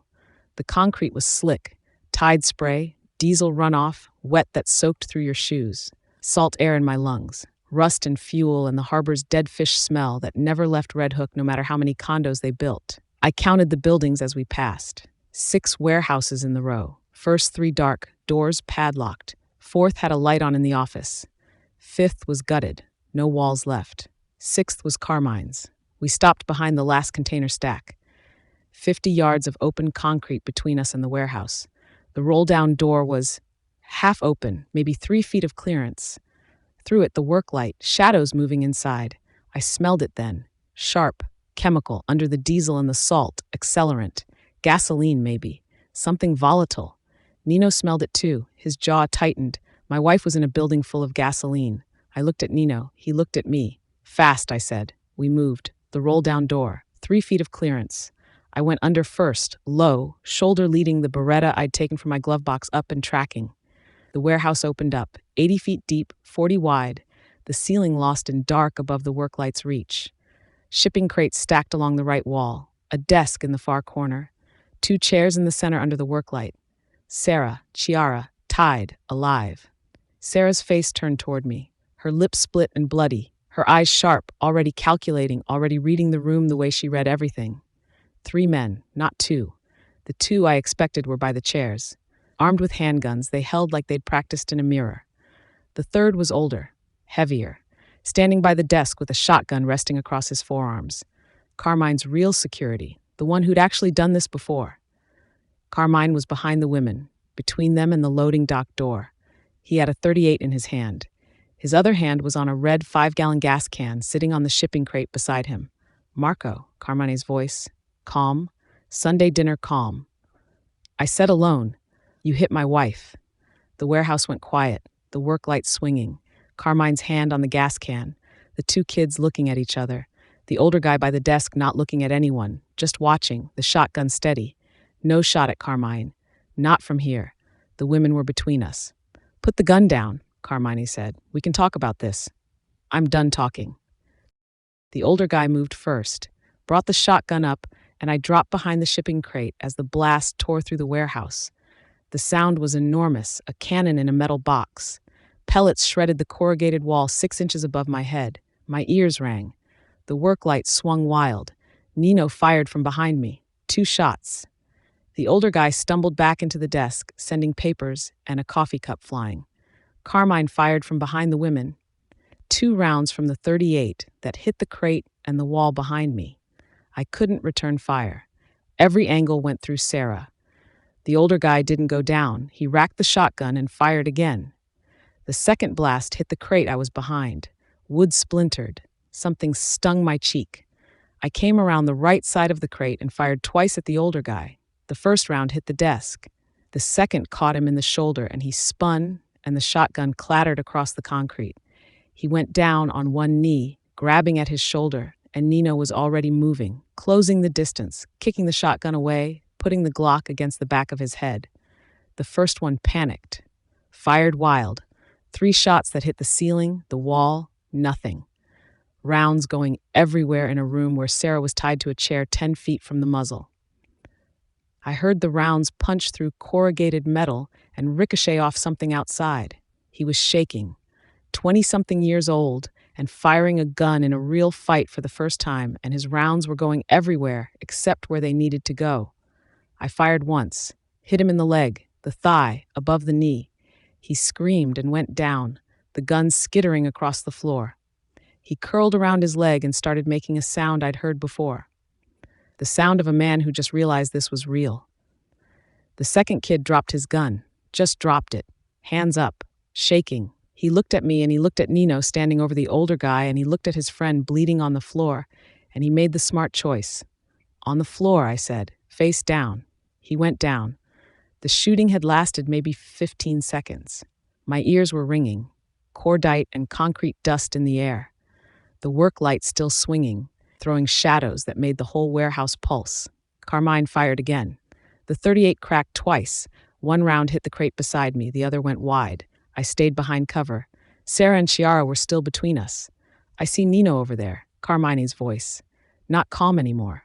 Where's the old man? I didn't answer. Where's Eddie, Marco? At your uncle's house. I kept behind the crate. Right now, telling him everything. Matteo, the belt, Angelo's, the pipeline, all of it. Silence. Then Carmine's breathing, ragged, loud enough to hear across the warehouse. Don's guys will be here any minute, Carmine. He cursed. Low, vicious. I heard the gas can scrape against the shipping crate. I should fucking kill her in front of you. His voice had changed, past Sunday dinner, past calm, into the thing underneath, the thing that had tried to run my wife off the Belt Parkway. Right here, right now, make you watch. Let them go. I kept my voice flat. Let the girls walk out. You and me settle this.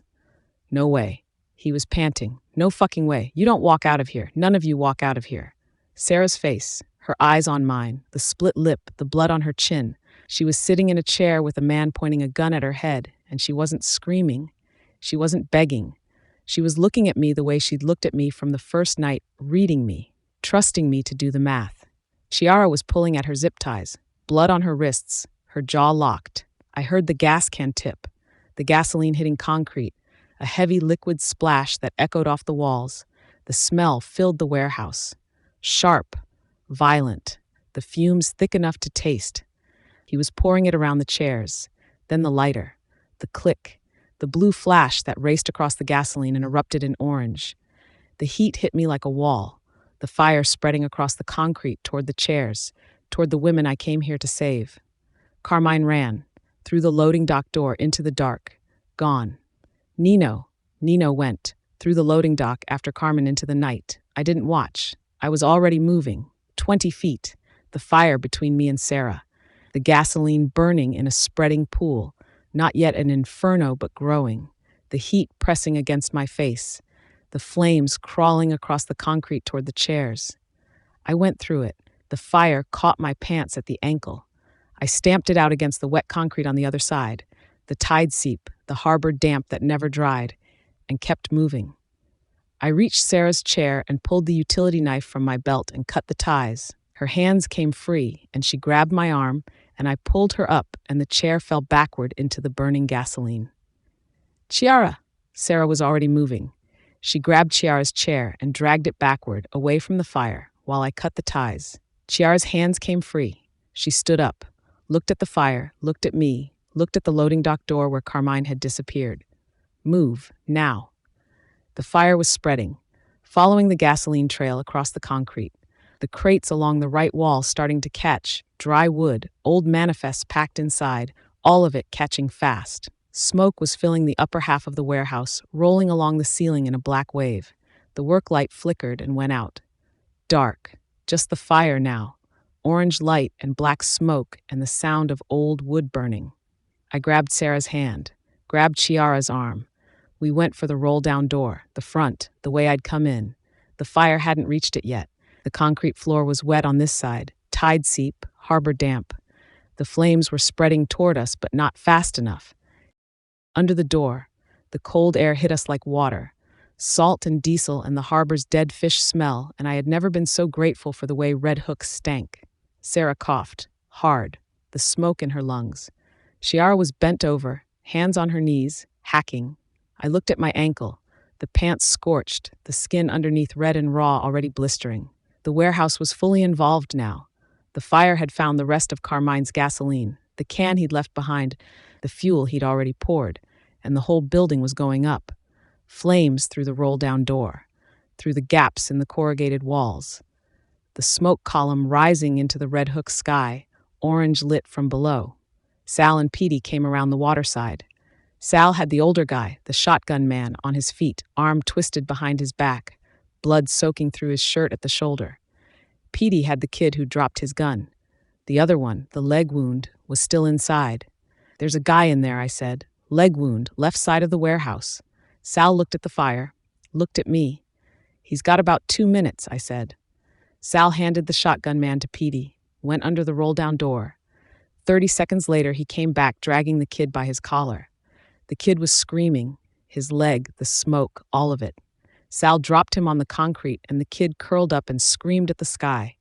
Nino came back, from the dark end of the pier, walking fast, alone. He had a boat. Nino's face was flat, furious. A fucking boat, tied at the end of the pier. He was on the water before I got there. Carmine was gone. I stood on the pier and watched the warehouse burn. The fire reflecting off the harbor water. The cranes lit up orange against the black sky. Somewhere in the distance, the first siren starting. Carmine was on the water, running, with every connection severed and every ally gone, and Eddie Caruso in Don Castellano's office telling the old man what his nephew did to his daughter. There was nowhere to run, not in New York, not in Jersey, not in Florida or California or anywhere a Castellano phone call could reach. Carmine was a dead man on a boat. He just didn't know it yet. Sera was standing by Nino's car, her arms crossed over her chest, the fire reflected in her eyes. Chiara was in the back seat, phone pressed to her ear. Sicilian, fast, furious, the words pouring out in a voice that sounded exactly like her uncle's when he gave orders. She wasn't waiting for Eddie. She was calling her father herself. I walked toward Sera. Her lip was still bleeding. I reached for her face, stopped. I didn't want to touch her with these hands. She took my wrist, brought my hand to her face herself, held it there, bloody knuckles against her jaw, her eyes on mine. "Let's go," I said. She got in the car. I drove, the Gowanus, empty, black, in the rear view, red hook glowing, the fire on the water, the sirens multiplying. Chiara was still on the phone. Sera sat next to me. She didn't speak. Her hand found mine on the console. She held it like it was the only thing in the car worth holding. I called Eddie. I got them. Dropping off Chiara, and then I'm bringing my wife home. Chapter 20, Sera. The brownstone was dark. I turned on the kitchen light and stood there with my wrists raw and my lip throbbing and the taste of copper still in my mouth, and I didn't know what to do with my hands. Marco locked the front door. Deadbolt. Chain. Checked the camera feed on his phone. Then he stood in the hallway and I heard him breathe. One long exhale. Hours of holding everything in his body, and the body finally saying enough. He came into the kitchen. Under the light, the cut on his cheek still bleeding, his knuckles split and crusted, his pants burned at the right ankle, the skin underneath blistered and raw, gunpowder residue on his hands, smoke in his hair, his right shoulder sitting lower than his left, always lower, but worse tonight. Everything he'd asked of that shoulder in the warehouse was showing. He looked at me, at my lip, at my wrists. "Sit down," I said. "Sera, sit down." He sat, at the kitchen counter, on the stool where he sat every morning pretending to check his phone while I made espresso. I found the first aid kit under the sink, the one I'd organized the second week, everything in its place, because that's what I do. I organize things. I put them in order. I make the columns line up. His ankle first. The burn was worse than I thought. A stripe of blistered skin where the fire had caught his pants. Red, angry, already weeping. He'd walked on it, driven on it, hadn't said a word. I crouched down, cleaned it. He sucked a breath through his teeth, the first sound of pain he'd made. I wrapped it in gauze, taped it. Then his hands. I ran the water hot, held his right hand under it. The blood ran off his knuckles, his and Carmine's, mixed. I watched it spiral down the drain. Pink water. His hand was steady in mine. The knuckles swollen, the skin split across the first 2 fingers. These hands had fired a gun in a warehouse. Had cut me loose from a chair while the floor burned around us. I cleaned the cuts, dried them, applied the antiseptic. He didn't flinch. Wrapped the knuckles in gauze, moved to the left hand. Same process. Same steady hands under mine. His cheek, a cut, an inch long, shallow. I tilted his face toward me with my fingers on his jaw, close enough to see the smoke residue in his eyelashes, close enough to smell cordite and salt air, and underneath it, underneath everything, him. I cleaned it, put a butterfly strip on it, my fingers on his face. He was looking at me, at my lip. "Let me?" "No." I kept my hand on his jaw. "I'm not done." I stood up. He was still looking at me, his hands wrapped, his cheek patched, his eyes on my mouth. "Your lip," he said. "It's fine." "It's not fine." He stood up, slow, favoring the ankle, took my face in his bandaged hands, the gauze rough against my jaw. He tilted my head, looked at the split, bottom lip left side, where Carmine had hit me. His thumb came close to it, didn't touch. I should have killed him. You saved me. I should have killed him. My father will handle it. I don't care about your father. His voice was low, close, his bandaged hands on my face. He hit you. I know, I was there. Something moved in his jaw, the muscle tightening, his eyes on the split in my lip, not looking at me, looking at the thing Carmine did to me. Marco. He looked at me. I'm here, I said, his thumbs on my jaw, the gauze scratching my skin. He was holding my face like it was the last thing in the world worth holding, and he was trying not to break it, and I was done with careful. I kissed him, not gentle, my hands in his hair, his mouth tasting like smoke and blood, mine from the lip, and I pulled him closer. His hands tightened on my face, bandaged knuckles, rough gauze, and I tasted blood. Mine, the split lip opening against his mouth. He pulled back. Your lip. I don't care about my lip. I pulled his shirt open, buttons, his chest underneath, smoke on his skin, the raised scar tissue above his collar where the bullet had gone in. I put my mouth there. A sound caught in his throat, and his hands went to my waist, and he lifted me onto the kitchen counter. I wrapped my legs around him and pulled him in, his hips between my thighs, his cock hard against me through his pants, and I rocked into it, and he groaned, low, ragged, the sound of a man who'd been holding himself together for hours and just stopped. Marco. I reached between us, his belt, the button, the zipper. He was hard in my hand, and I stroked him once, and his forehead dropped to my shoulder, and his whole body shuddered. Sera. I need you right now. He pulled my dress up, his bandaged hands rough on my thighs. He hooked his fingers in my underwear and pulled them down, and I kicked them off. And then his hand was between my legs, and I was already wet. Had been since I kissed him. Since before that.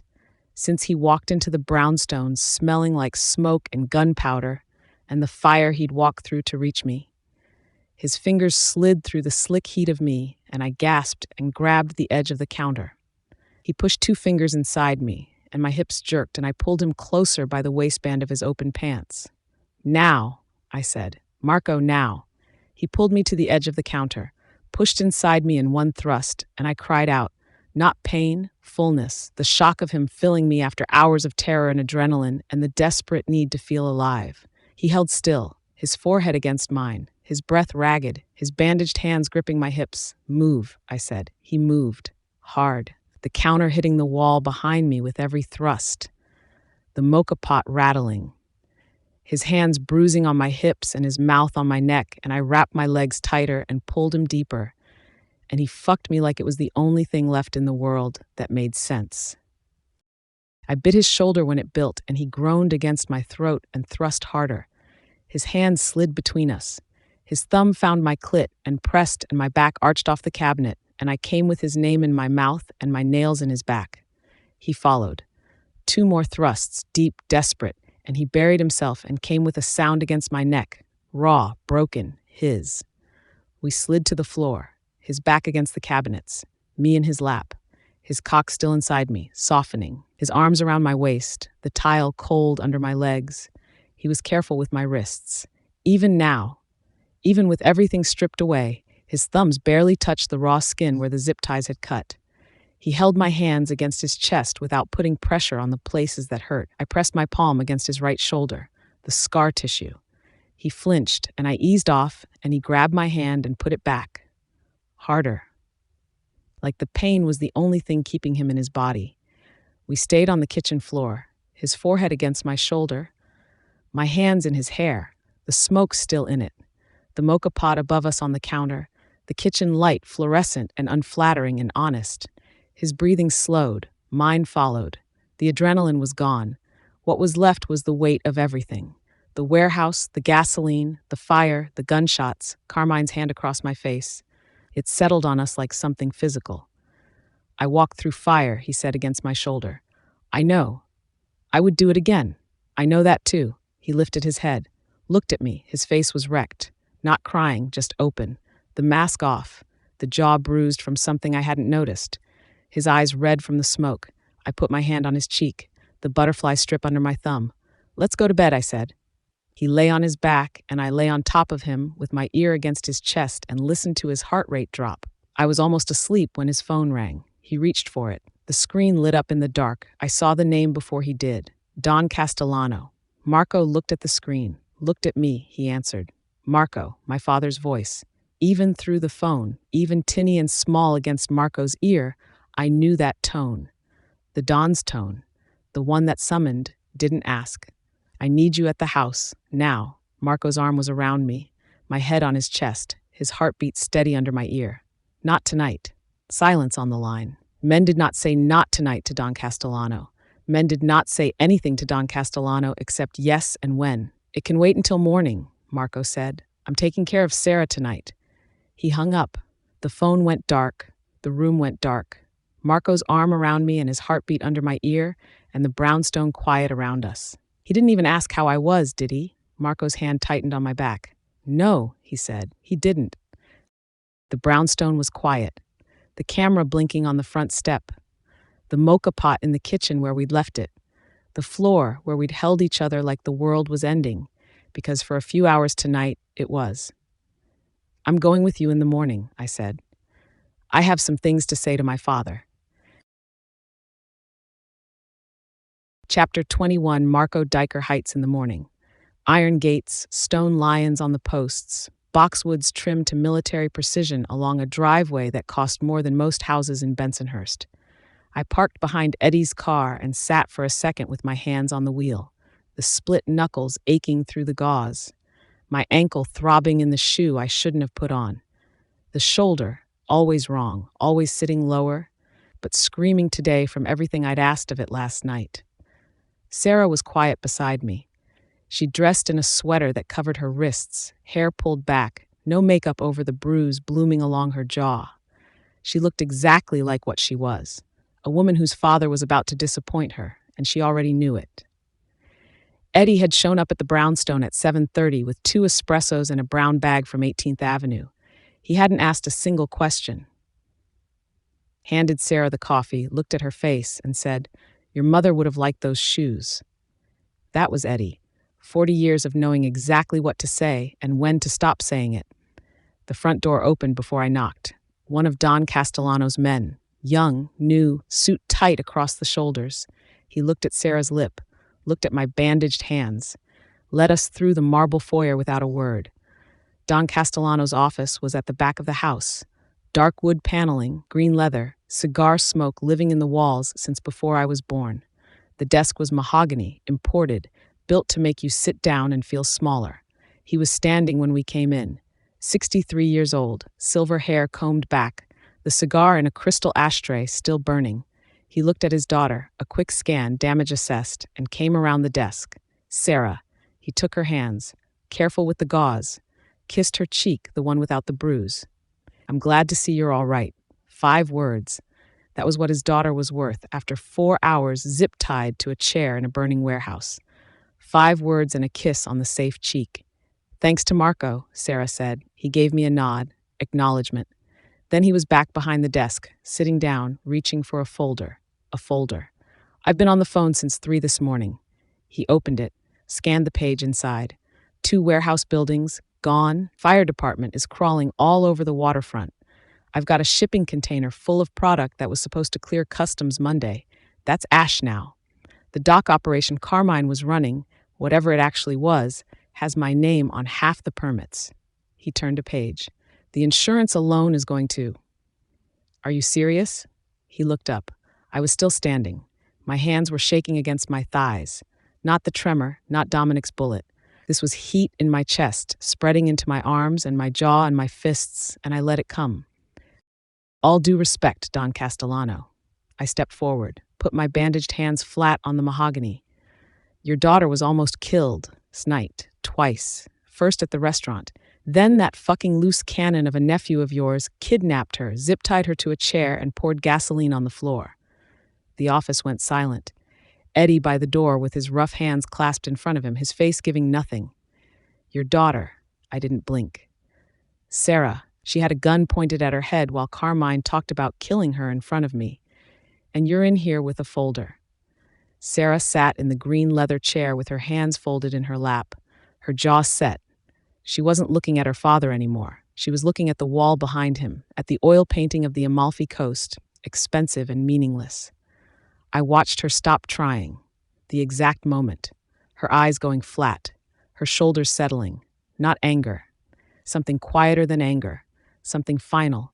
Don Castellano set the folder down, slowly, his eyes flat. "I'll take care of Carmine," he said. "My men are all ready." "No," I straightened up. "Carmine is mine." Silence, the cigar smoke curling between us. "That's not your decision, Marco. He hit my wife. He put a gun to her head. He poured gasoline around her and lit it on fire." My voice low, flat, every word placed exactly where I wanted it. "That's my decision." Don Castellano's jaw tightened.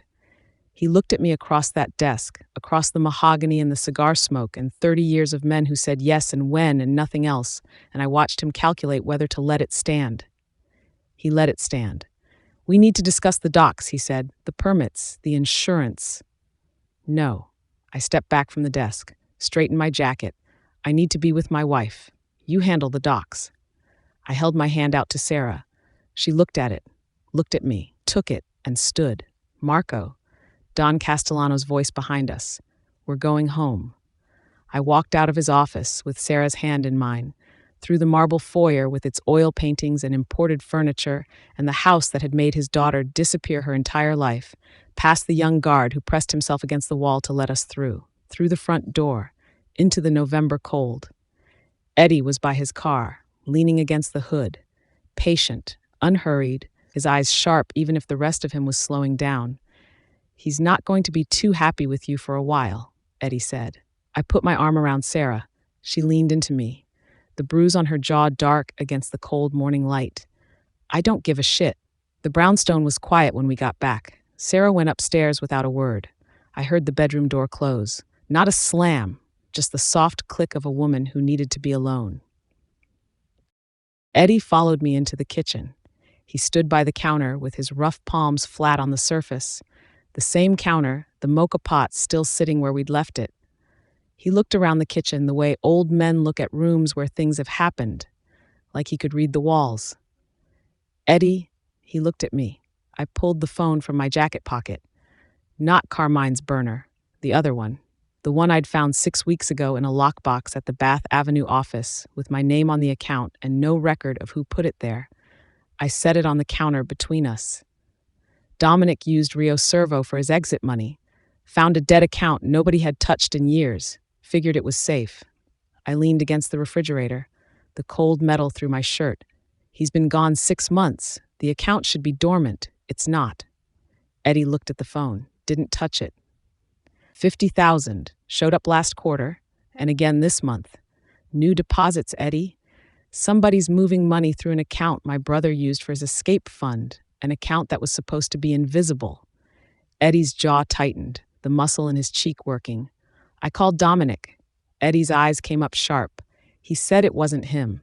Silence, long enough for the espresso machine's pilot light to click, long enough for me to hear the bedroom door open upstairs and close again.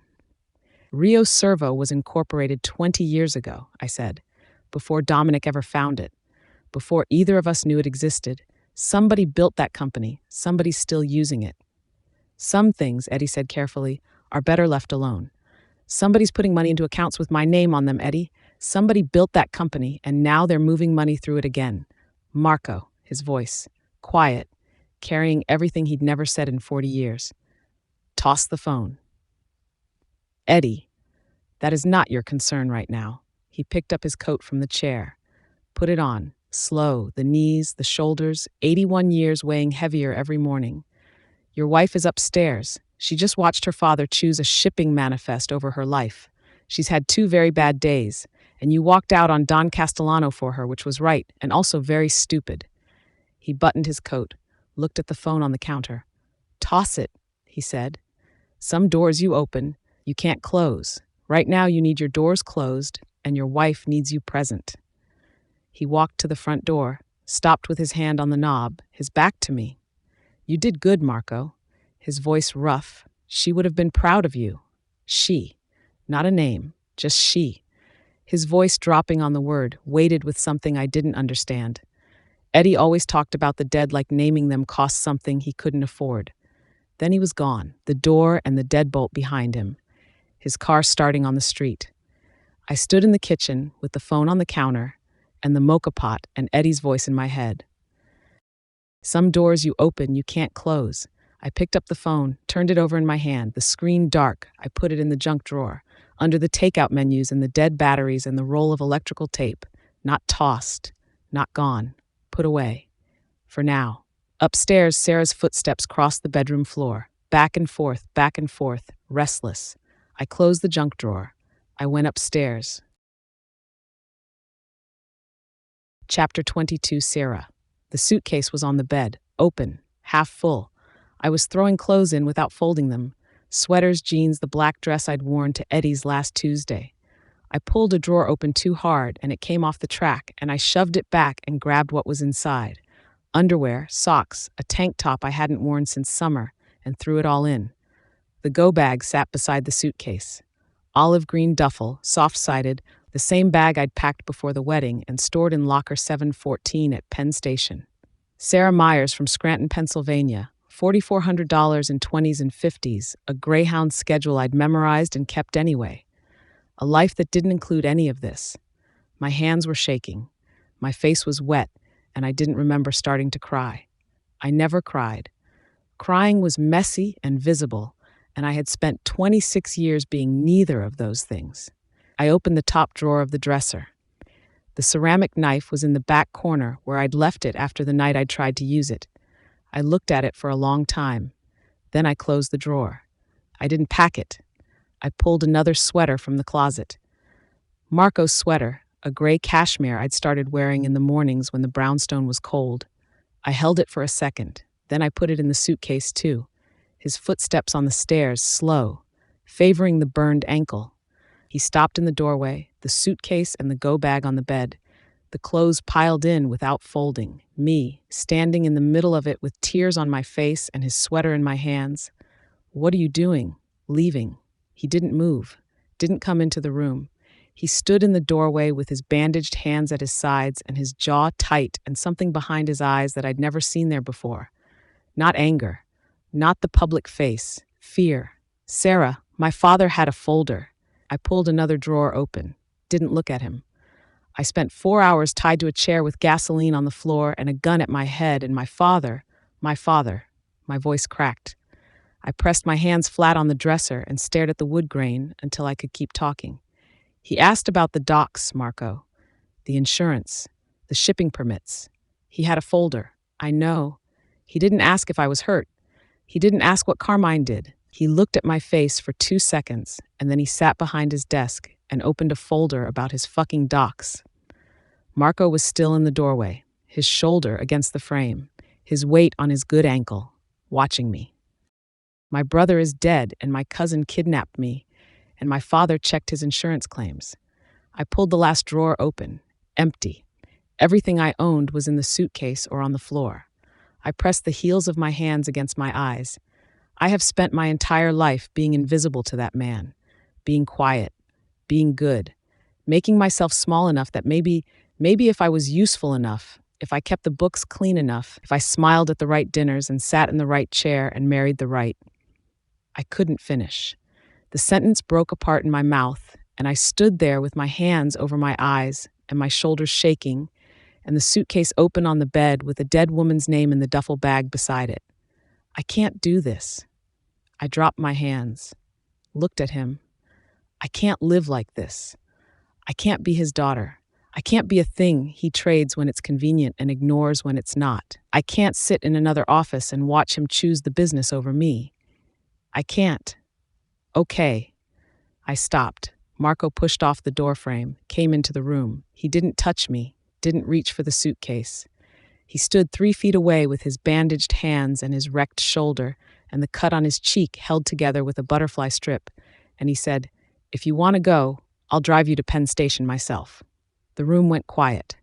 The November light through the bedroom window, gray, flat, honest, the suitcase on the bed, the go bag with Sera Myers inside it.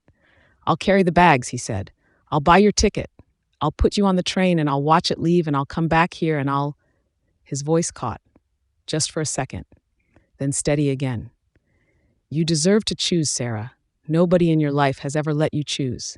Not your father, not Carmine, not me when I signed that contract with the Castellano lawyer. He looked at the suitcase, at the go bag, at the ID he knew was inside it. So if you want to be Sera Myers from Scranton, Pennsylvania, I will drive you there. I was standing in the middle of the bedroom with tears running down my face and my dead brother's memory and my father's folder and 26 years of being invisible and a man in front of me offering to let me disappear for real. But I don't want you to go. His voice was low, rough.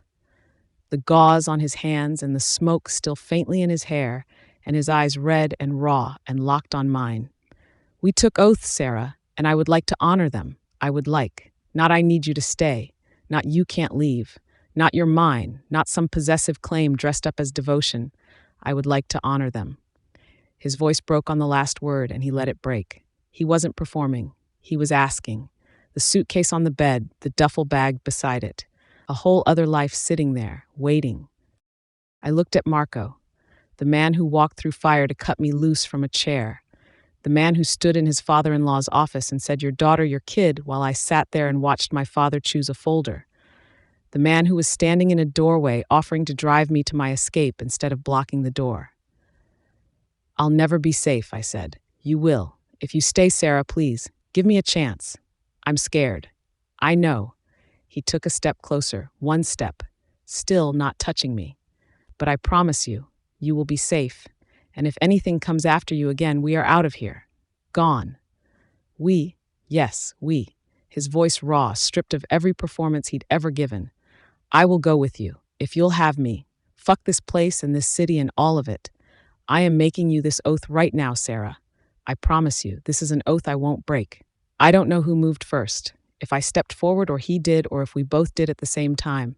But his mouth was on mine and his bandaged hands were on my face, and for the first time in my life, someone had made me an oath they would not break, and I believed it. I set the suitcase on the floor. The duffel bag stayed on the bed. Sera Myers, still waiting, still patient. The woman who didn't exist and never would. I didn't need her anymore. Epilogue Marco. The brownstone was ours now, not the cage, not the deal. Ours. I changed the locks the first week. Nino's guy installed a new camera, same angle, same view of the street, but the feed went to my phone and nobody else's. Don Castellano's men were off the block. His black sedan from Diker Heights was gone. Sera was in the kitchen. Espresso in the mocha pot, bare feet on the tile. My shirt. She'd started wearing my shirts in the morning, and I'd stopped pretending I didn't notice. I want to go somewhere, she said. Where? She poured 2 cups, slid one across the counter without looking up. Somewhere with a beach and a lot of frozen drinks. I watched her lean against the counter with the cup between her hands. The bruises on her wrists from the zip ties were fading. Yellow-green now, almost gone.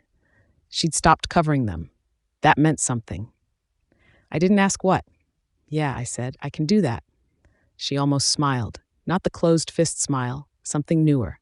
St. Lucia, a resort on the southern coast with white walls and blue shutters and bougainvillea crawling over everything.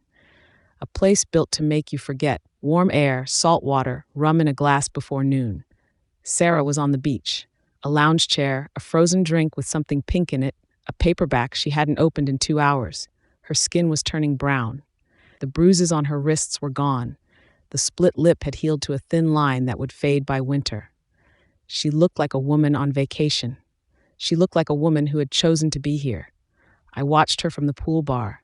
The ice melting in my glass. The sun on the water. Her feet crossed at the ankles, her sunglasses pushed up into her hair, her face tilted toward the sky with her eyes closed. 3 days. No phone calls from Diker Heights. No Nino checking in. No Eddie with sfogliatelle and careful silences. Just the ocean and the rum and my wife on a beach chair, looking like someone I was still learning. I went to the front desk to get more towels. The woman behind the counter smiled. Mr. Sorrentino, good news. Someone extended your reservation. You have an additional week. I stopped. Who? She checked the screen. It was arranged through the travel agency, paid in full. No name left with us. Eddie? Had to be. Classic Eddie. Quiet, generous, the kind of man who'd add a week to your honeymoon and never mention it. 40 years of taking care of Sorrentinos and never once asking to be thanked for it. Oh, and this was left for you as well. She reached under the counter. Separate, I think. A card, cream-colored, no envelope. The front was blank, no resort logo, no occasion, just a folded card. Who left it? She checked. I'm not sure. It was here when I started my shift. No name. I opened it, standing at the counter. A photograph slipped out, and I caught it before it hit the floor. Us. The wedding, the reception hall on Bay Ridge Avenue, Sera's hand on my left shoulder, my arm around her waist. The first dance, a print, not a phone screenshot, the kind of picture someone took with a real camera and developed on actual photo paper. Inside the card, blue ink, 5 words, no signature. La famiglia non muore mai, the family never dies. La famiglia non muore mai. Eddie, that was what Eddie always said, at Sunday dinners, at funerals, when he raised his glass and the room went quiet. The extension, the card, the old photo. Eddie being Eddie. I slipped the photo and the card into my back pocket, picked up the towels. I walked out into the sun. We're staying another week, I said. Sera looked up from the lounge chair, the frozen drink in her hand, the pink thing almost gone. She didn't say anything for a second, just looked at me, and then the smile. Not the closed fist smile. The real one. The one that was still new enough to stop me in the sand. Yeah, she said. Eddie extended it. I dropped the towels on the chair beside her, sat down, the sand warm under my feet, the rum sweating on the table between us. She reached over and took my hand, held it. The way she'd been holding it since the bedroom, since the suitcase and the go bag and the oaths and the moment she chose to stay. You're sunburned, she said. I'm fine. You're not fine. You're red. She reached into her bag and tossed me the sunscreen, and I caught it, and the card sat in my back pocket, and the 5 words sat behind my eyes, and something about the handwriting nagged at me, the way a name you've forgotten nags. Right there, just out of reach. Gone when you look directly at it. But the sun was warm. The drinks were cold. My wife was throwing sunscreen at my head and laughing. The ocean was doing what oceans do, moving, endlessly, carrying everything forward. I put on the sunscreen. I sat in the chair. I held her hand. The rest could wait. Dominic. The house in Terracini sat on a cliff above the water. White walls, blue shutters, a terrace where the wind came off the Tyrrhenian and carried the smell of salt and wild oregano. Valentina had planted tomatoes in clay pots along the railing. They were coming in. I was making coffee when she came in from the front door. This was in the mailbox, she said. A card. Cream-colored, no envelope. She held it between 2 fingers, like something she hadn't decided about yet. I took it from her, opened it. Blue ink, 2 lines, no signature. She looks like her mother. La famiglia non muore mai. She looks like her mother. Someone who knew Lucia. Someone who knew what Valentina looked like now, here, in Terracini, 4,000 miles from anyone who'd ever met either of them. But it was the second line that stopped me. La famiglia non muore mai. The family never dies. I knew that phrase. I knew it the way I knew the smell of Sunday gravy and the sound of the front door at 6:15. It lived in a part of my memory I hadn't opened in 15 years. My father's voice, his glass raised at the head of the table. The words he said every Sunday, every holiday, every time the family was together, and he wanted them to remember what that meant. Papa's words. In blue ink.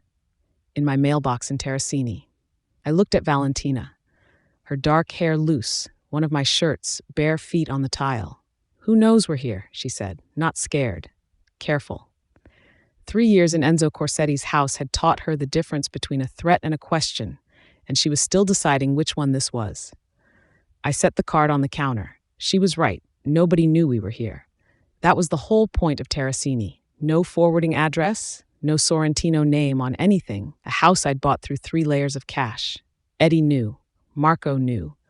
That was it.